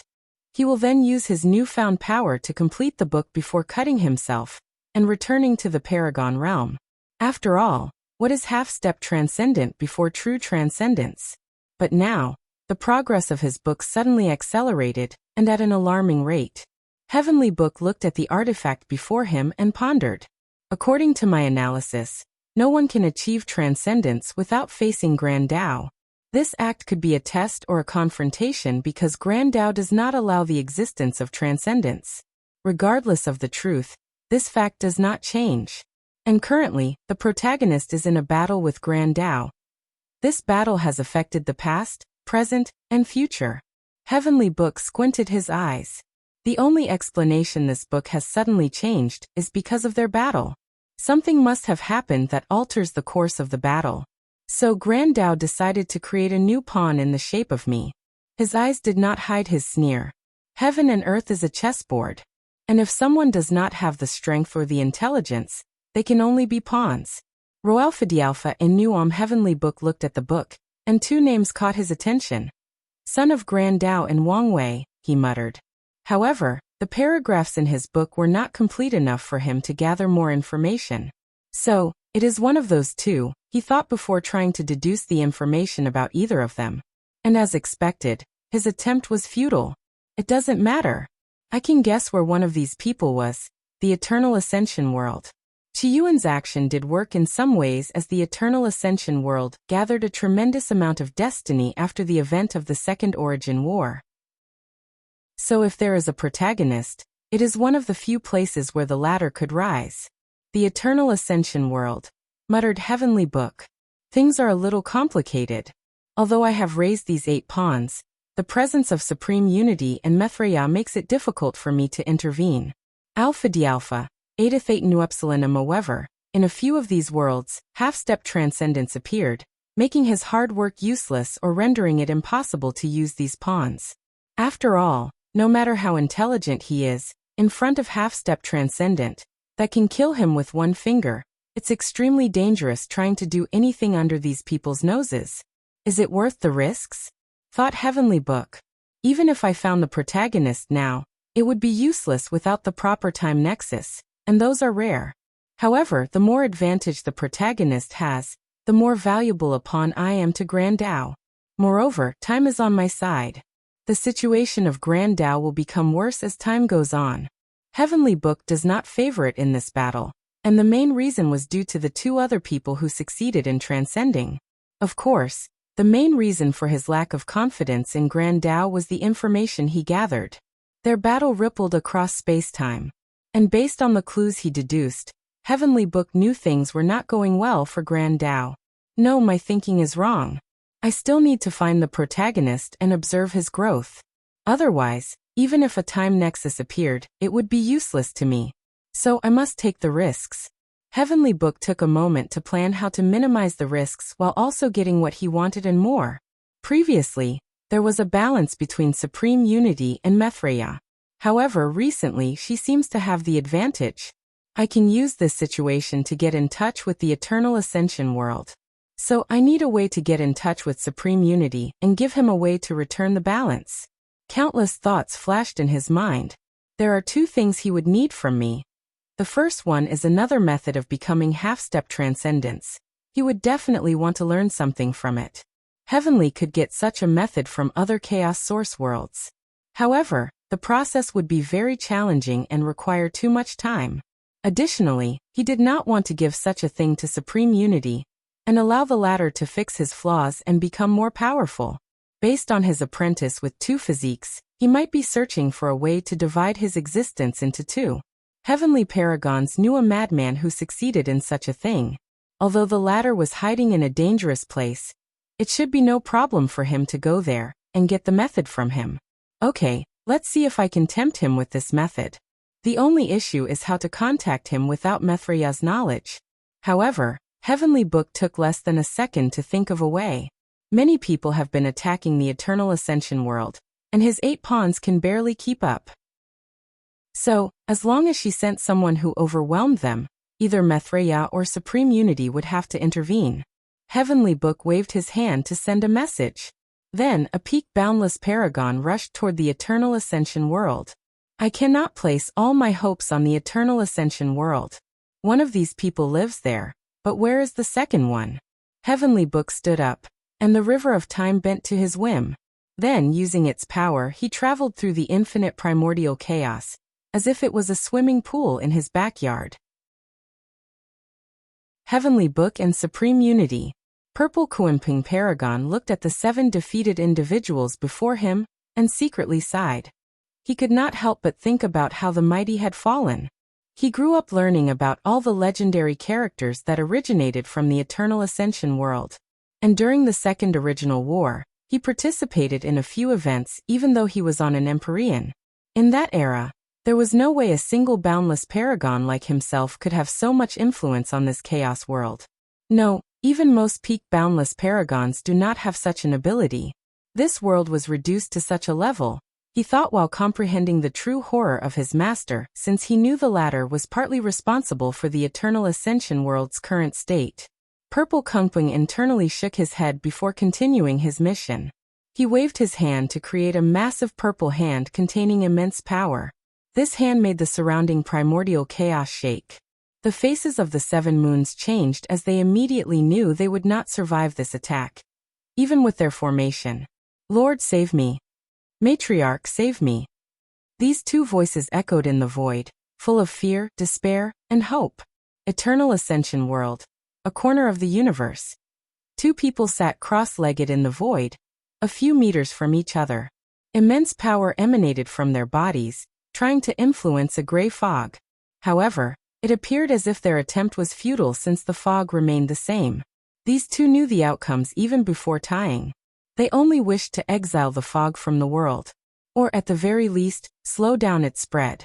Suddenly, the 2 opened their eyes as they sensed something. Alpha Dialpha Epsilon Thetem, watch your tone, warned Mithraea. I'm not one of your lackeys. Anyway, I saved them the last time. Now it's your turn. A paragon's speed can be described as immeasurable, defined by measurement units of infinity. However, in the eyes of these 2, such speed is slower than a turtle crawling. They can use the short time before Purple Kunping's attack reaches its destination to have a long and normal conversation. Supreme Unity frowned as he pondered whether it was worth saving them. Then he finally took action. Mithraea did not care, and closed her eyes. Currently, All she cares about is why the dark truth has spread its tentacles to the eternal ascension world. Meanwhile, an unusual light flashed deep in Supreme Unity's eyes. He gazed outside the world, and his projection manifested. As soon as he showed up, he took no action but Purple Kungping's attack. Dissipated the young boundless paragon's facial expression changed. He could not understand how his attack was dealt with. So, the fear of the unknown overwhelmed his mind for a few seconds. In this brief moment, he experienced the feeling of falling from the top of the food chain to the second place. His emotions became agitated, similar to when he saw the power of a great emperor as a mortal. Luckily, anyone who can reach such a realm has the highest state of mind and Tao heart. So he suppressed his instinct fear and swiftly bowed to this projection. Lord, my master wishes to see you. Supreme Unity calmly looked at him, his eyes cold and indifferent, devoid of any human emotions. Before coming to this place, he knew an opportunity would present itself. Hence, he acted in a way that Mithriya would send him here while not being suspicious. So he calmly waited for this person without saying a single word. Purple Kuimping was sweating profusely.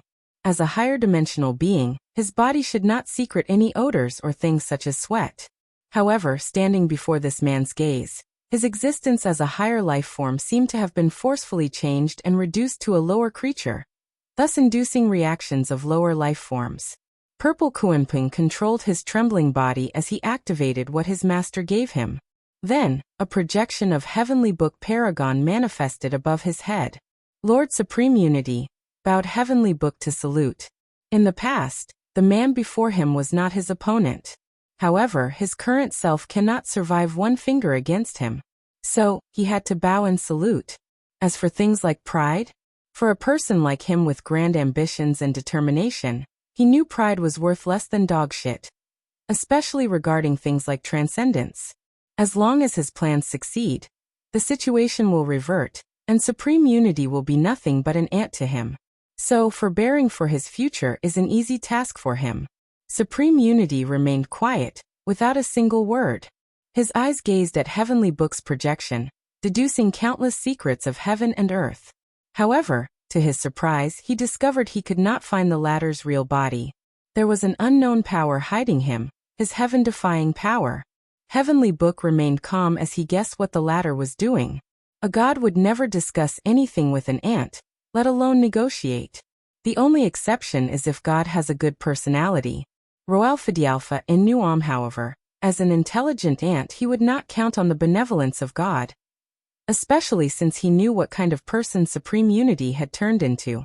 So before the meeting, he entered one of the few forbidden areas of primordial chaos where the power of half-step transcendence would not work. What is your purpose? Asked Supreme Unity, his tone not fluctuating in the slightest. I came to make a deal. Deal? About what? I have a way to get a method of dividing the existence into two separated but connected parts. For a moment, some emotions appeared in Supreme Unity's cold and old eyes. However, it was so brief that it was not detected by anyone, including himself. Supreme Unity immediately tried a second time to deduce Heavenly Book Paragon's whereabouts. Sadly, the result did not change. Then, he squinted his eyes as he looked at the handsome man before him. He and Mithriya knew someone supported the rise of their current subordinates. Unfortunately, they have been cultivating since reaching their current realm, and have no time or desire to deal with this issue. Furthermore, the vast difference in power between them and Heavenly Book Paragon made them indifferent. No matter how brilliant of a tactician Heavenly Book was, it made no difference to them, given how easy it was to kill him. Additionally, the latter removed his tentacles after their return, and never intervened in the affairs of the Eternal Ascension world. What do you want? He asked directly. Two things. Firstly, I wish for some of my forces to have free room to move in the Eternal Ascension world. Reason? I am looking for something and it might be here. Supreme Unity frowned. He did not know whether the latter was telling the truth, half-truth, half-lie, or complete lie. I will allow it, said Supreme Unity. Next. I want your transcendent technique. Supreme Unity squinted his eyes, and Purple Kuimping suddenly exploded into nothingness, along with his master's projection. There was no aura or any actions besides moving his eyelids. Luckily for him, he was a boundless paragon and the embodiment of the concept of eternal. He soon revived himself with a pale complexion. He could tell his Tao foundation was injured, and it would take him millions of yuan epochs to heal. However, he did not say anything. His achievements today were due to his master's support, not to mention his fear of the latter. Finally, his experience with such an entity might benefit him if he can learn something. Do you think I would agree to such an absurd request? That depends on how much the knowledge I have is worth to you, replied Heavenly Book calmly. Do you think your information is as valuable as mine? A trade has to be equal. What I offer is valuable because it's something you absolutely need and something only I can acquire, countered Heavenly Book. One of the truths he learned only in his life was knowledge was valuable. As such, even though the person before him was more powerful than him, the latter did not have nearly as much information as him. You're from the infinite domain world, right? Suddenly asked Supreme Unity. Your Excellency, there is no point in threatening me. I value nothing in that place more than my ambitions. Pain flashed in his eyes as he said these eyes, but it quickly faded. Your current situation is not ideal, continued Heavenly Book. So your best option is my offer. Are you threatening me? I wouldn't dare. I'm just stating an objective fact. Supreme Unity was silent as the latter was correct. Although the dark truth brought some peace to his battle with Mithraea, he knew his situation was not the best. Mithraea seemed to have dealt with most of the drawbacks of her method. Then, the path of Buddhism in the lower dimension has begun to flourish, and true heavenly Taoist resistance to his control has drastically increased recently. Chapter 8:12. And, I'm in a hurry, so this chapter is also not properly edited. Wu Ming could not contain his excitement. His reaction was so intense that the trillion people outside watching wondered what made the palace master of such an ancient lineage have such a reaction. However, this could not be helped as the offer made by Wang Wei was too exciting. Wu Ming knew his Wu clan could not completely control the Origin Rune Palace, even with the Tao opening sect's help. His objective is to buy enough time for the clan to cultivate a great, preferably an eternal emperor, but he won't mind a pseudo-eternal like that bastard Haiyuan. As for him, he never thought of proving the Tao for multiple reasons. A part of him has a deep fear and awe of Wang Wei ever since their first encounter in the Spirit Road trial. Alpha Dialpha Theta Epsilon. In truth, Wu Ming undervalued himself. Just like Tong Ruobing said, Wang Wei's idea was nothing but that, an idea. She had to work hard and use her talent to turn it into reality. And the same is true for Wu Ming. Furthermore, his actions of infiltrating the Origin Rune Palace is something that even Wang Wei praised him for, admiring his boldness and wisdom. So Wu Ming has become a true heaven chosen worthy of the title. Sadly, his Tao heart is flawed. He acquired a deep awe and respect for Wang Wei after the latter gave him the idea of the totem warriors. And this awe prevented him from directly confronting Wang Wei, which eventually led him to participate in this battle as an ally instead of a true participant. Wu Ming's plan for himself was for the future. After controlling the Origin Rune Palace and leaving a deep foundation for his family, he planned to seal himself and wait for the future before proving the Tao. He hoped one of his descendants would become emperor, wake him up, and wash his karma. But now he might have another chance. Wu Ming took a deep breath to calm down. Regardless of his experience, he was still the leader of an ancient emperor lineage. So most people could not compare to his state of mind. Sect Master Wei, could you tell me about this chance? It's not that I don't believe you, but such a thing. Wang Wei understood his concern. After all, no one in the history of this world would dare say they could make other people emperor. So he pondered for a moment before revealing how he could send Wu Ming into the upper dimension to prove the Tao. Such a method is indeed feasible. Despite his words, Wu Ming had a frown on his face, and Wang Wei could deduce why.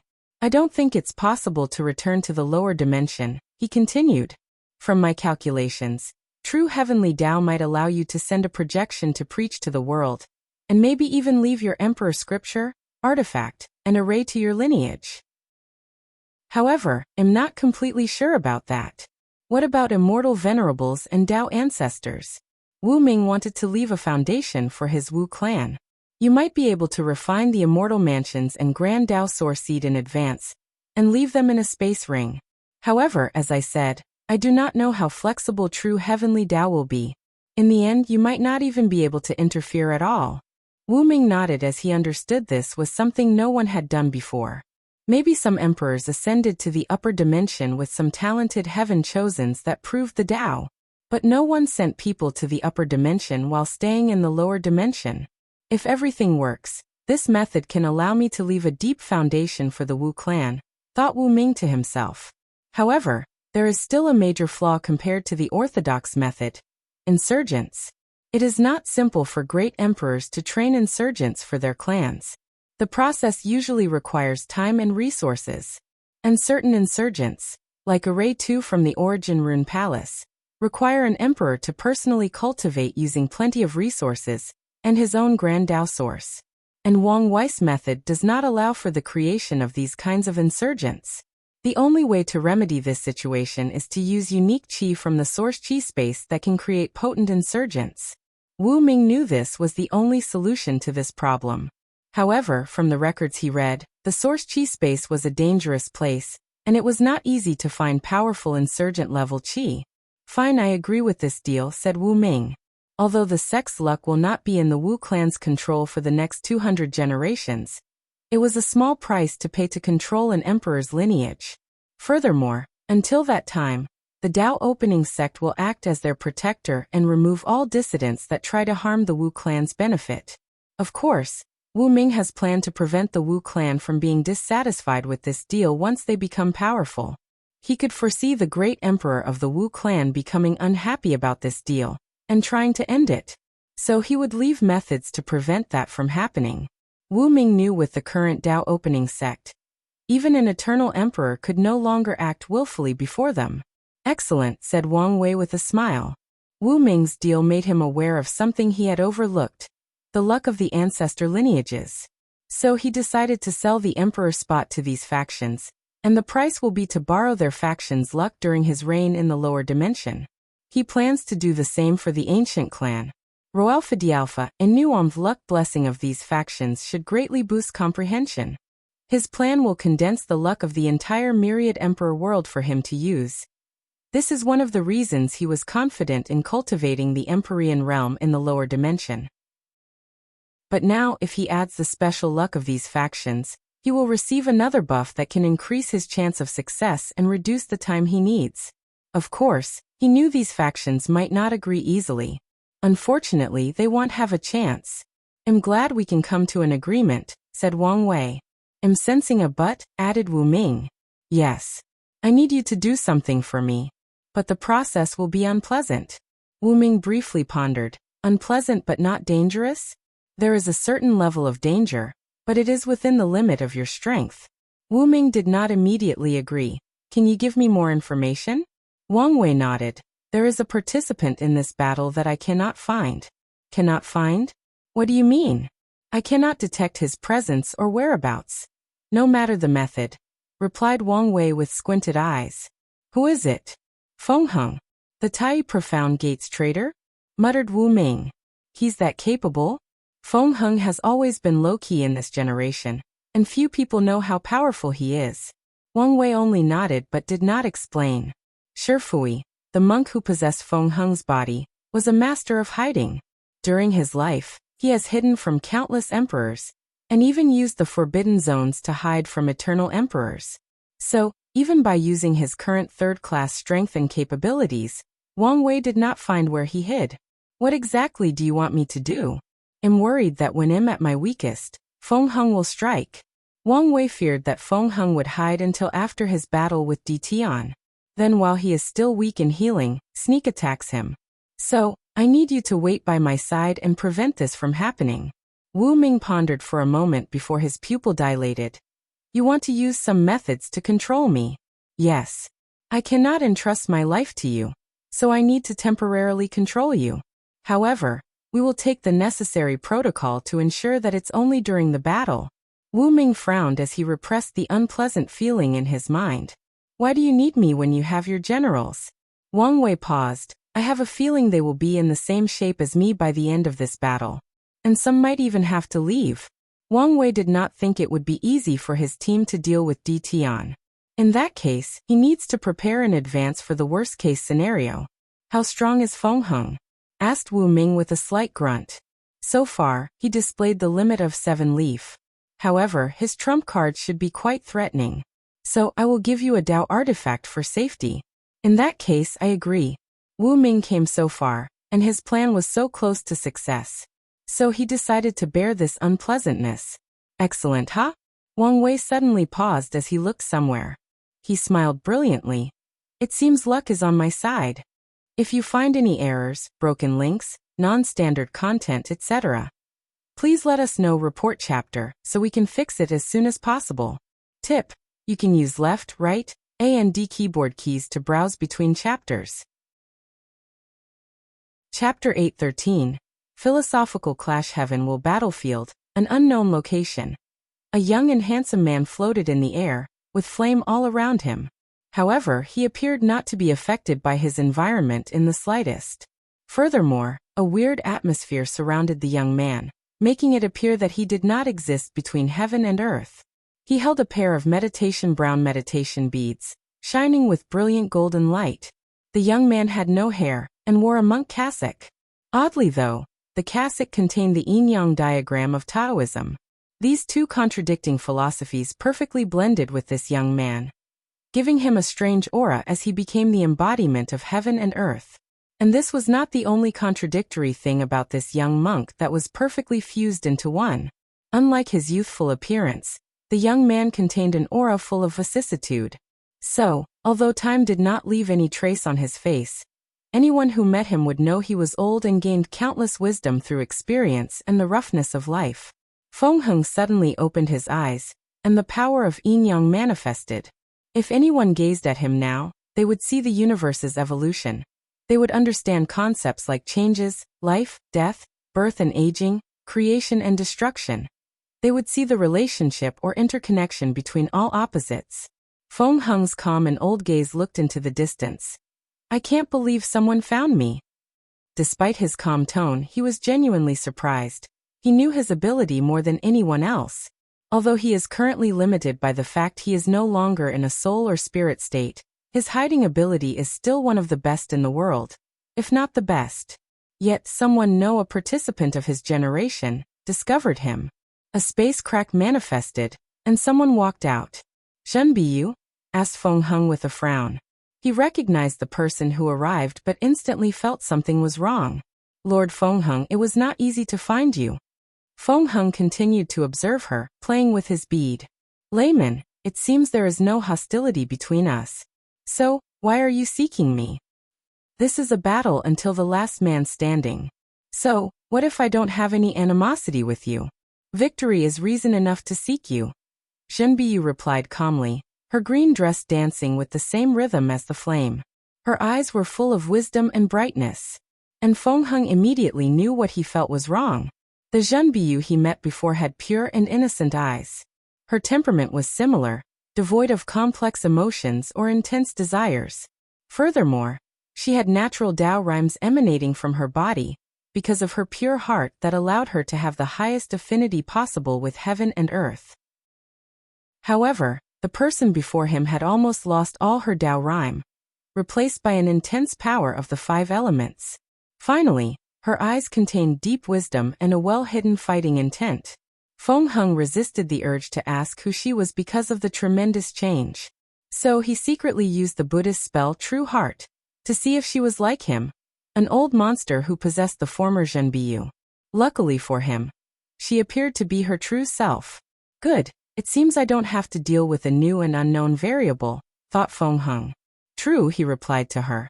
However, something tells me this is not why you spent so much effort searching for me. Are you here because I betrayed the Tai Profound Gate? Feng Heng felt things were not that simple. After all, the relationship between the Tai Profound Gate and the 5-element balance palace was poor, to say the least. They would be happy the gate suffered after the betrayal. You are partially correct, replied Zhen Biyu. Although our palace has contradictions with the Tai Profound Gate, we can agree on one thing. The rise of Buddhism is not permitted. Feng Heng briefly paused as he once again felt things were not that simple. The world is vast. Why can't both our religions exist peacefully? The world might be vast, but resources are finite. Furthermore, only Taoism can be the main religion of the myriad emperor world. Feng Heng knew his words were useless. After all, the contradiction between Taoism and Buddhism involved luck and destiny. So it's virtually impossible for them to exist peacefully. Since ancient times, when one is in power, the latter will be weakened and suppressed. The rise of Buddhism is the trend of heaven and earth, said Feng Heng with a deep sigh. He had support from the upper dimension and heavenly Tao's protection, so he knew the rise of Buddhism was as unstoppable as the arrival of the new glorious era of the myriad emperor world.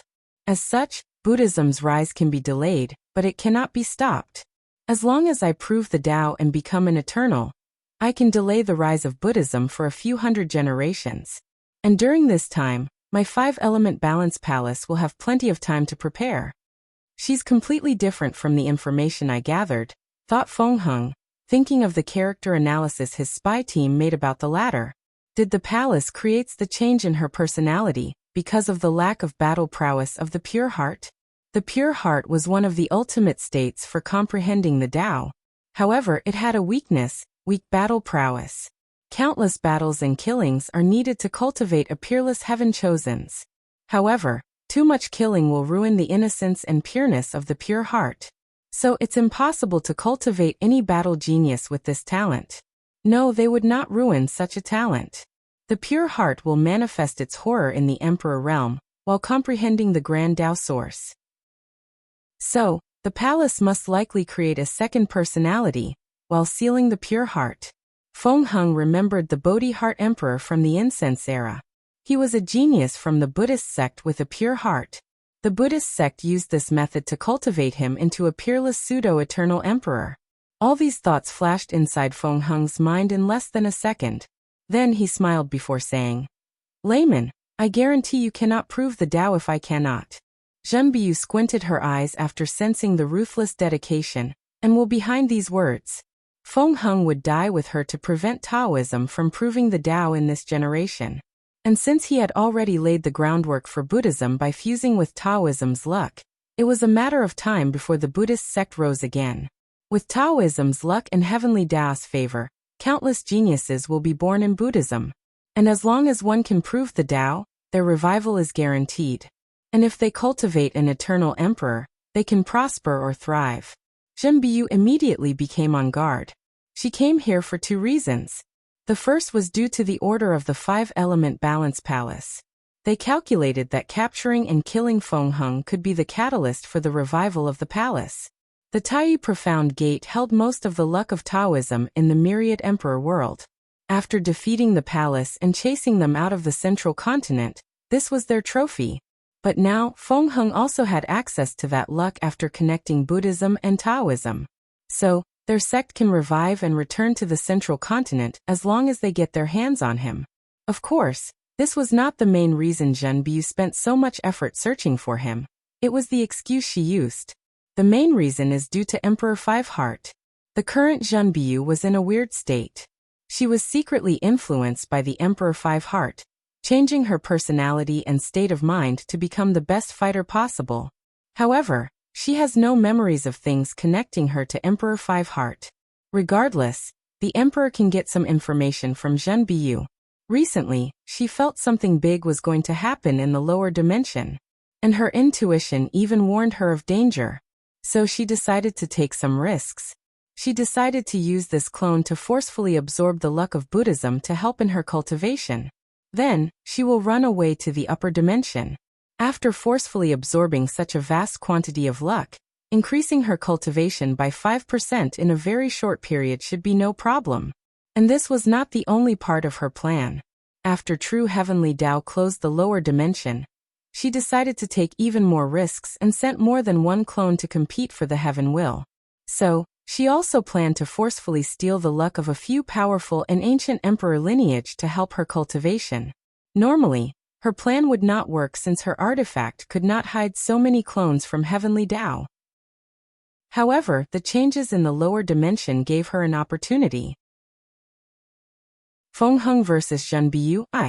Feng Heng looked at her, his eyes and demeanor as peaceful as ever. He knew something was wrong with Zhen Biyu the moment she showed up. He was very confident in his plan, so his tactic for this battle involved this ability. After learning from monk Wuxia that he had no chance of winning this battle, he investigated why the latter believed so and learned about the existence of the Nine Extremity Foundation. So he planned to wait until the two titans, Di Tian and Wang Wei, decided the victor before confronting the weakened winner. And his plan worked for a while.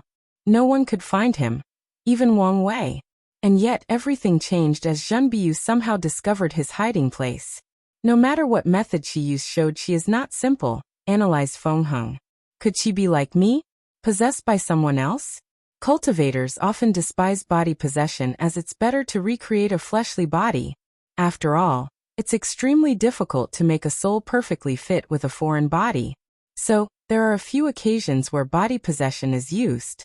The first one is poverty. Many cultivators do not have the means or resources to recreate their fleshly bodies. The second reason is to increase talent through possession. This method is one of the ways cultivated can remove the shackles of their talent. However, they still have to deal with the issue of essence and spirit not 100% fitting together. Then there is the possibility of some emperor reviving themselves using the heaven will, pondered Feng Heng. If that's the case, it would explain why she could find me. No, even a normal emperor cannot easily find me. It's harder for him to use his hiding ability now that he has a fleshly body. Regardless, he was still confident not any regular emperor could find him. Feng Heng slowly stood up from his sitting position. He held the praying beads in his left hand while keeping his right hand in a praying position. I should be cautious of whether she is the real Zhen Biyu. But I can also take this opportunity to test her. Feng Heng was peaceful at the fact his plan for this battle was ruined. He knew Zhen Biyu's arrival already got the attention of either Di Tian or Wang Wei. Most likely the latter. And knowing how Wang Wei operated, he would never allow him to hide again. Regardless, Feng Heng was calm about the entire ordeal. As for the reason, there are two, the first one being his new state of mind. After witnessing the revival of Buddhism, he became enlightened, and his state of mind was elevated. The depression, sadness, hopelessness, and heavy sense of mission he carried on his shoulder for billions of years were now removed. The second and foremost reason is that he has the heart of hope and the merit-proving method. As such, Feng Heng knew he was fated to prove the Tao and become an emperor. With such a mindset, the battle, for him, was simply a way to enhance his benefit. If he could prove the Tao on his own and use the heart of hope and the merit-proving method, his strength would drastically improve. Losing is acceptable, thought Feng Heng. However, I should also not give up until the last minute. Layman, let's begin. Alpha D Alpha Theta Nu Epsilon. I am very proud of this Vajra Legion. Layman, please have a try. Zhen Biyu frowned. Monk, how about we don't mess around and skip these unnecessary steps? She wanted to save time fighting with troops. Legions are useless for geniuses of their level, unless they are truly unique. Zhen Biyu was initially confident of winning this battle. However, after meeting certain people and using secret techniques to detect their strengths, she realized how laughable such an idea was. Nevertheless, she did not immediately give up. Her plans to steal the luck of Taoism can still benefit her. As long as she gets her hands on it, the trip to this battlefield would have been worth it. As such, she did not want to waste time with the monk in case something unexpected occurred.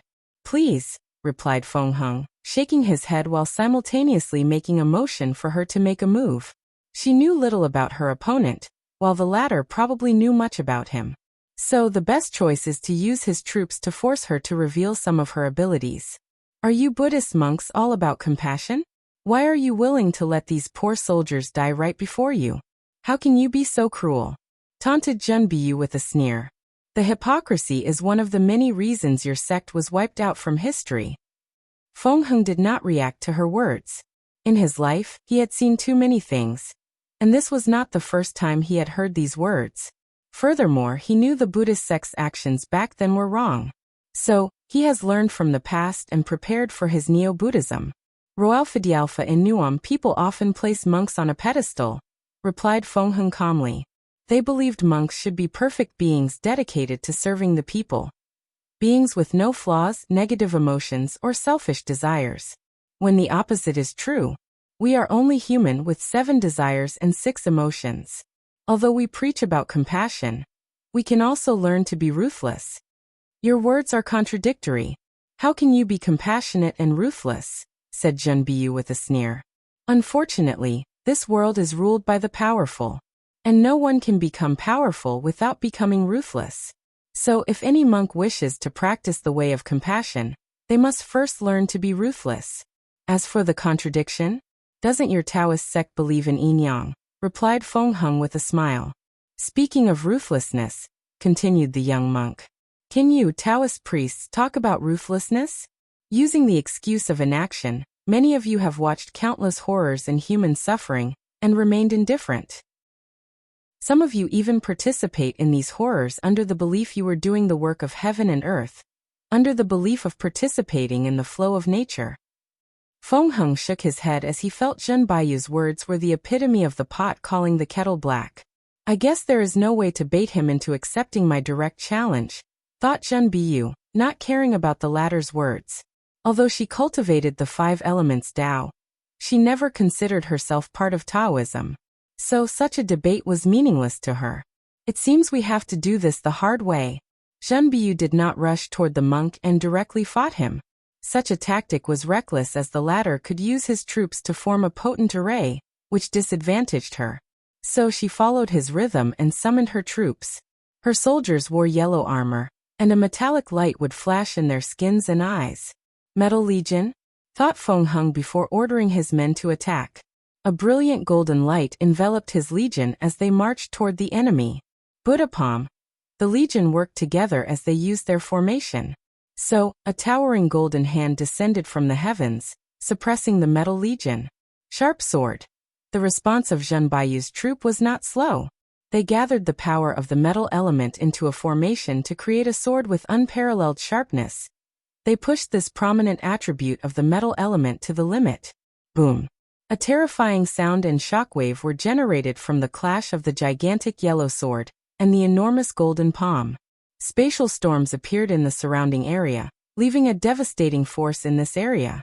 The result of the attack showed these 2 troops were equal in strength. And yet, dozens of soldiers from the Metal Legion died, while only a few people from the Vajra Legion suffered minor injuries.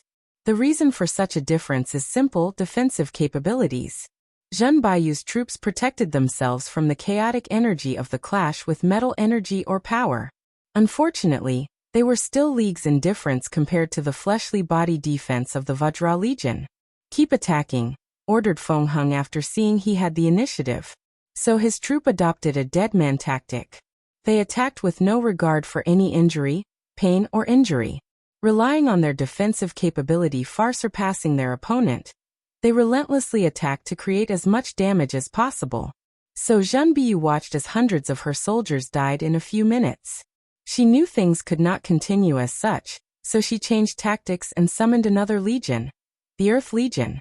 This legion is known for 2 things: defense and endless stamina. So, she immediately ordered them to work with the Metal Legion to change the situation of this battle. Designer's plan or selfish desires. Heavenwell Battlefield, Northern Quadrant. Designer sat cross-legged in the void, surrounded by countless formations. A golden spear floated before him as he focused on refining it. The spear has the name of God Slayer, aptly named to show their respect to the 2 unparalleled geniuses they were going to kill with it. Designer was very focused, engraving divine runes on the spear. Strange energy could be seen entering the spear, and the potent pulse it emanated was a display of its ever-growing strength. However, Designer had a frown on his face during the entire process. So after a few hours, he stopped the refining process. "What's wrong?" asked Parasite, who noticed the anomaly. "Alpha D Alpha, Eta Theta Nu Epsilon or Theta, I know you fancy her, but this is not the time to think with your lower body. She is untrustworthy, and we must put the mission above anything else." A sharp aura suddenly emanated from Designer after hearing these words. He looked at Parasite, his eyes completely cold and indifferent. It seems that becoming the mission leader made you forget yourself. Who do you think you're talking to? How dare you question my professional integrity? Designer has always been calm during this mission, always following orders without questioning or complaining. As such, it appeared his status in the group was the lowest. However, it was the opposite. In the upper dimension, he had the highest status among all the spies sent to the lower dimension. And the reason for this is due to his accomplishment in weapon refining. In the Eternal Ascension world, the size of the upper dimension is trillions of times larger than the lower dimension, which is composed of 3,800 heavenward worlds, 100,000 greater thousand worlds in every world community, hundreds of millions of middle thousand worlds, and billions of lower thousand world. And this did not consider the mortal worlds with little to no spiritual chi. With such a large size, the upper dimension's population is simply unquantifiable. Yet, despite its size, the number of people with talent capable of creating an emperor-level weapon or talisman, while still being moral, will not surpass 100. Designer is one of these rare 100, thus guaranteeing his status. Because of his value, the Paragons offered him many benefits upon the success of this mission, including the authorization to become a Paragon and one of the rulers. Designer was intelligent, so he did not wholly believe in that promise. However, he knew he would still have plenty of benefits, including becoming a peak Empyrean. With his promising future, he would not compromise everything because of his fondness for Tong Ruobing. He was attracted to her in the first place due to her talent, and the benefit she could bring to him. He knew Tong Ruobing's talent was not weaker than hers, and maybe she was more talented. His accomplishments were miles ahead of her, because he had access to knowledge of a civilization extremely more advanced than her. So, with advantages in knowledge and resources, he can achieve things beyond her wildest dream. However, Designer knew how much someone of Tong Ruobing's talent could flourish in the upper dimension. So he wanted to woo her and became her Tao companion. Then, they could work together to thrive under the protection and guarantee of the Paragons. I didn't mean that, replied Parasite, flustered by the terrifying aura released by Designer. He also remembered the latter's status as a genius weapon refiner praised and worshipped by many. What I meant to say. I don't care what you meant to say, said Designer bluntly. Before the plan succeeded, I warned you of the lower dimension's suppression of Emperor artifacts. True. Emperor artifacts are a crucial aspect of an emperor's strength, and play a more significant role in battles in the upper dimension. Heavenly Tao designed the rules of the lower dimension to favor the emperor's path. As such, there are many restrictions in the lower dimension not applicable after ascending, one of which is the suppression of emperor artifacts. In the upper dimension, one of the most common ways for people to become insurgents is through powerful weapons. For example, a 9-leaf Immortal Venerable can easily defeat a 3rd-class or 2nd-class emperor with a potent emperor artifact. And the only reason lower leaves cannot achieve the same result is that they do not have enough immortal chi inside their bodies to fully utilize the strength of the artifact. They could still achieve the same effect as long as they found another treasure or some special technique that allowed them to store vast quantities of energy. And the higher the artifact, the more powerful its strength. Any emperor with more than 40% Grand Tao source can injure a weak Empyrean if they sneak attack the latter with an Empyrean artifact.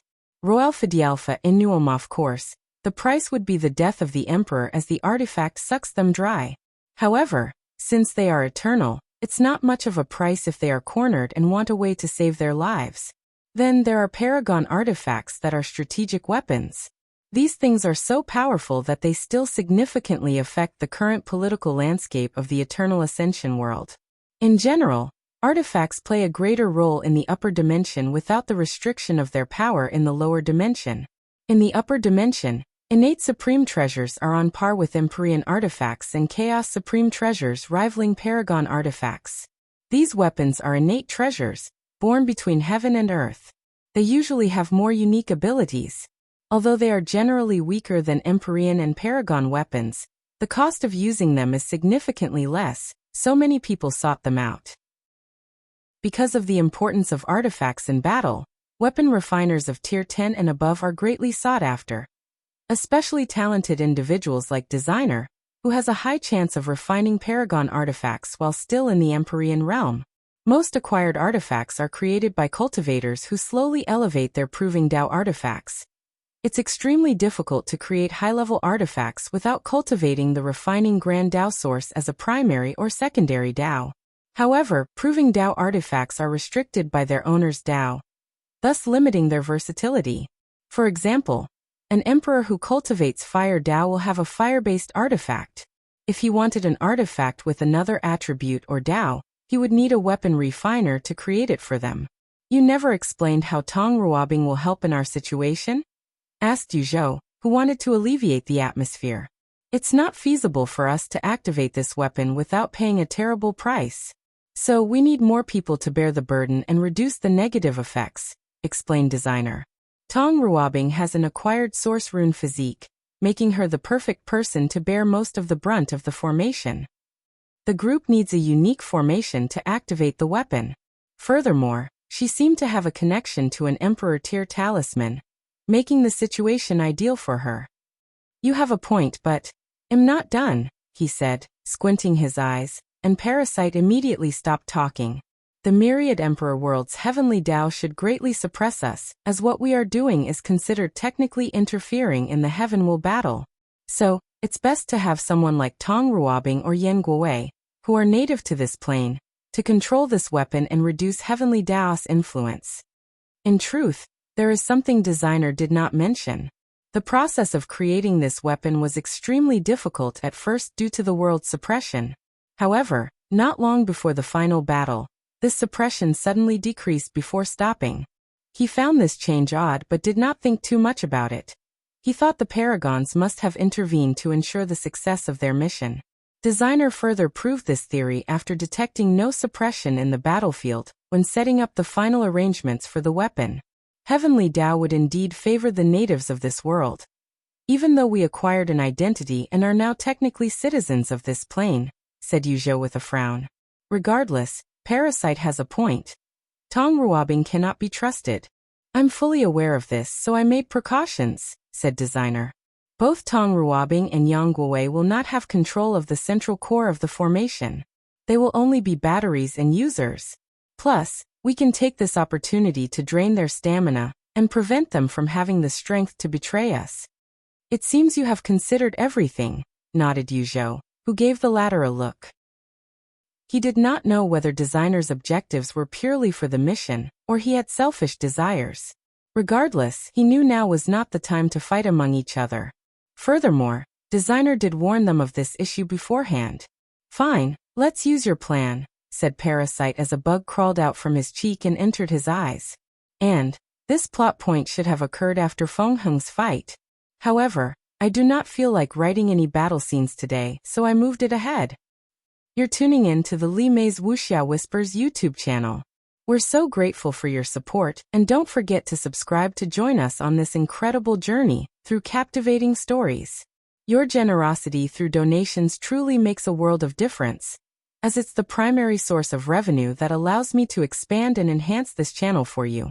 Thank you from the bottom of my heart for being a part of this adventure.